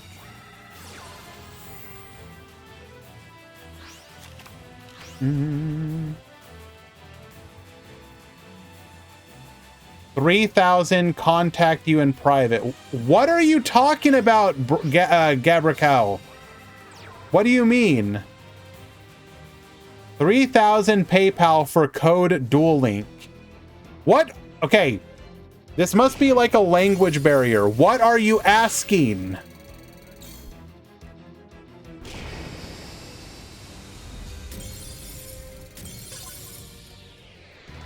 Alrighty, Shalnark takes it. We are cutting off one of the Toon players before they can go any further. You want to buy my account? Kindly off. No, I am not selling you my account.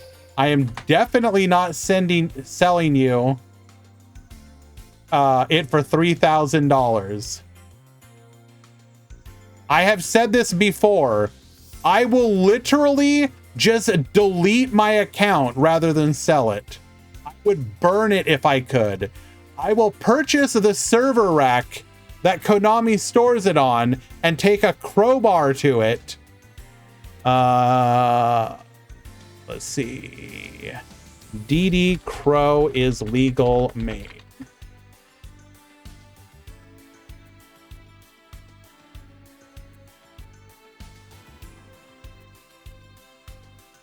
Do I think they'll change the currency for Rush Duel? No.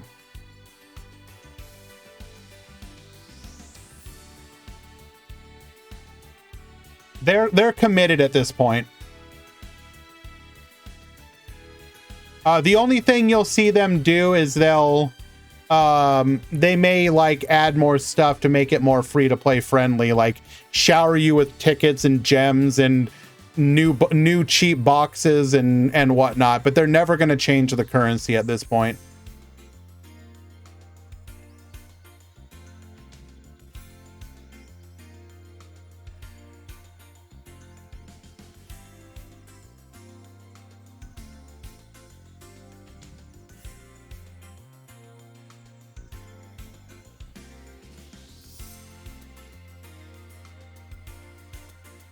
New profile for live and profile actual for me, 3,000. Okay.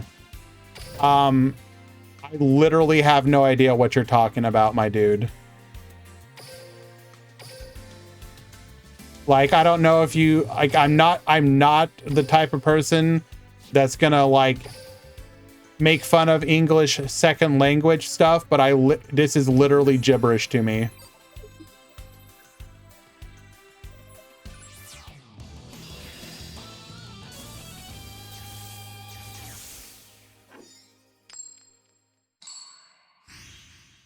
My account is for sale. I shop crying emoji, crying emoji, crying emoji, crying emoji. Escaping my question about where the info about... What do you mean about where... Bro. You can just look at the prices. They announced it in Master Duel as well, dude.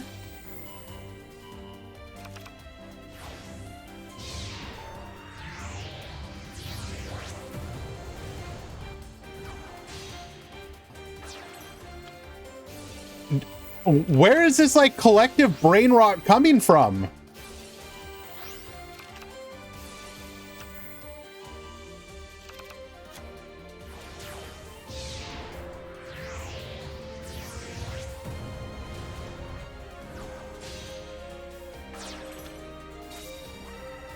Like, I can go into the shop and show you that they're cheaper.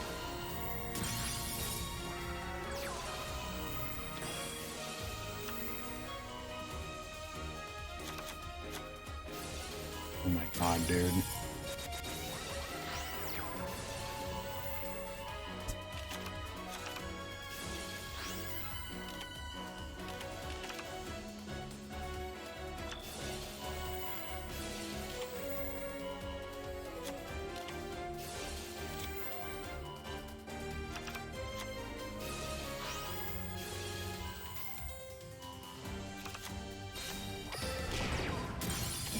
Going for lethal here. Crackdown is going to be able to wall us off. Summoning the excuse me, Endymion. We're going to link off for the Artemis before going for the Ferocious Flame Swordsman. We're going to go ahead and get shuffling here, denying our opponent the resources. Going for a Chocolate a la mode once again. Bottomless Trap Hole, Forbidden Lance to protect. Bottomless Trap Hole again. To ensure that this goes through, Cosmic Cyclone, take out the final one. We're then going to go for a Magdalene, allowing us to get a copy of Petting Cesor. We can then just go into the Queen Tiramisu, activate her effect, get spinning, return, and that is lethal on board, but we're not done yet. Get searching, adding a copy of the Medolce Knights for extra insurance, and game number 1.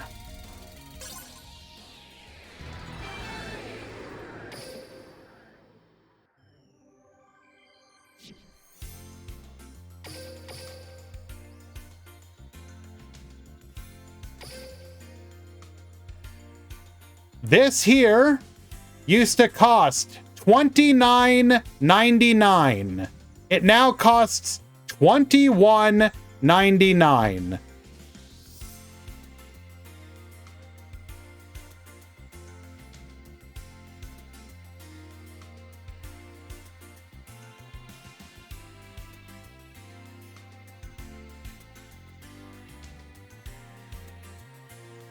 Which is a 24% reduction. So sorry, not 30, 24% reduction.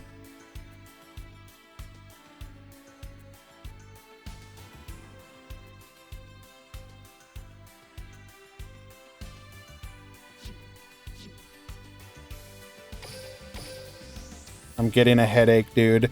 Playmaker, what is your point, dude? Can you get to your final point? Congratulations, you have worded yourself to this point.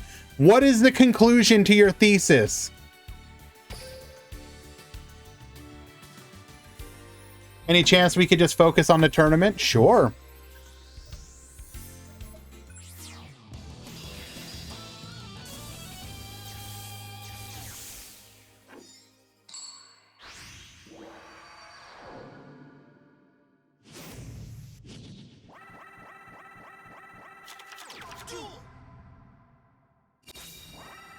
All right, triple set the back row. We're going to go for a Cosmic Cyclone. Taking out the Crackdown. We must have found an MST because we're taking that out as well. Petting Cesor. Bring out the Messengelato. We're going to get in for 3K. Our opponent's going to triple set Book of Moon, stopping one of these attacks, but we cannot stop the other. Well, thankfully, Playmaker, the EU is not literally the entire world. Neither is the US, to be fair.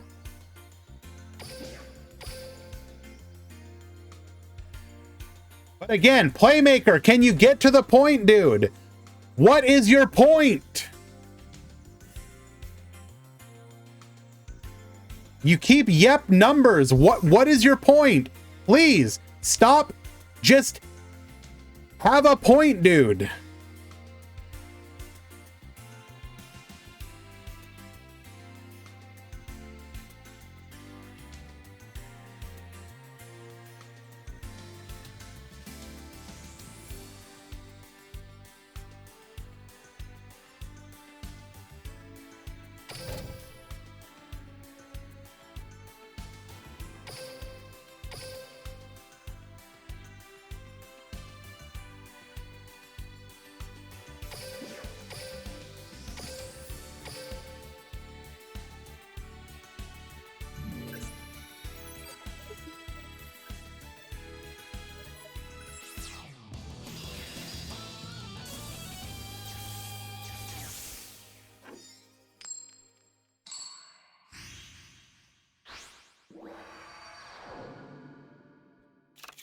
Duel.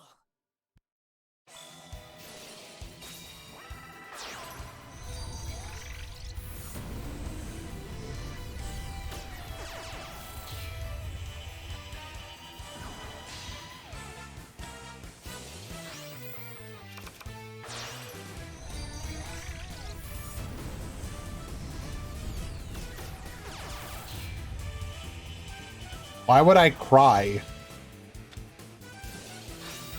I'm frustrated because I don't understand, like, the point. It's like...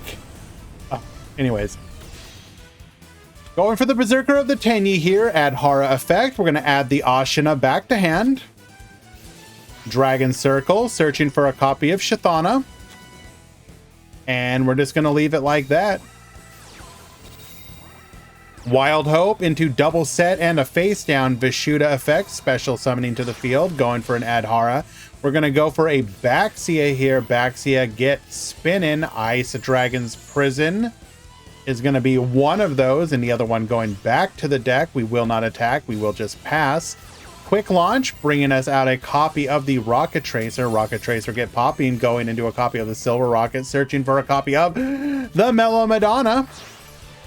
We'll then go for the Void Ogre Dragon here. Summon, rather scale the Mellow Madonna. Madonna searching for a copy of the extras here. We're going to go for the Comic Relief. Pendulum Summon 1 and 2. Activate the Comic Relief effect. How do we lose this one? Posthumous Army.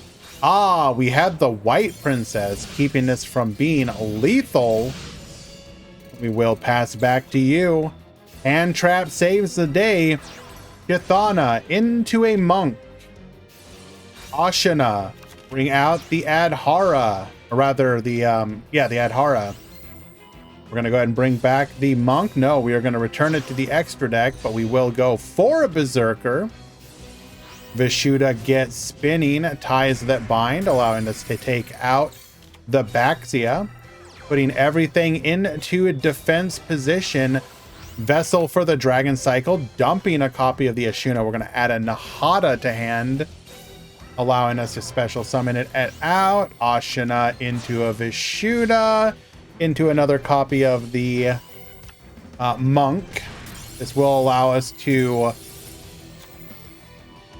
pop and then have a lethal on the board. Leader will go down in game number 2.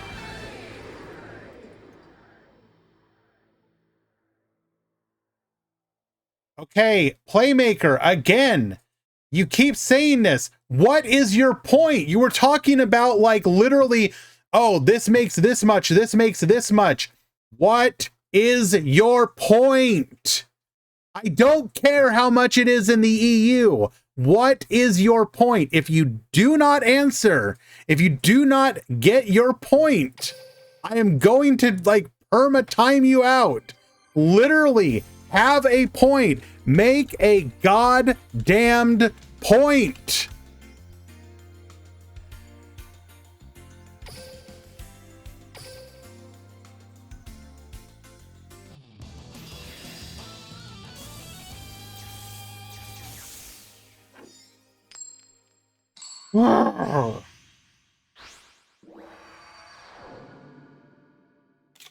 Duel.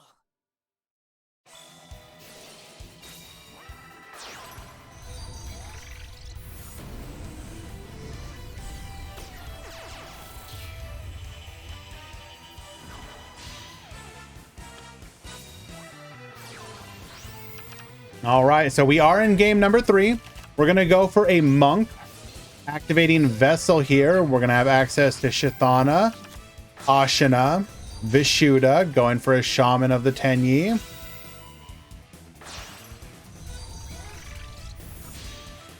Ending on a Berserker here, Heavenly Dragon Circle, allowing us to get a copy of Adhara. We can normal that out, allowing us to go into a Draco Berserker.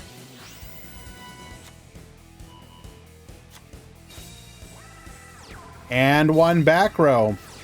Scale the Hope. Rocket Tracer effect, allowing us to get into a Silver Rocket Dragon. We're going to add a Mellow Madonna to hand. We'll then go for the Void Ogre. Void Ogre will allow us to turn off that back row once we get no cards in hand. Unfortunately, we were not able to do so because we still had cards in hand. Wild Hope. Scale the Rookie. Activating Posthumous Army here. We will increase the level of our scale, or rather increase the scale level.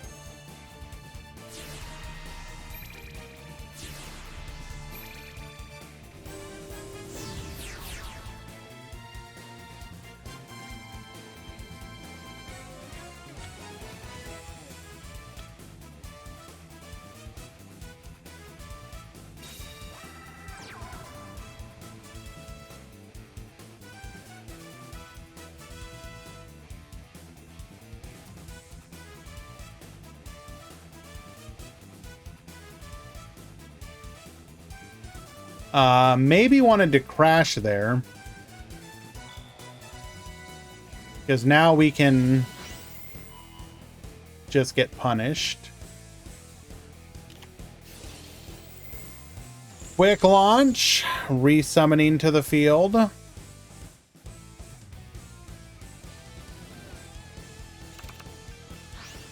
Weird. Playmaker still hasn't made a goddamn point.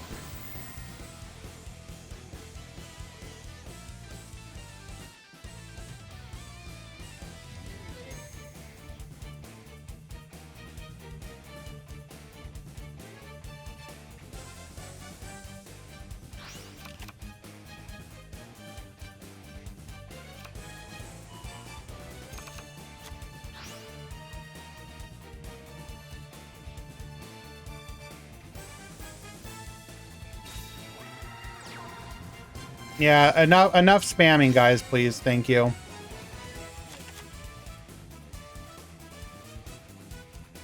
You stated Duel Links has more players on Samsung, which is objectively true, and that there are no iOS stats. I literally told you that iOS is more, will be more for both games because iOS has a larger share of players, but sure. Okay, but Master Duel is a PC game, PC client. Not sure what you mean by that when there's literally a... What do you mean by there's... Marco, stop, please. Master Duel is a PC game, so you are comparing apples and strawberries. Duel Links has double players on Samsung, but on Steam, Master Duel has 6 times the players. First of all, who cares about the fucking percentages? Add the numbers together! So your comparison is so wrong in all directions. Okay. Do you understand that the percentage difference on Steam literally doesn't matter? Like, again, what do you think I'm trying to say? I'm not out here arguing that Duel Links has more players. I conceded that point in the goddamn beginning. You understand that, correct? I conceded that in the beginning, but I was pushing back to people who sit here and say stuff like, Lamau, game dying, and it's like, homie, if you combine Steam numbers plus these numbers, they're basically the same. Steam stats. Duel Links, how many people are currently online? So we'll go by the 24-hour peak for both of them. So 4,300 on Steam for Duel Links. Steam Stats Master Duel. How many, what's the peak? 20,500 peak. Okay, so we'll take the notepad. We'll take 4.3K for Duel Links on Steam. We'll take 20.5K for Master Duel. Okay, now let's take those numbers that I showed you earlier. And again, this will be everything but iOS. So wait, wrong one. So Master Duel for this week has 26.2K. So we're going to take 20.5K, add that to 26.2K for a total of 46.7K. We are then going to take Duel Links' 47.9K and add that to the 4.3K on Steam for 52.2K.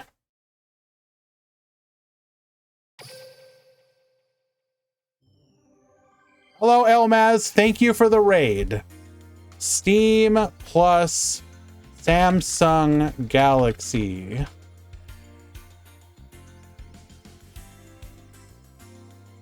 Duel Links Steam plus Samsung Galaxy.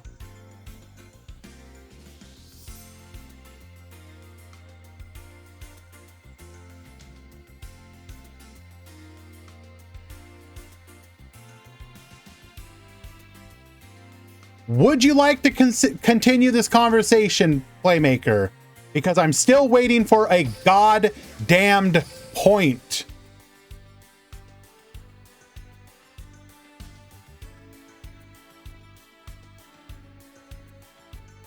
My point was Master Duel makes 3 times more money than Duel Links.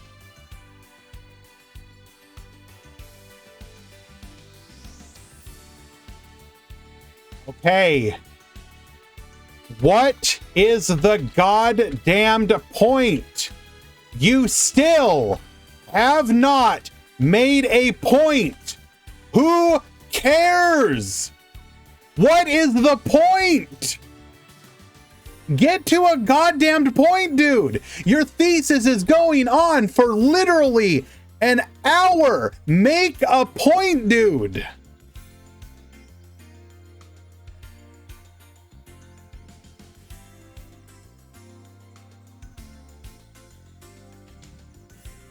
Congratulations, Master Duel makes more money. Who cares? Now what? What does it matter?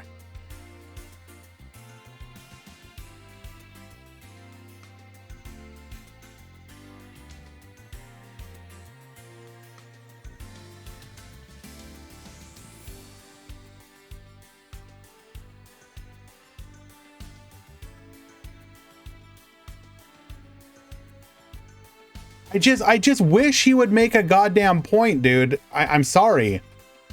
I hate these circular conversations where you say fucking words and then you don't have a point. Have a point.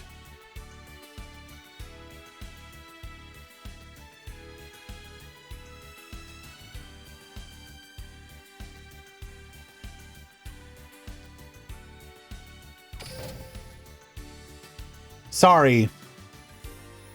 I was having fun with it in the beginning, but I'm actually getting kind of upset now. Like, literally, you've been like talking this stuff for an hour and you have yet to make a point.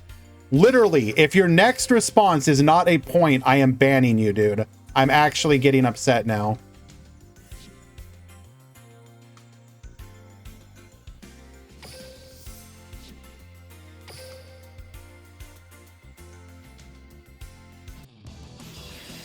It's probably not been going on for an hour, but I'm getting really annoyed. Make a point, dude.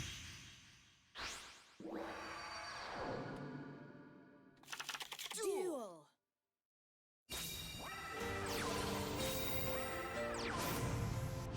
Like, homie, You're homie, you're in the stream of a dueling streamer.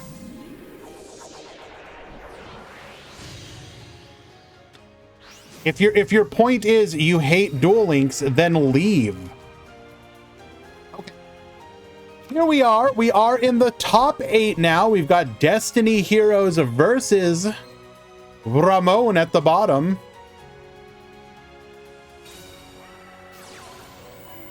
Activating Cosmic Cyclone, taking out a copy of the Book of Moon. Cosmic Cyclone number 2, so we have completely invalidated the back row.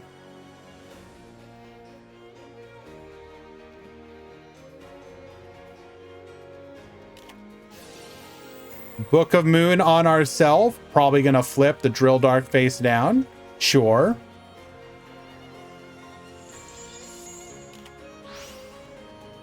All right, but can we play through the Dystopia pop? If we have Book of Moon in hand, we're simply a better gamer.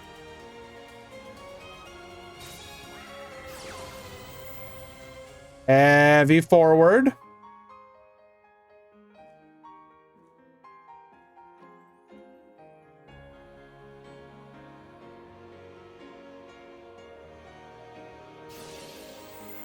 Dystopia get poppin'. This is a pretty bold choice here, because if we have a summon in hand, we're gonna get Giga punished.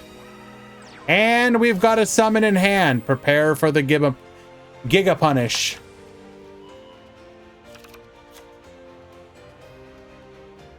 Am I excited about unlocking Mimi tonight? Yes, so long as we actually have access to multiple copies of the triple threat thunder threat, whatever. If we have exactly one copy of it, Mimi's basically dead on arrival.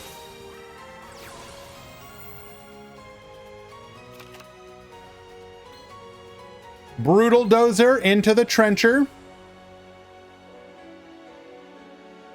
What's the effect? If you have 3 copies of if you have 3 Aqua monsters on the field, you can make one level 8 or lower monster on your opponent's side of the field 0 attack. So what you do is you and then you play it with this skill that allows you to buff Aqua type monsters on your side of the field by 700. So if you have that spell plus access to Dion Keto, then you can lethal your opponent at 3,200 life points or below. But Konami may be afraid of that being a viable thing, so may only give 1 copy of the spell. And if that's true, then her deck is just kind of not a deck. It won't do anything. You'll just get blown out by Dragoncaster, so it...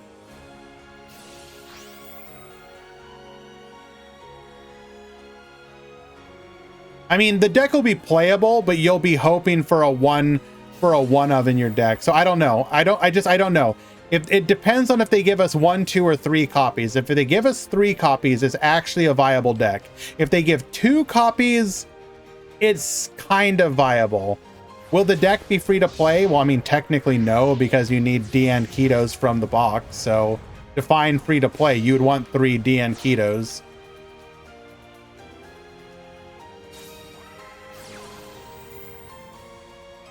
Going for the Outrigger extension here. We are going to rank up into the Earth Slicer.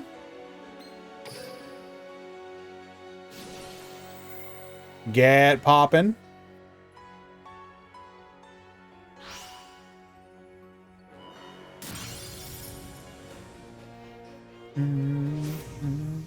Seal the Tombs. Going in for 31, and back to you. We're topping 1 with no ability to summon from the graveyard. Ramon will take game number 1.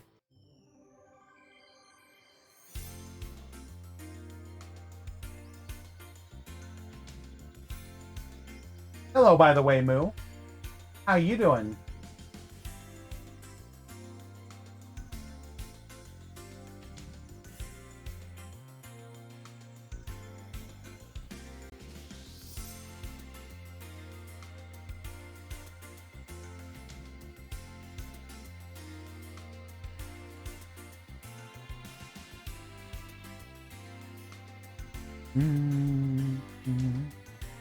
Mimi really looks like an NPC.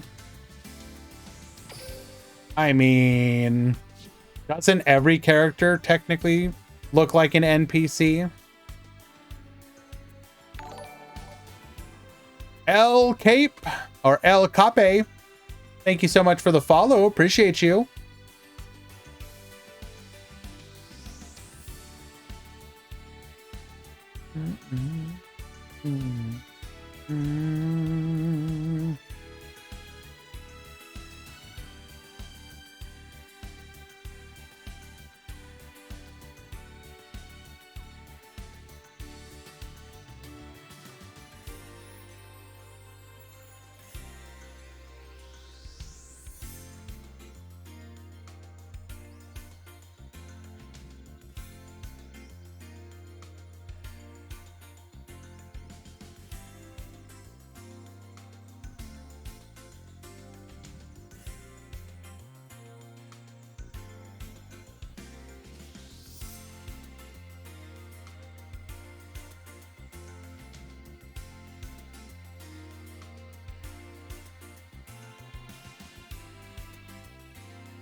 Okay, game number 2.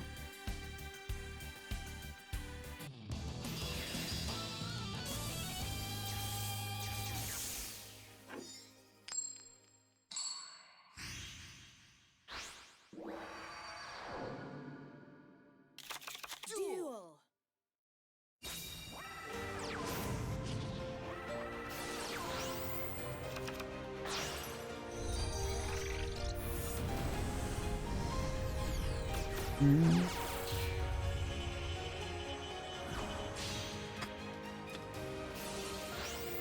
Love.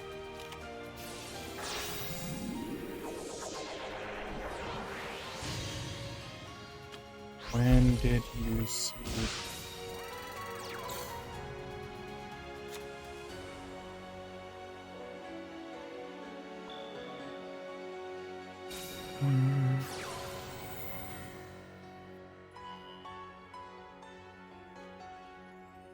What's my favorite deck to play by having pure enjoyment? Well, I'll wait till the ad is finished to answer that question.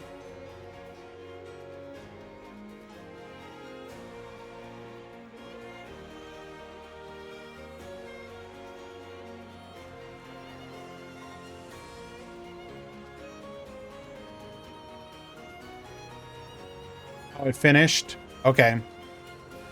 My favorite deck changes over time. Basically anything that I can run an interesting package, or I like being able to set traps. So any deck that allows me to set traps efficiently. As far as what kind of monster package I like to run, I want ones that allow me to do, I don't know, just interesting combos. So like decks in the recent past that I've enjoyed have been stuff like Starry Night, Sulfa Cord. Most recently, I've gone back to playing Valkyries. The latter, Bella. I also like any deck that allows you to do like a really funny combo with cards that people may not expect. So, as an example, again, I do plan to do this on stream during a ladder climbing stream in the near future. But one example is with the Valkyrie deck. You can do really funny things with monster revives. So what do I mean by that? Cards like Back to the Front or Super Team Buddy Force Unite can actually generate you an insane amount of advantage in that deck. So like, let me give you an example. One of the things you can do is activate back to the front, right? Bring back Sigrun from the graveyard. Sigrun activates, brings back Zeshta or whatever, Zeshta. Zeshta effect activates, brings out a copy of, like, I don't know, Zwite. And then Zwite effect to pop your opponent. So off of one trap that just revives a monster from the graveyard, you're able to fill your board full of monsters and pop an opponent's monster as well. Find interactions like that pretty funny. So basically any deck that can do stuff like that is what I'm looking for. I want very neat combinations of spell trap effects along with monsters. Do you play the combo that skips the opponent turn? That card literally isn't in the game.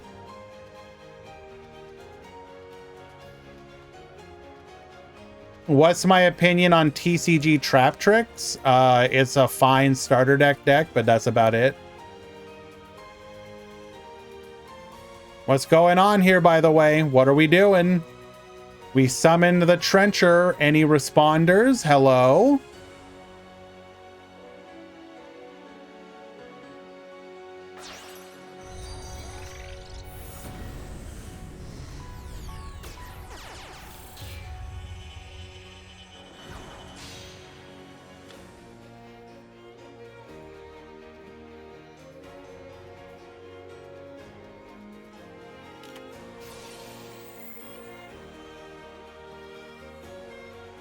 Activating Ring of Destruction, taking out the Brutal Dozer.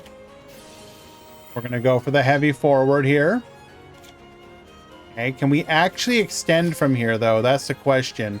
We do have the Trencher in the graveyard, so yes, we do have the ability to extend here.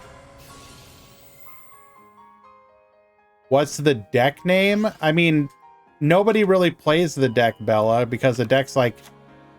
it has never really had any like tournament success. There was a couple times it did decently in like one of Quantum's events, for example. But most people probably didn't even pick up the deck because you had no reason to. I'm just playing it because it's fun. You sent me your point.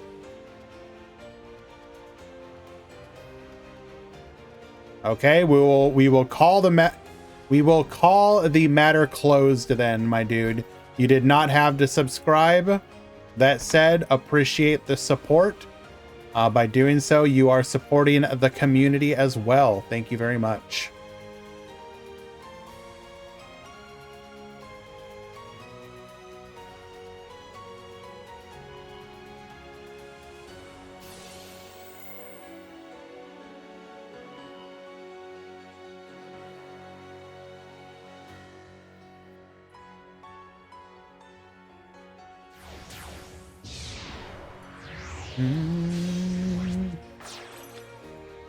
All right, into the Mountain Smasher. Into the Goliath.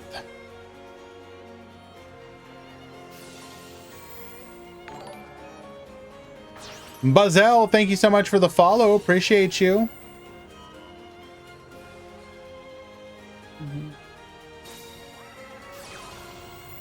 He doesn't have to apologize. We were just having an argument and I was getting upset.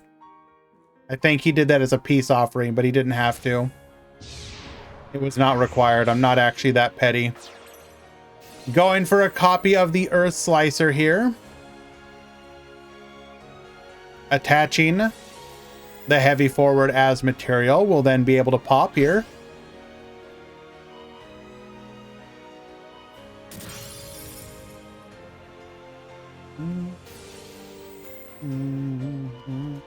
We are going to revive the Dystopia, though. This will do another bit of burn damage. It is not GG quite yet.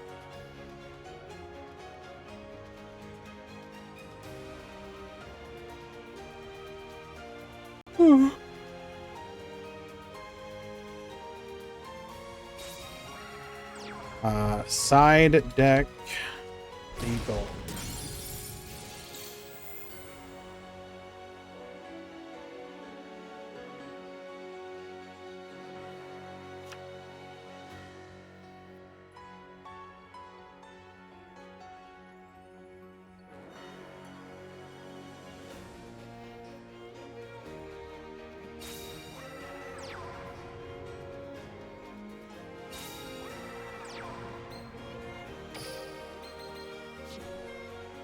Set one, summon one.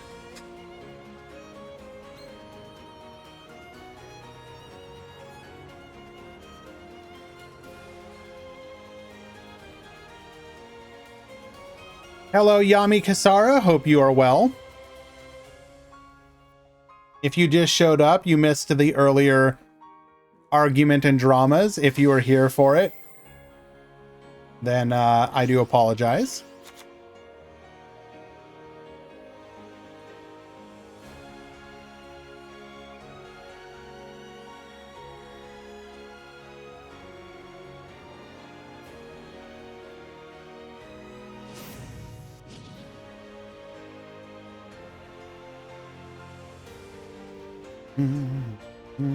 You did miss drama. Unlucky. Oh, going for a copy of Plasma. This won't... We'll probably just send it back to deck, though. Can't imagine we're actually going to keep it here. Unless...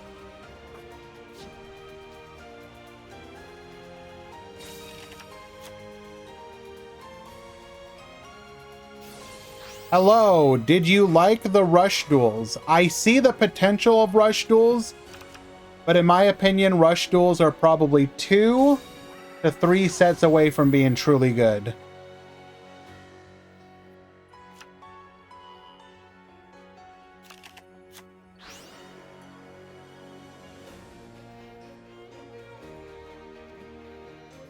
Alrighty, back to you.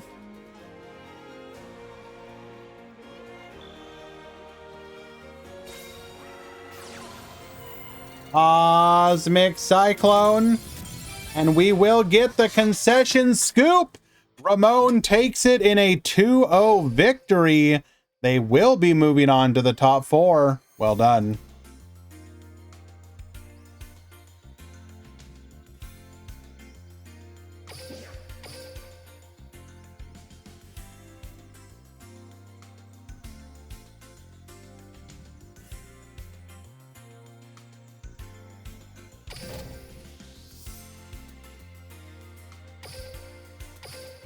I am going to take this opportunity to go get some water. So I will be right back. There better be not one damn chicken in the chat. Anyone who posts a chicken will be banned. Be right back. Duel.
Have I been muted this whole time?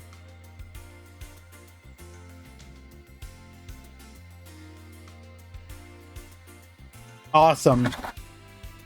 I've literally been back for like 2 minutes. Yeah, the purge is coming, don't you worry. The purge is coming.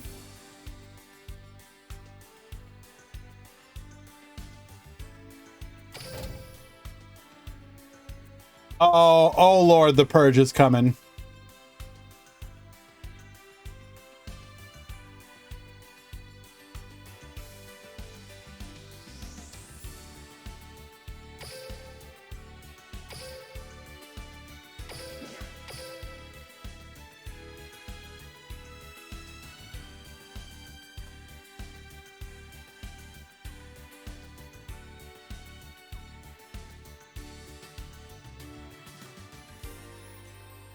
Anyone and everyone who posted a chicken, Elmaz.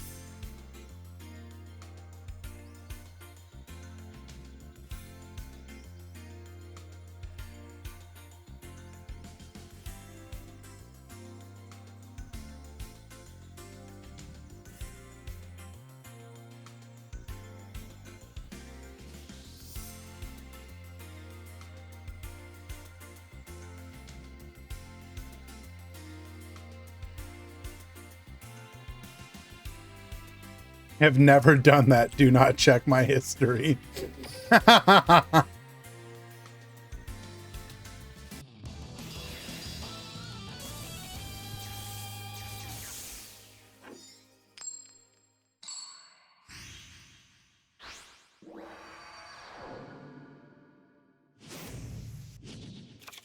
Duel.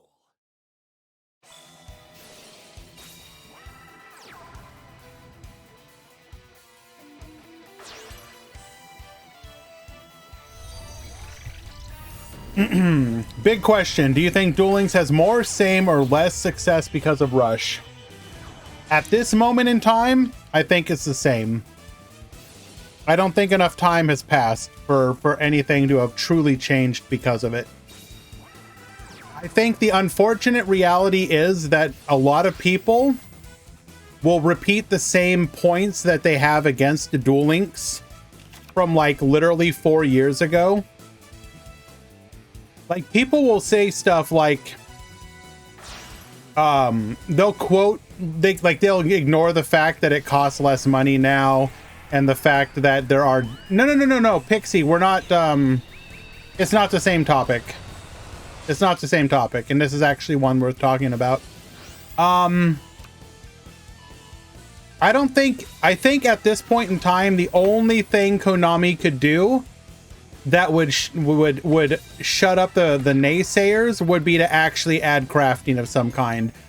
And I honestly believe at this point, like legit, straight up, I honestly believe Konami could just straight up make Duel Links exactly the same as Master Duel, and you would still have Master Duel people who would then just find another argument of why it's actually a bad game.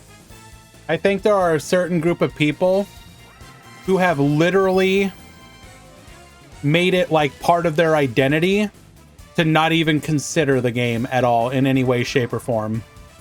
And it's just unfortunate.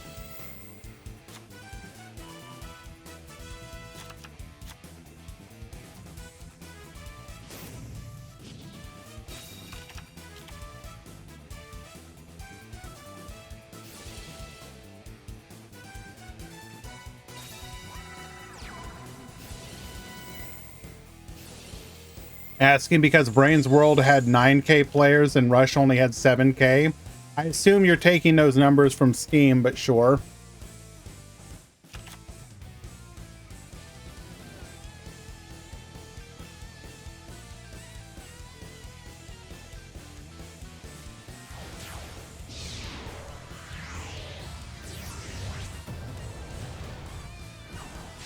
The game is really grindy and that doesn't change. That's actually a very interesting conversation, though, Hugh. Do you consider, if you want to play Master Duel free to play, do you consider it non-grindy? Would you consider Master Duel non-grindy free-to-play?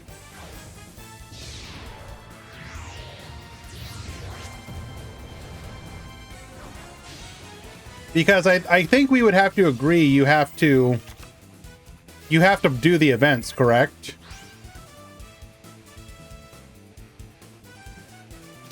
You have to play the events in Master Duel, right? And I think we can all agree that the events in Master Duel are immensely boring. And then God help you if you don't have an event for the deck and have to play the loner decks.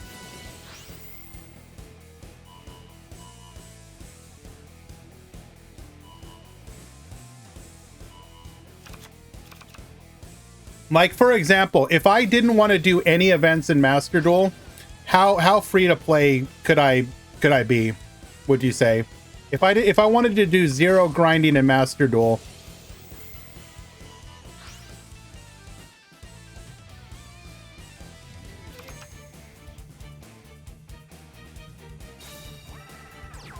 create a new account.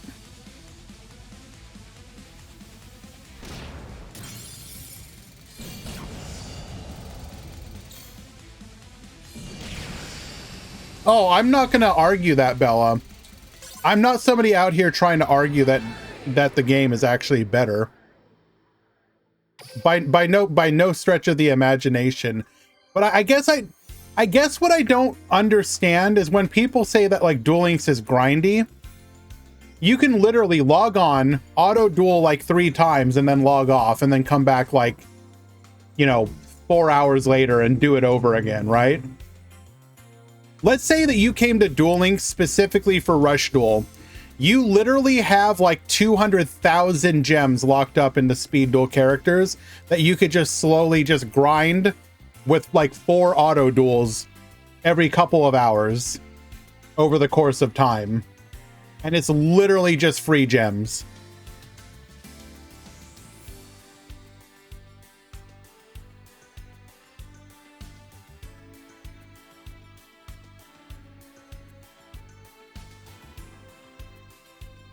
You have to grind characters, but again, you literally just click auto duel. Kiadi says, I made a new Duel Links account for Rush and I've bought 3 boxes since launch.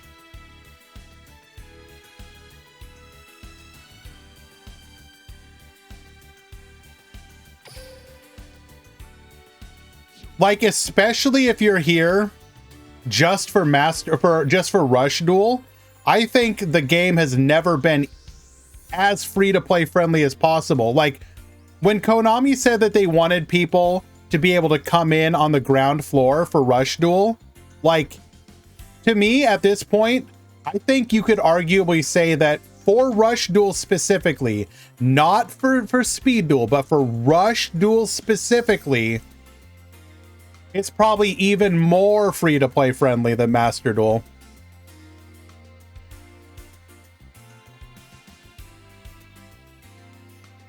Am I wrong about that?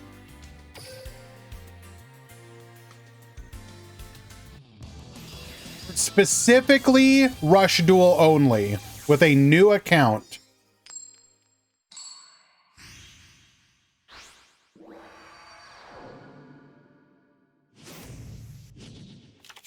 Duel.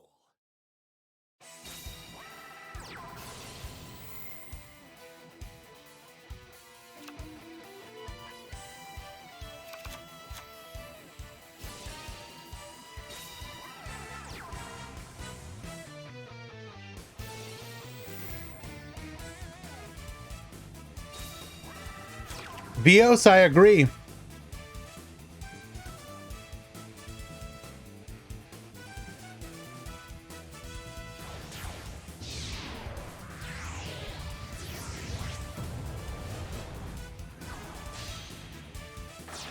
Meki won game 1.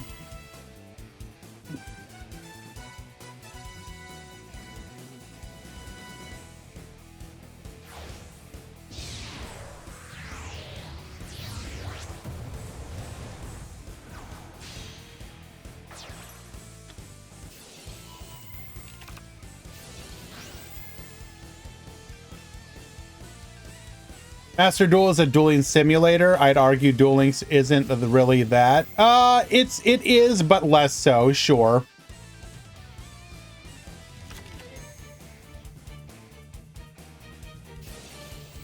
Messengelato, get searching. We're going to add a copy of Madolce Nights.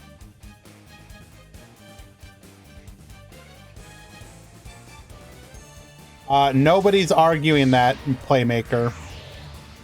I was just arguing that a person who plays for Rush Duel explicitly, for just Rush Duel, and makes an account new now, has more resources for free available to them than you do in Master Duel. Master Duel will just give you access to them a little bit faster. Well, a lot faster. But if you play Duel Links for Rush Duel, we got to look how it looks Bella, the argument is literally about how it is for a new player coming in now.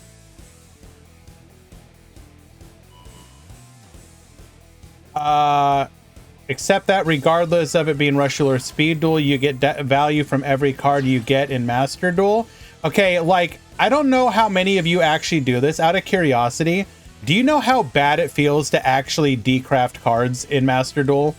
I'm not arguing against crafting, but do you know how, like, big feels bad it is to decraft a card in Master Duel? It is legitimately an awful feeling. Like, yes, it is nice that you can get the resources back, and crafting, again, decrafting, no, Bella, I'm not talking about decrafting that bad card you pulled from a deck. I'm talking about the fact that, like, you know, when my virtual world deck got hit and it's literally like no longer playable, and I had to go and be like, well, I might as well get some value out of this deck, and I decrafted it. It felt immensely bad. The amount of resources I got back from that deck was not worth the like 30 dust I got from when they banned Very Fun Dragon. I mean, you get some value from it. Yes, I do agree. You get some value. Yes, I do agree. You get some value. I'm not disagreeing. Again, the whole point, as I said at the beginning, is yes, crafting is good. It is always going to be better to have crafting. My argument was just that when you decraft a deck, it feels bad.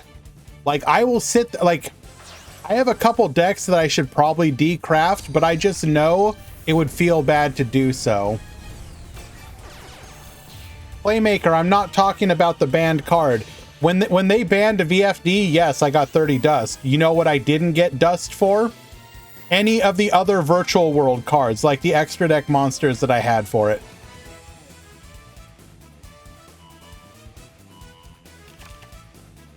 Again, please understand, I'm not saying crafting is bad. It feels better than buying a 10-pack and getting the one you already have 3 of and not being able to do anything with it. Sure. Yeah, no, I don't disagree, Jay Paulino. I'm just talking about, you know, the fact of how rough it is. I see this as just bad investment, but Virtual World was such a cool deck. I didn't know any better, dude. I saw Virtual World was a strong deck in the game. I liked the aesthetic of the cards. From like an aesthetic standpoint, it's like a really cool card. But then you find out, oh, if you remove VFD from the equation, the deck is legitimately dog water, like horrifically bad. Like, the deck literally only worked because of VFD.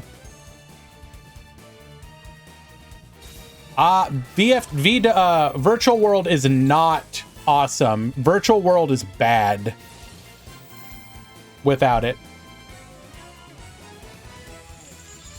JJ, that does feel bad. That's why Konami does need to be careful about how they hit decks in Duel Links. And for the most part, outside of a few egregious examples, IDP is going to kind of turn this game around a little bit. Maybe Copium. Awesome in the play style. Yes, but unfortunately they don't have the one thing they actually forgot to do with Virtual World is make any of the Virtual World cards besides Shen Shen good. And sorry, I meant extra deck monsters. Like every other extra Virtual World extra deck monster is just like objectively mid.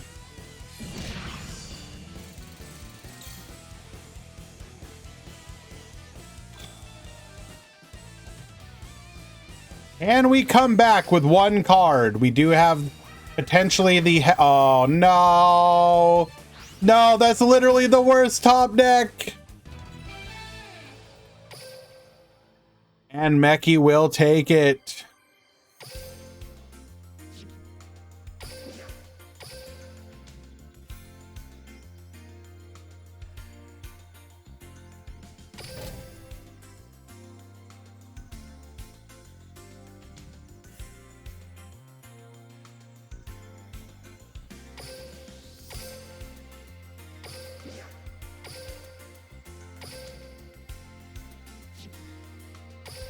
And we're in for game number 3 on the other side of this bracket.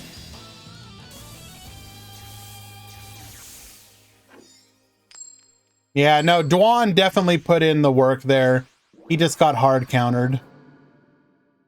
Medolce is in the finals, yes.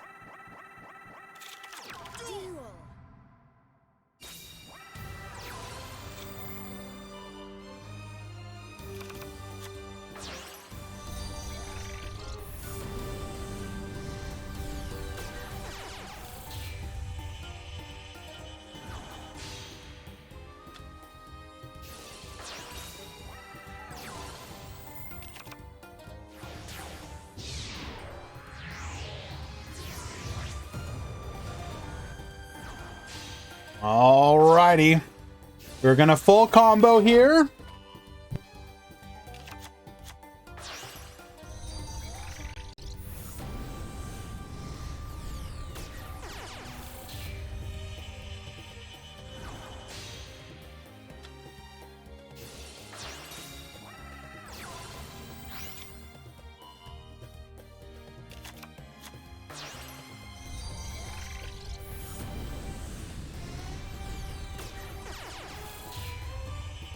I will say, I actually missed out on a couple of the unbans. I think when they banned Crystron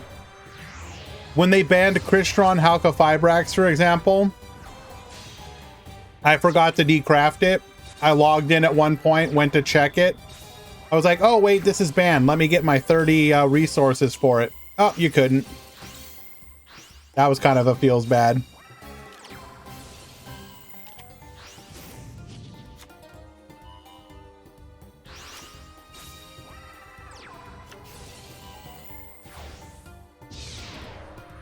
Why not? Oh, because I waited too long to decraft it, Kisara.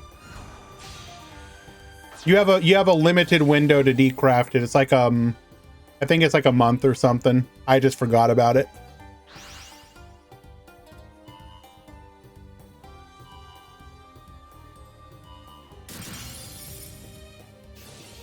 I mean, it's a generous amount of time. It's like a month.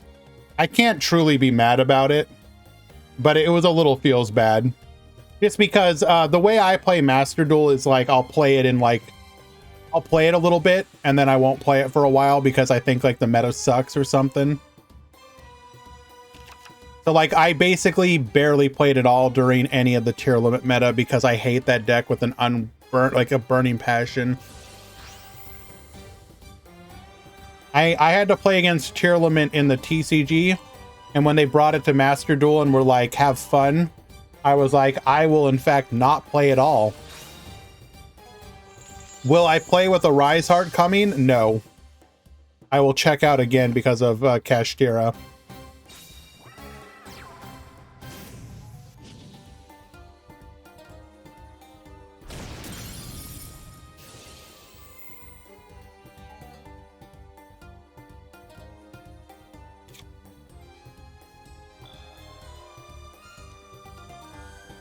Garen, it's not everyone. It's a very contentious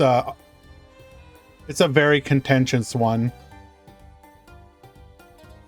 Piers is not universally loved.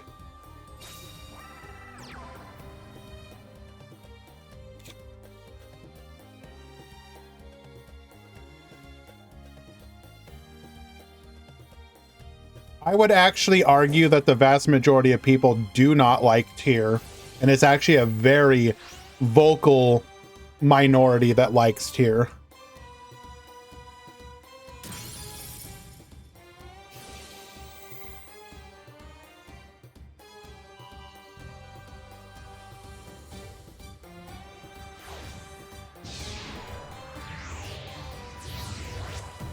The next Rush Duel tournament's on Sunday. You can find the sign-up link in the Discord.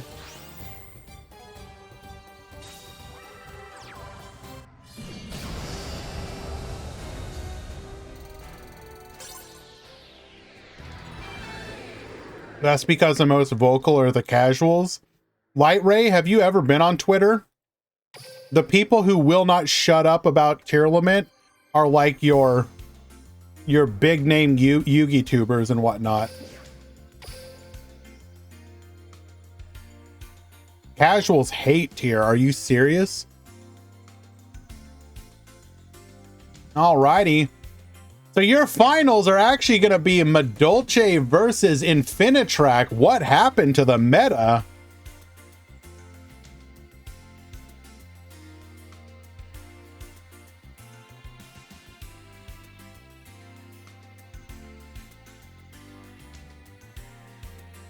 Meme tournament.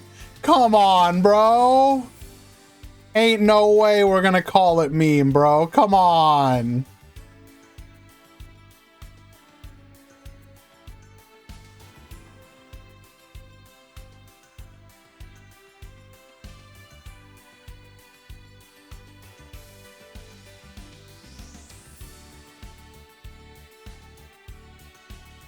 When I saw that tier limit was like the most represented deck in the top cut of Dortmund or whatever, I legitimately had like a panic attack. Well, not legitimately, like fake legitimately.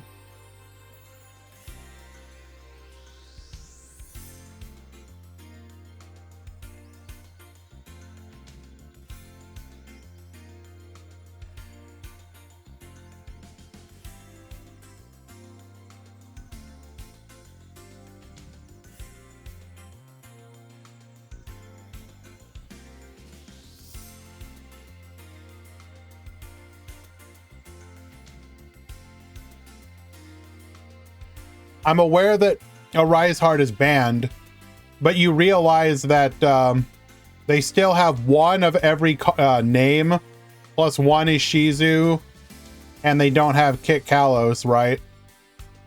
And yet, so like what I'm afraid of, I'm really afraid that we're about to have an OCG happen where Tier Lament is like top deck for like 2 years. I really hope they don't do that. The last thing we need is to have that deck around for literally the next like 2 years.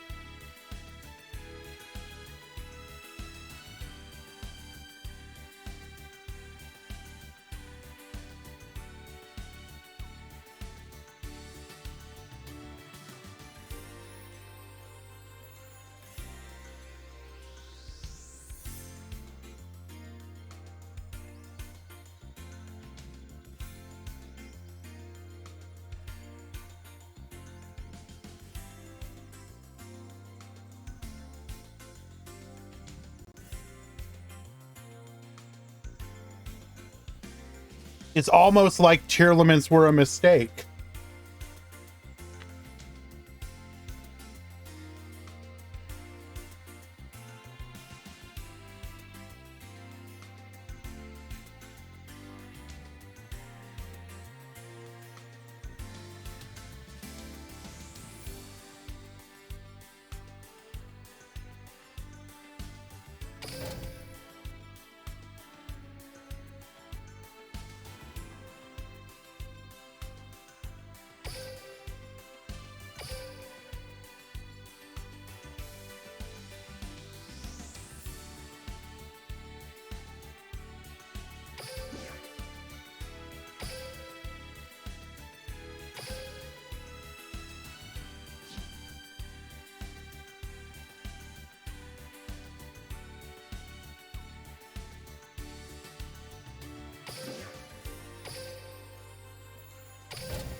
Yes,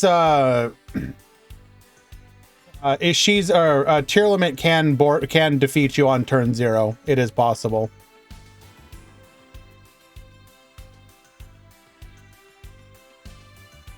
They obviously don't actually beat you, but what they do is they board break you to the point that you can't do anything on that, and then on their first turn, they OTK you.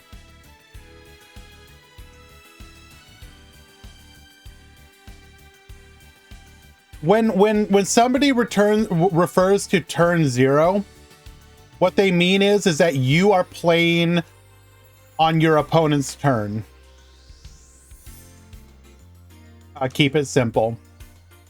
So imagine if in Yu-Gi-Oh! Somehow you could just do all of your plays, like your extra deck summons, your normal summons, your special summons, etc., on your opponent's turn. Imagine if every deck was like, or not every deck, imagine if a deck is like Metaphys, but the Metaphys banishes can trigger from the hand. So the way tier limit would work is they would do all of their plays on your turn, make a bunch of monsters that interrupt your plays on your turn, and then you would just lose. Like, you wouldn't technically lose, but then your opponent would OTK you, like I said, on turn 2.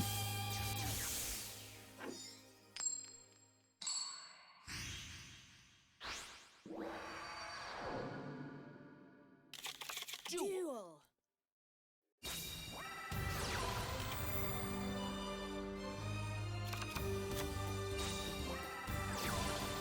Alrighty, we got Ramon at the top, we got Meki at the bottom.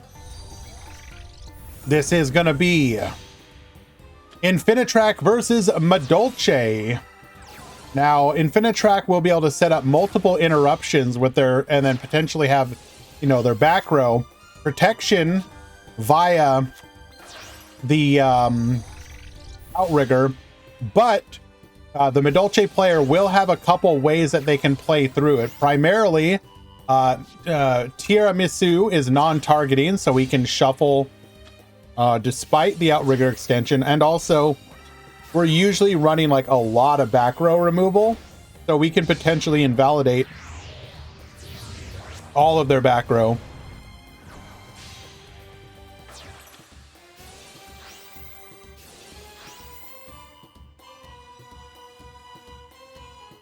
We probably don't play spin turn. Come on now.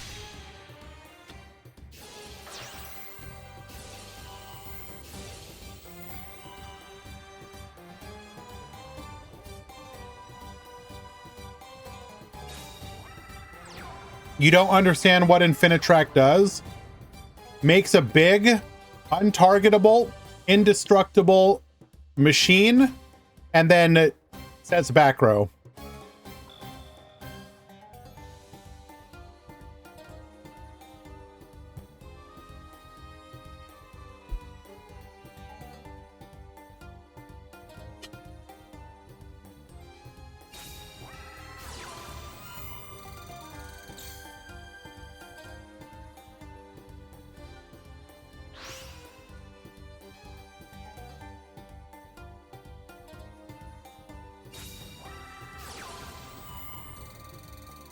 There's one. There's two.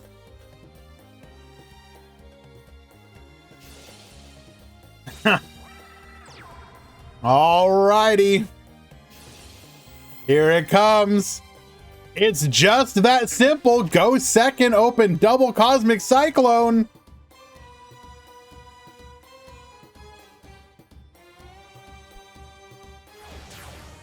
You don't even need the third.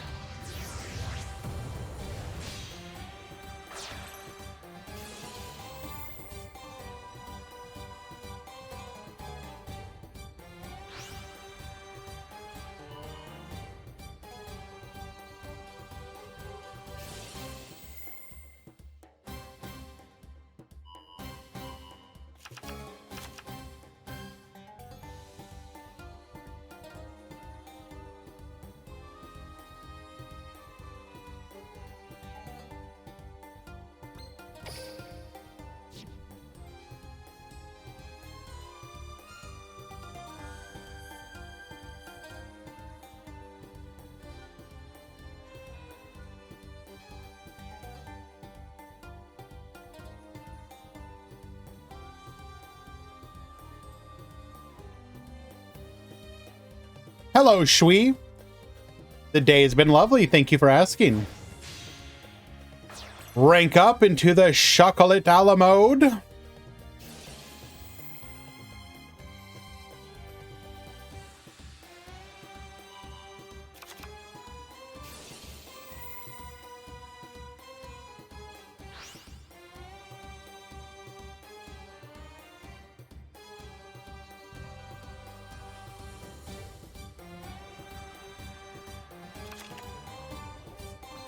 Summoning out a Dolce Mageline.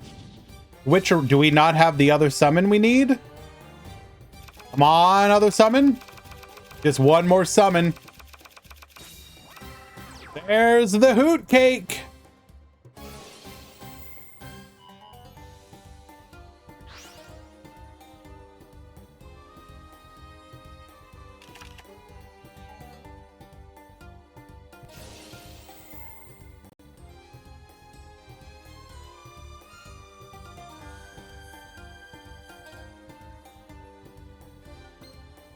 Messengelato, get searching.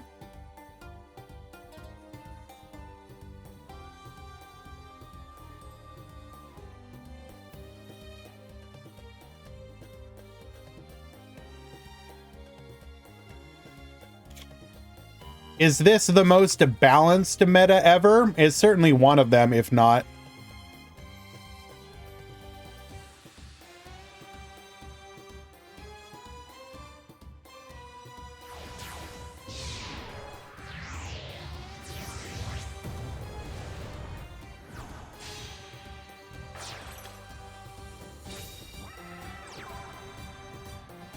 Wait, what? Where? Wait, what?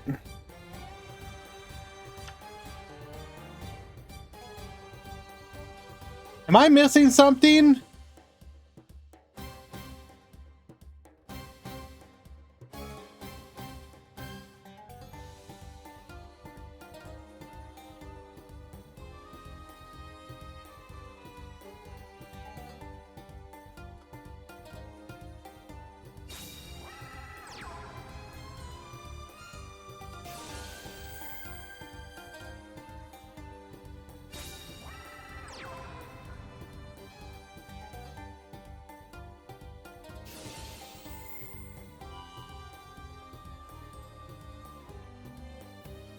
Ah, yes, we misplayed.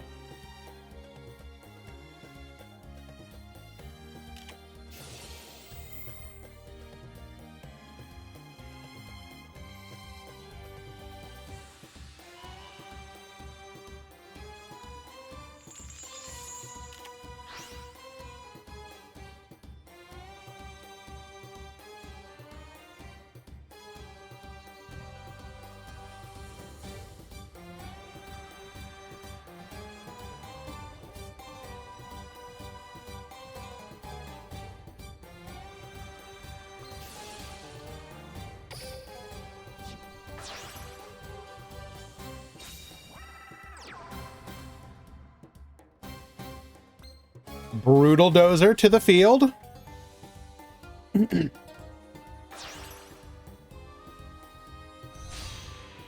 In for the Goliath.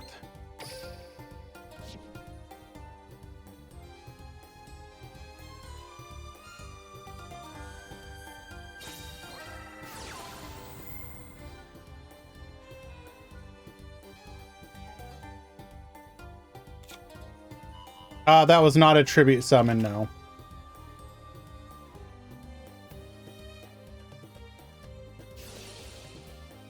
Crab Crane, tribute off the Goliath.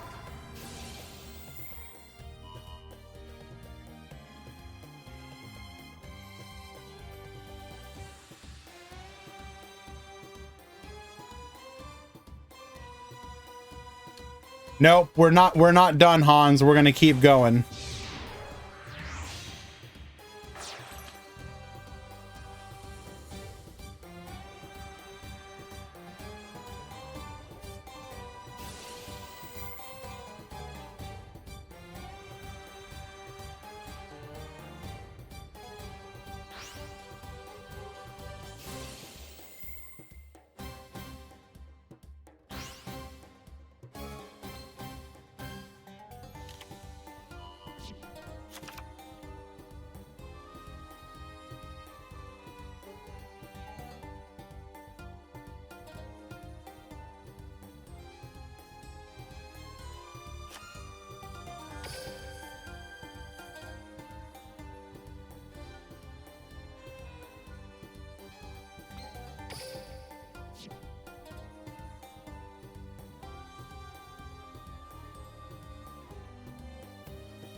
This is game 1, it's sir.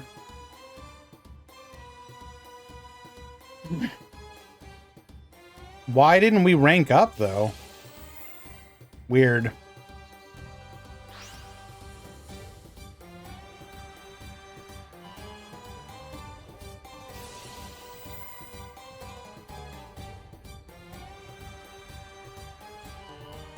He had to save the counter trap for if we went into the Liba to stop the Baboose.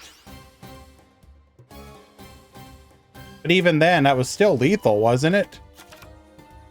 You just attack over these two. 25, 15.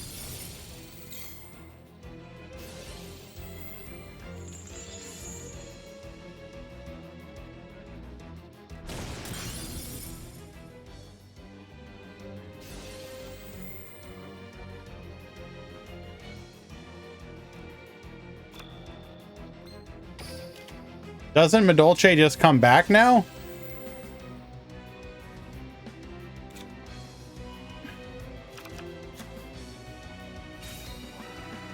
Searching for a copy of Mageline. Mageline also searching.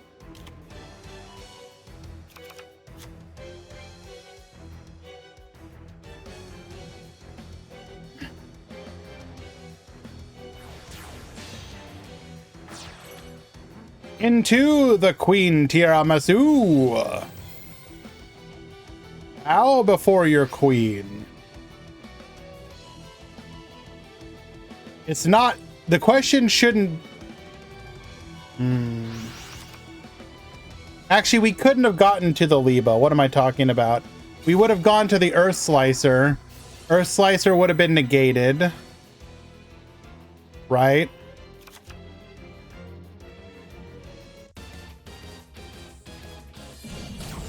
Actually, was there anything that we could have done there? It would have been negated regardless. I actually don't know if there was anything we could have done there.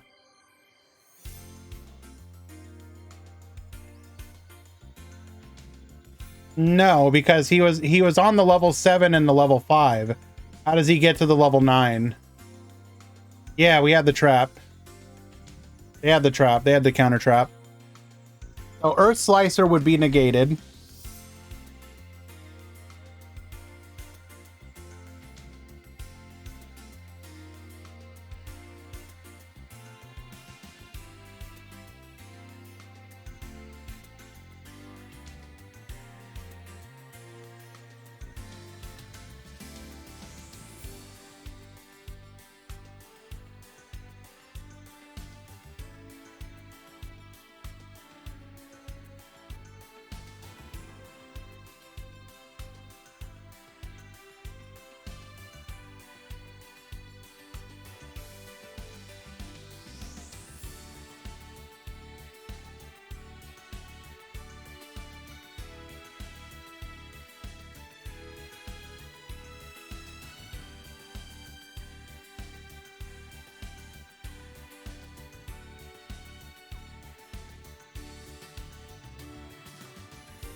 Alrighty, game 2.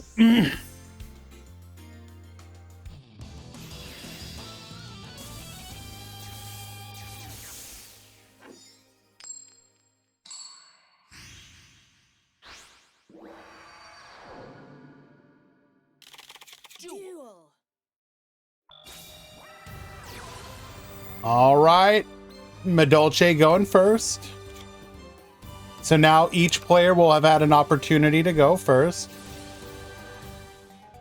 Adding a copy of Petting Sessor, which we will now activate.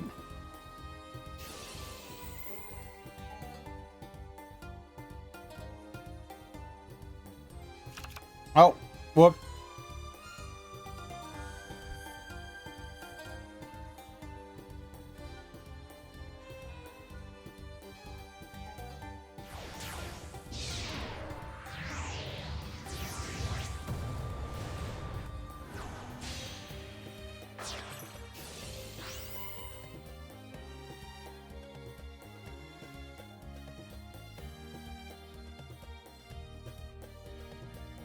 Sorry, guys.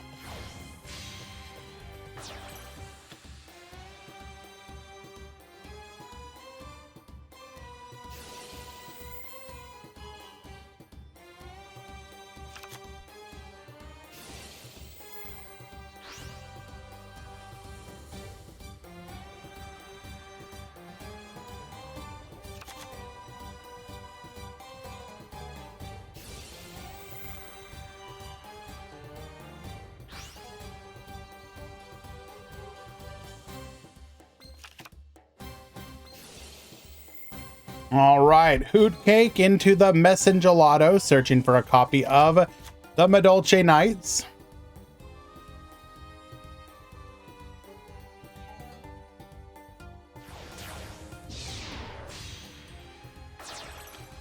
Glass Souffle.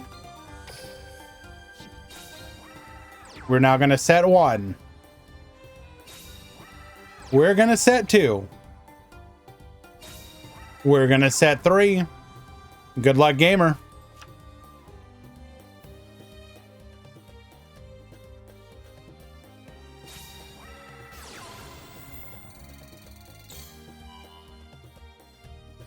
Starting off with a Cosmic Cyclone. We hit the IDP. Good hit, good hit, good hit.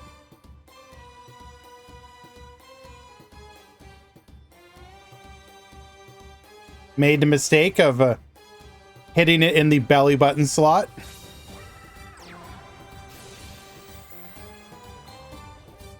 Harvester effect. Do we negate? We let it go through.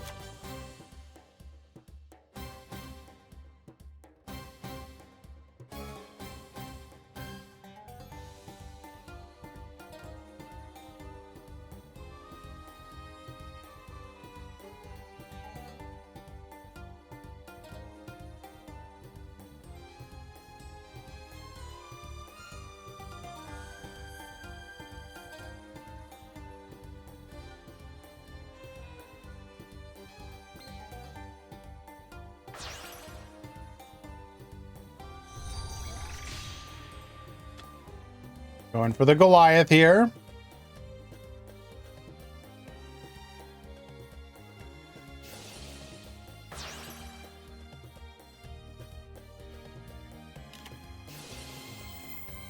Medolce Knights. Negate.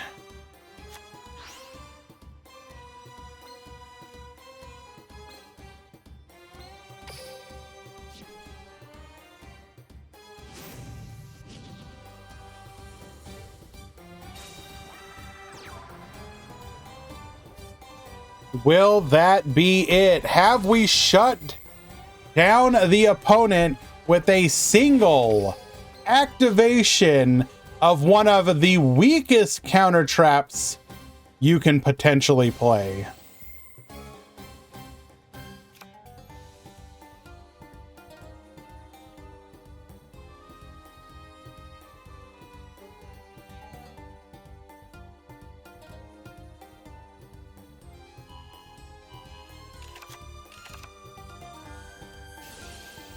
That's not weak. It doesn't even destroy. What are you talking about? We will get the concession.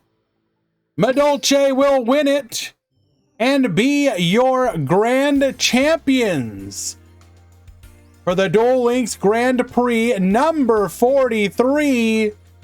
Congratulations, Meki. Well done. Medolce to the moon. Why don't we actually go take a quick look? What did Meki play against throughout the tournament? Was this a justified win, or will people point to the decks that they beat as, oh, that was so easy? Of course he made it. Let us go review very quickly.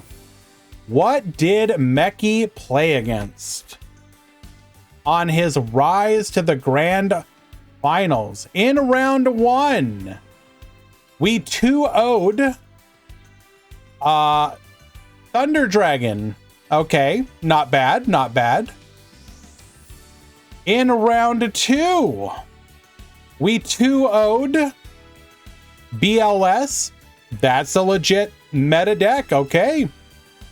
In round 3, we lost 1-2 against Rockets. So that, and we are now 2-1. And in round 4, we 2-0'd Blackluster Soldier. Okay. Finishing the Swiss rounds 3-1 with 2 of those victories against BLS. Very nice. And then when we made it to the top cut, what did we face?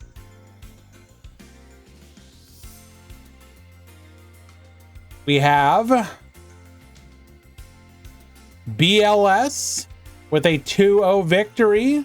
We have BLS with a 2-0 victory. We are just straight farming. Tenyi with a 2-0 victory. And then Infinitrack with a 2-0 victory. Easiest farm of our life. Damn. Damn. Well done.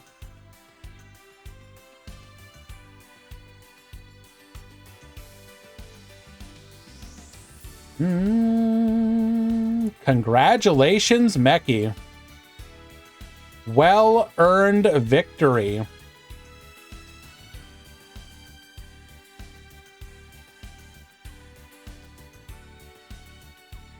Yes, let's go ahead and take a quick look at some of the deck lists, huh?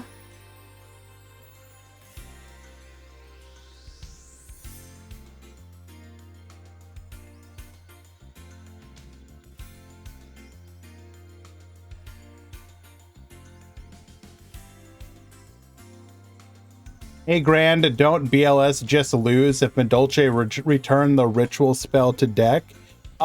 Maybe. But isn't that something that we want to learn as a competitive duelist? That, hey, Medolce has a pretty good matchup right now against one of the most common decks in the tournament that you're going to face. That is a fantastic meta call. Don't you agree? So here is Meki's deck list. We are running 2 copies of the Petting Cessor, 1 copy of the Pudding Cess, 3 copies of Mageline. We're running 1 Hoot Cake, 1 Mess and Gelato. We're then running double Book of Moon, double Forbidden Lands, triple Cosmic Cyclone, 1 copy of the Chateau, 3 IDP, and 1 copy of the Medolce Knights. In the extra deck, we're running 2, 2, and 2 on the Medolces, and then a copy of Nightmare and Unicorn. Or sorry, Phoenix and Unicorn. Ah, yes, clearly the IDP alone is how we did it. True.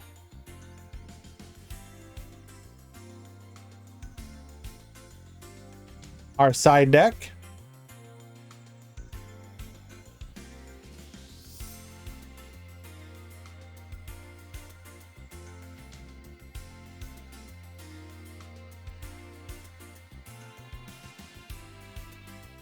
You can play literally any limit 3 trap and it'll be fine in that slot.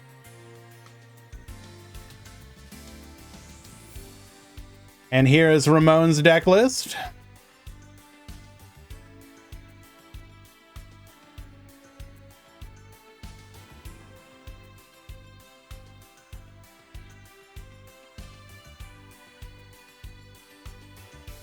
We got Dwan on Life Point Boost Alpha Tenyi.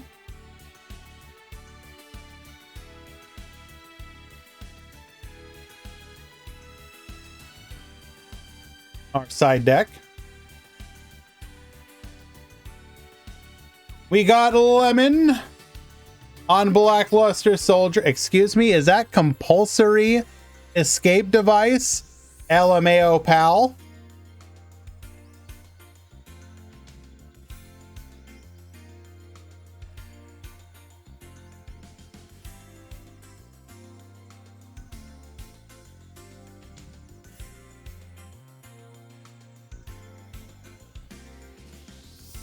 We got Zuyo on Kenyi playing the Ties That Bind. We've got Che on BLS. Yo, homie, chill with the Prismas, bro.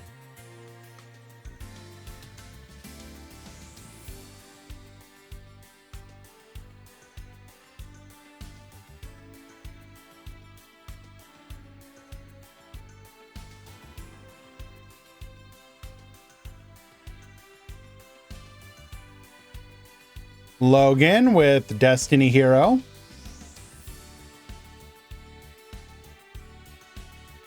Soul Release, Lamau. NE with tunes in the top 8. Top 8 tunes.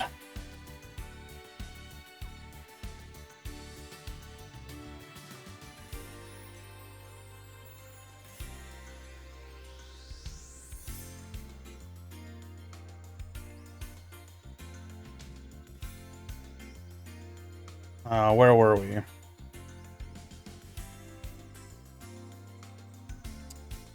Leader Cola with Abyss Actor Rocket. Side, no side deck. Okay. Fair. Mr. Problem with Rocket. Zeko with Infinitrack. Bebu with BLS. Redzin with Infinitrack. ICANN with oh my god, we're playing Ibly in Salamangreat. Rude. Just actually rude. Shalnark on Fossil.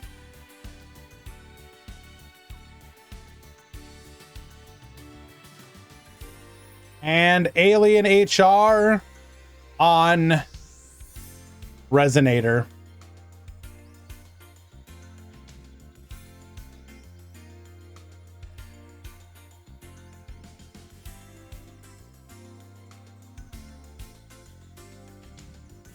Yeah, I would say it's fairly diverse. Here, once again, here is our top 32 breakdown.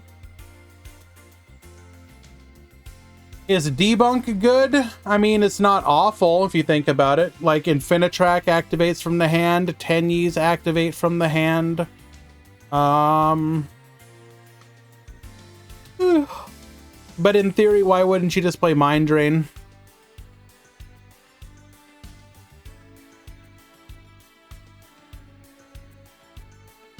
How far did Fossils go? Top 16.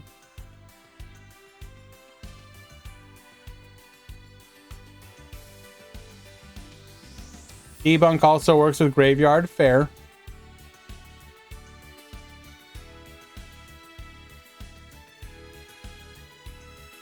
Alrighty. We have come to the end of today's tournament. Top 16 duelists. I will message you. I will need you to send me your deck lists. Is Duel Tainer online? Cool. We will probably do some ladder climb tomorrow. I want to play my my Valkyrie deck, so we will probably log on at some point to do some ladder. If you guys are down, would be lovely if you stopped by for just some chill ladder stream. Oh, you want me to show the deck that I'm gonna play? Sure.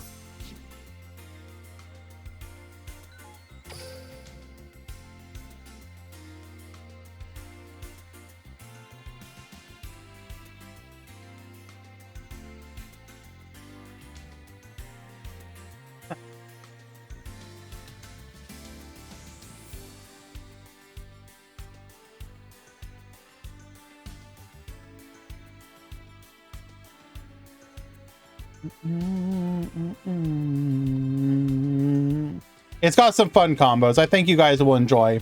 If not, you can just stick around, or you can just, you know, I don't know. But I'll probably do the stream around the same time as all my others. Okay, guys, you can literally just take that out. Congratulations. We're now playing it with Terrors of the Overroot.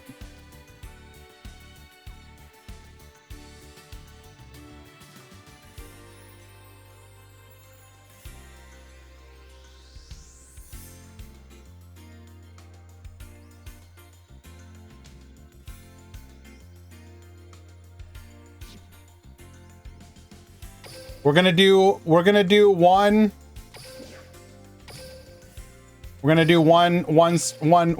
match real quick. One match real quick.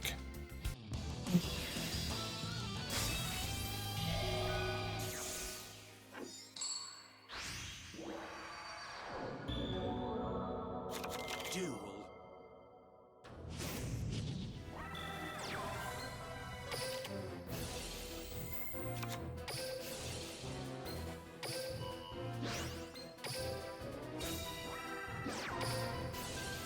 Rather would not have had Zwite here, but that's fine.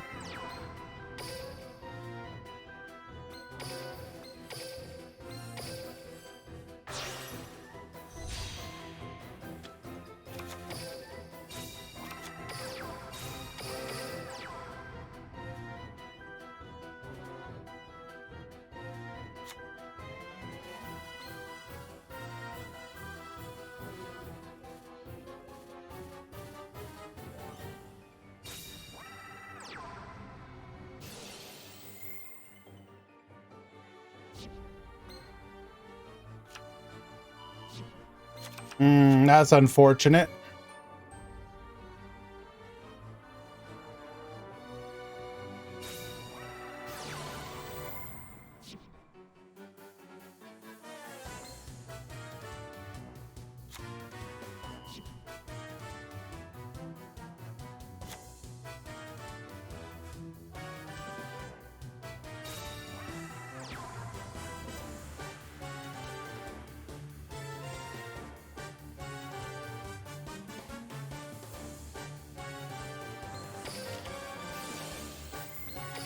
Super Team Buddy Force Unite!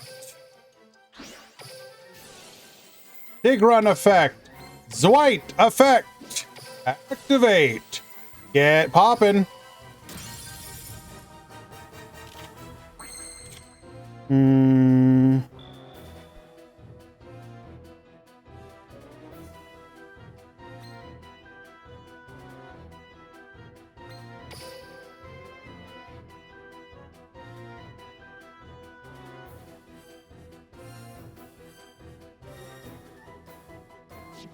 So we can pop the circle, he'll activate, he'll summon.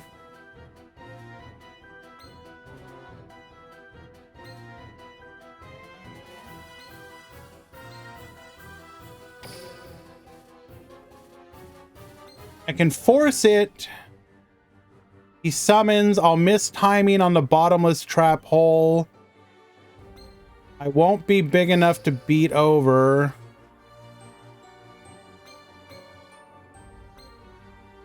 This is a little problematic here.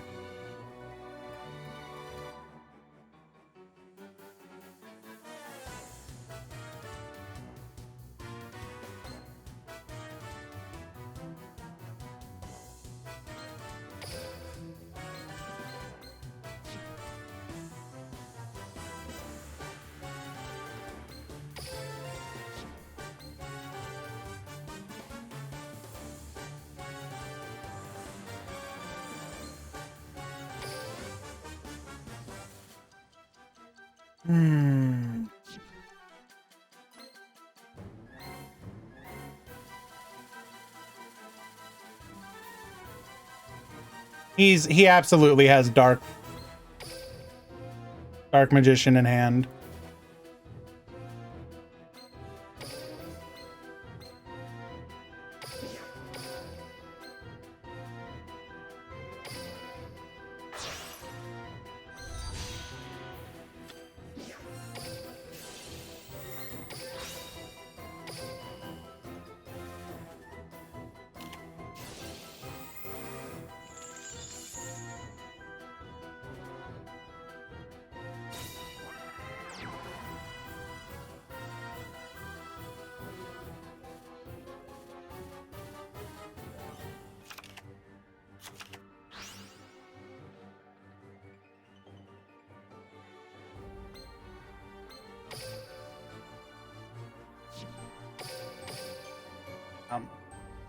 My opener was a little unfortunate.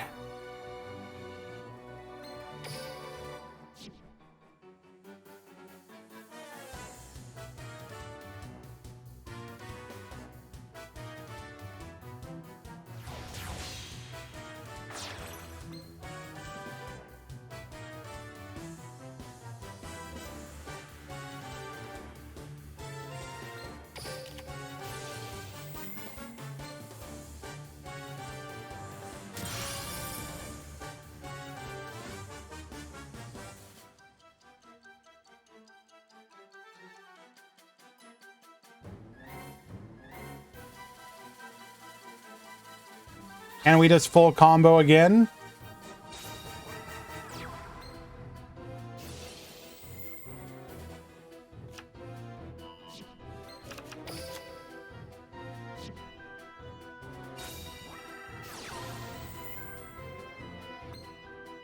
I'm about to lose to somebody playing Silent Doom.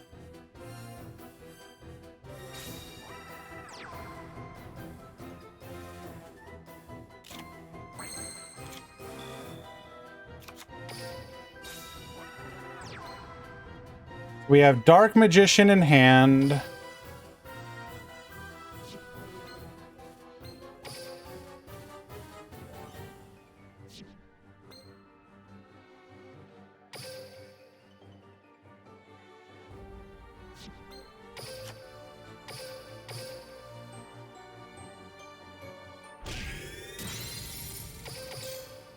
Okay.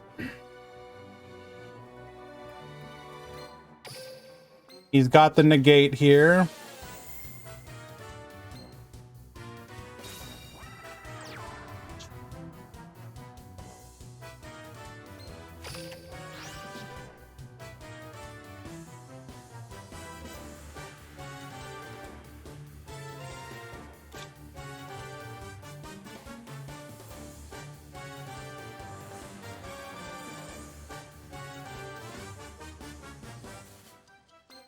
Is there even anything I can do here?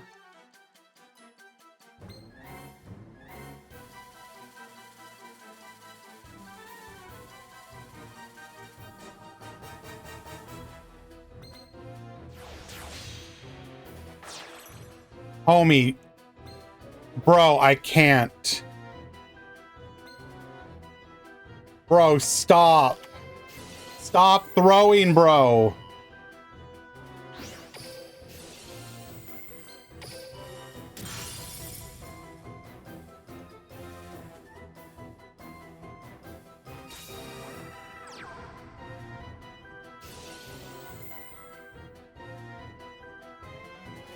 He's literally drawing like everything he could possibly want. And I guarantee you right now, he's gonna circle into an Eternal Soul. Just watch it. He's gonna get Eternal Soul. It's gonna happen.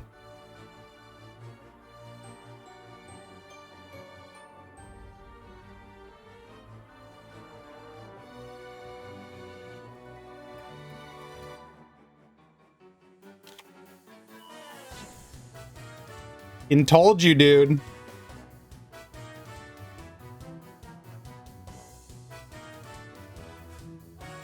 Literally never punished.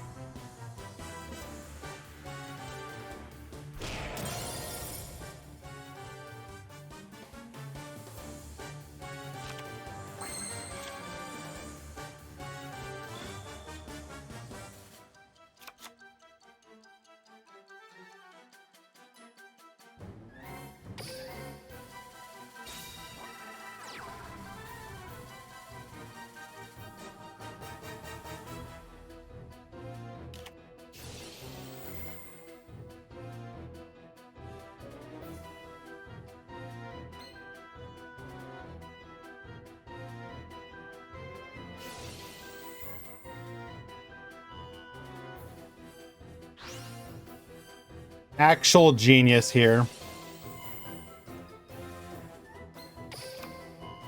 Unbelievable.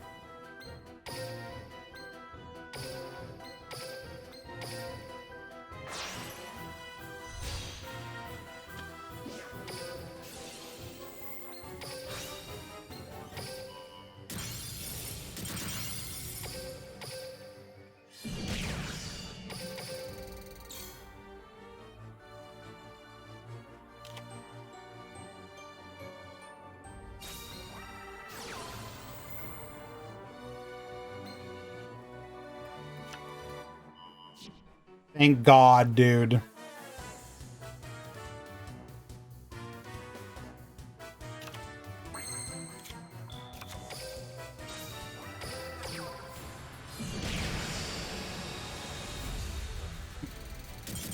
Stupid, dude. I did not deserve that.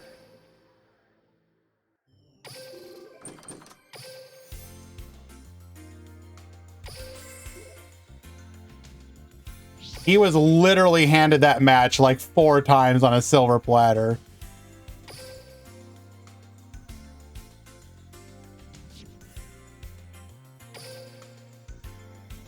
One more. One more.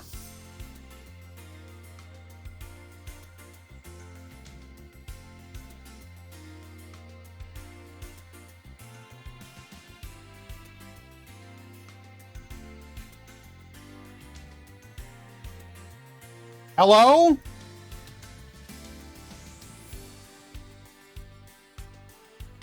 Clearly.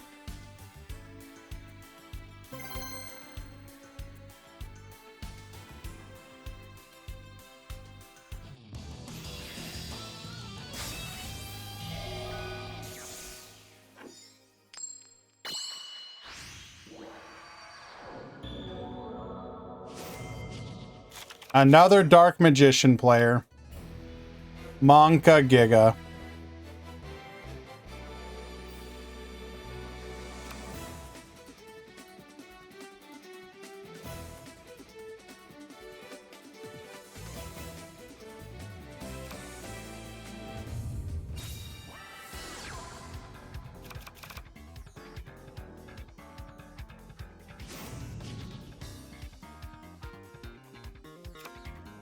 What does the new trap do? Target 1 card your opponent controls and 1 in their graveyard. Send that card on the field to the graveyard, and if you do, set the other card from the graveyard to your opponent's side of the field. So basically, 1 card on the field, 1 card in the graveyard, swap them.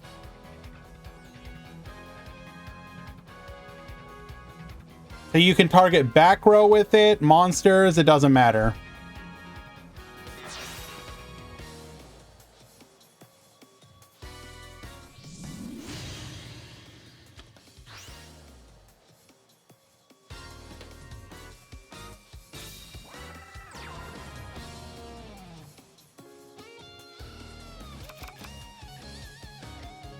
One back row, huh?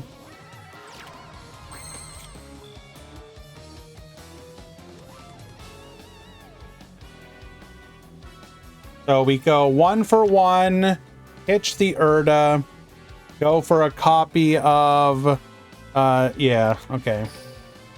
He will get a draw off this, but we were never going to be able to avoid that.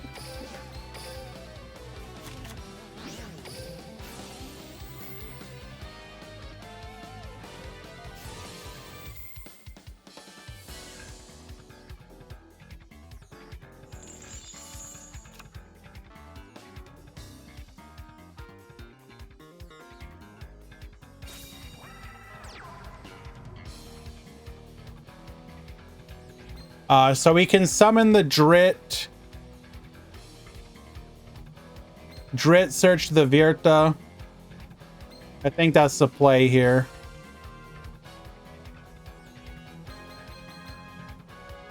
Because I want to get Virta in a rotation.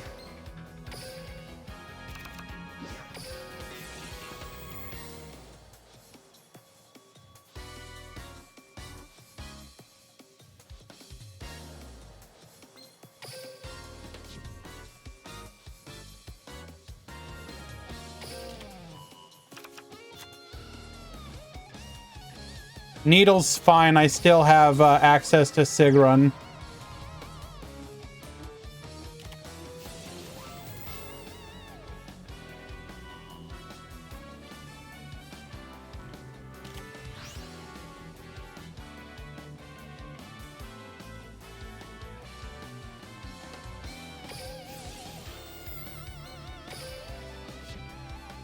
Let's just mill him here just to be rude.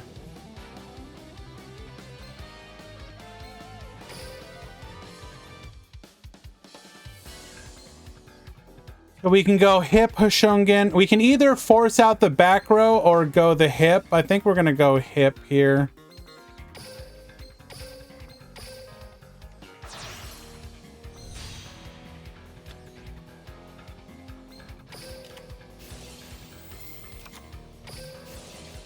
Sigron effect.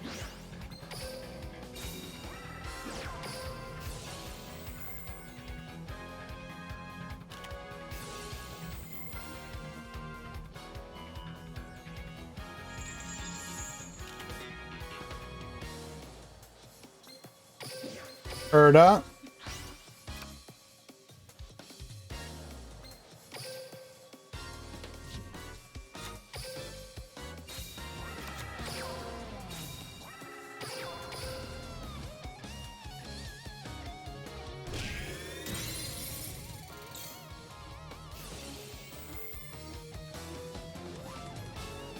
You can see we did a lot of summons on that turn.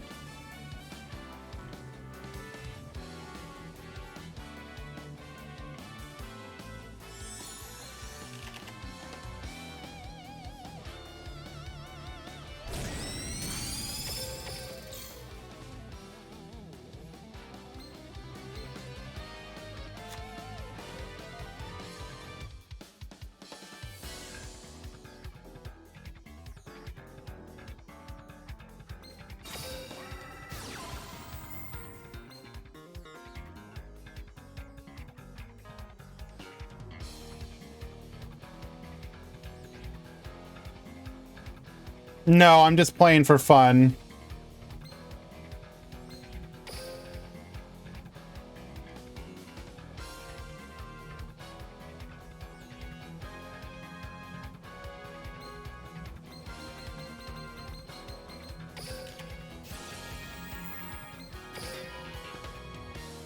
Here, you can have a double summon.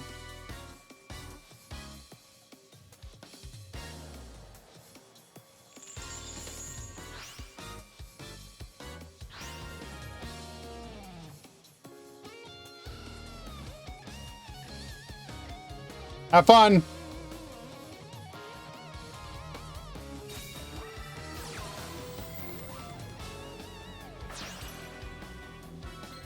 Oh, snap! He can actually use it! Bro! No shot!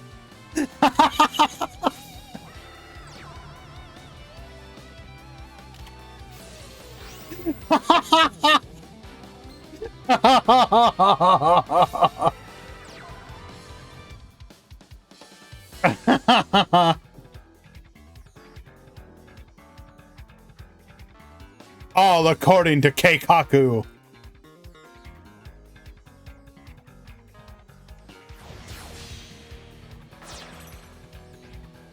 No! I can't use my void trap hole! No! Because it's under... I'm literally countering myself!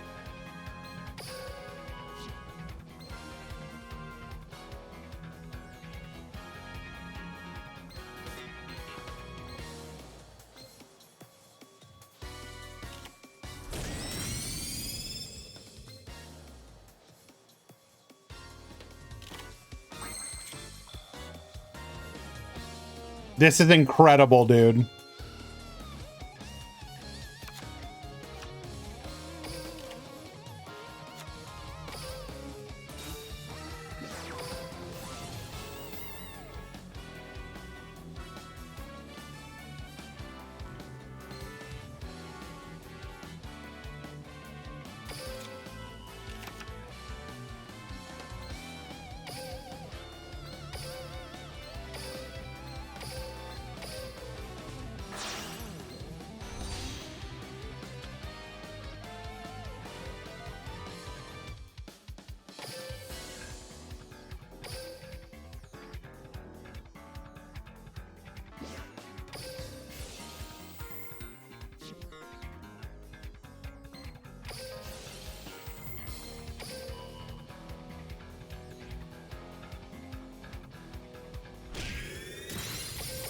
All right, back to you.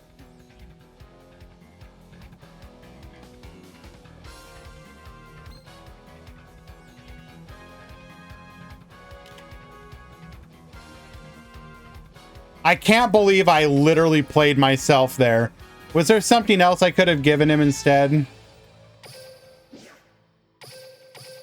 But anyways, that's a little taste of what you guys can expect tomorrow. I enjoyed the deck. It's got some funny combos. I think Void Trap Hole's coming back out. I forgot that card's actually bad. So I'll probably switch it out for warning points.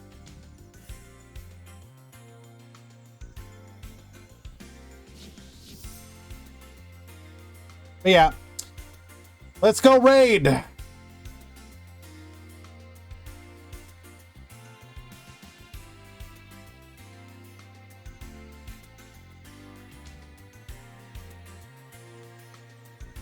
Dual discs go! Dual gazers activate!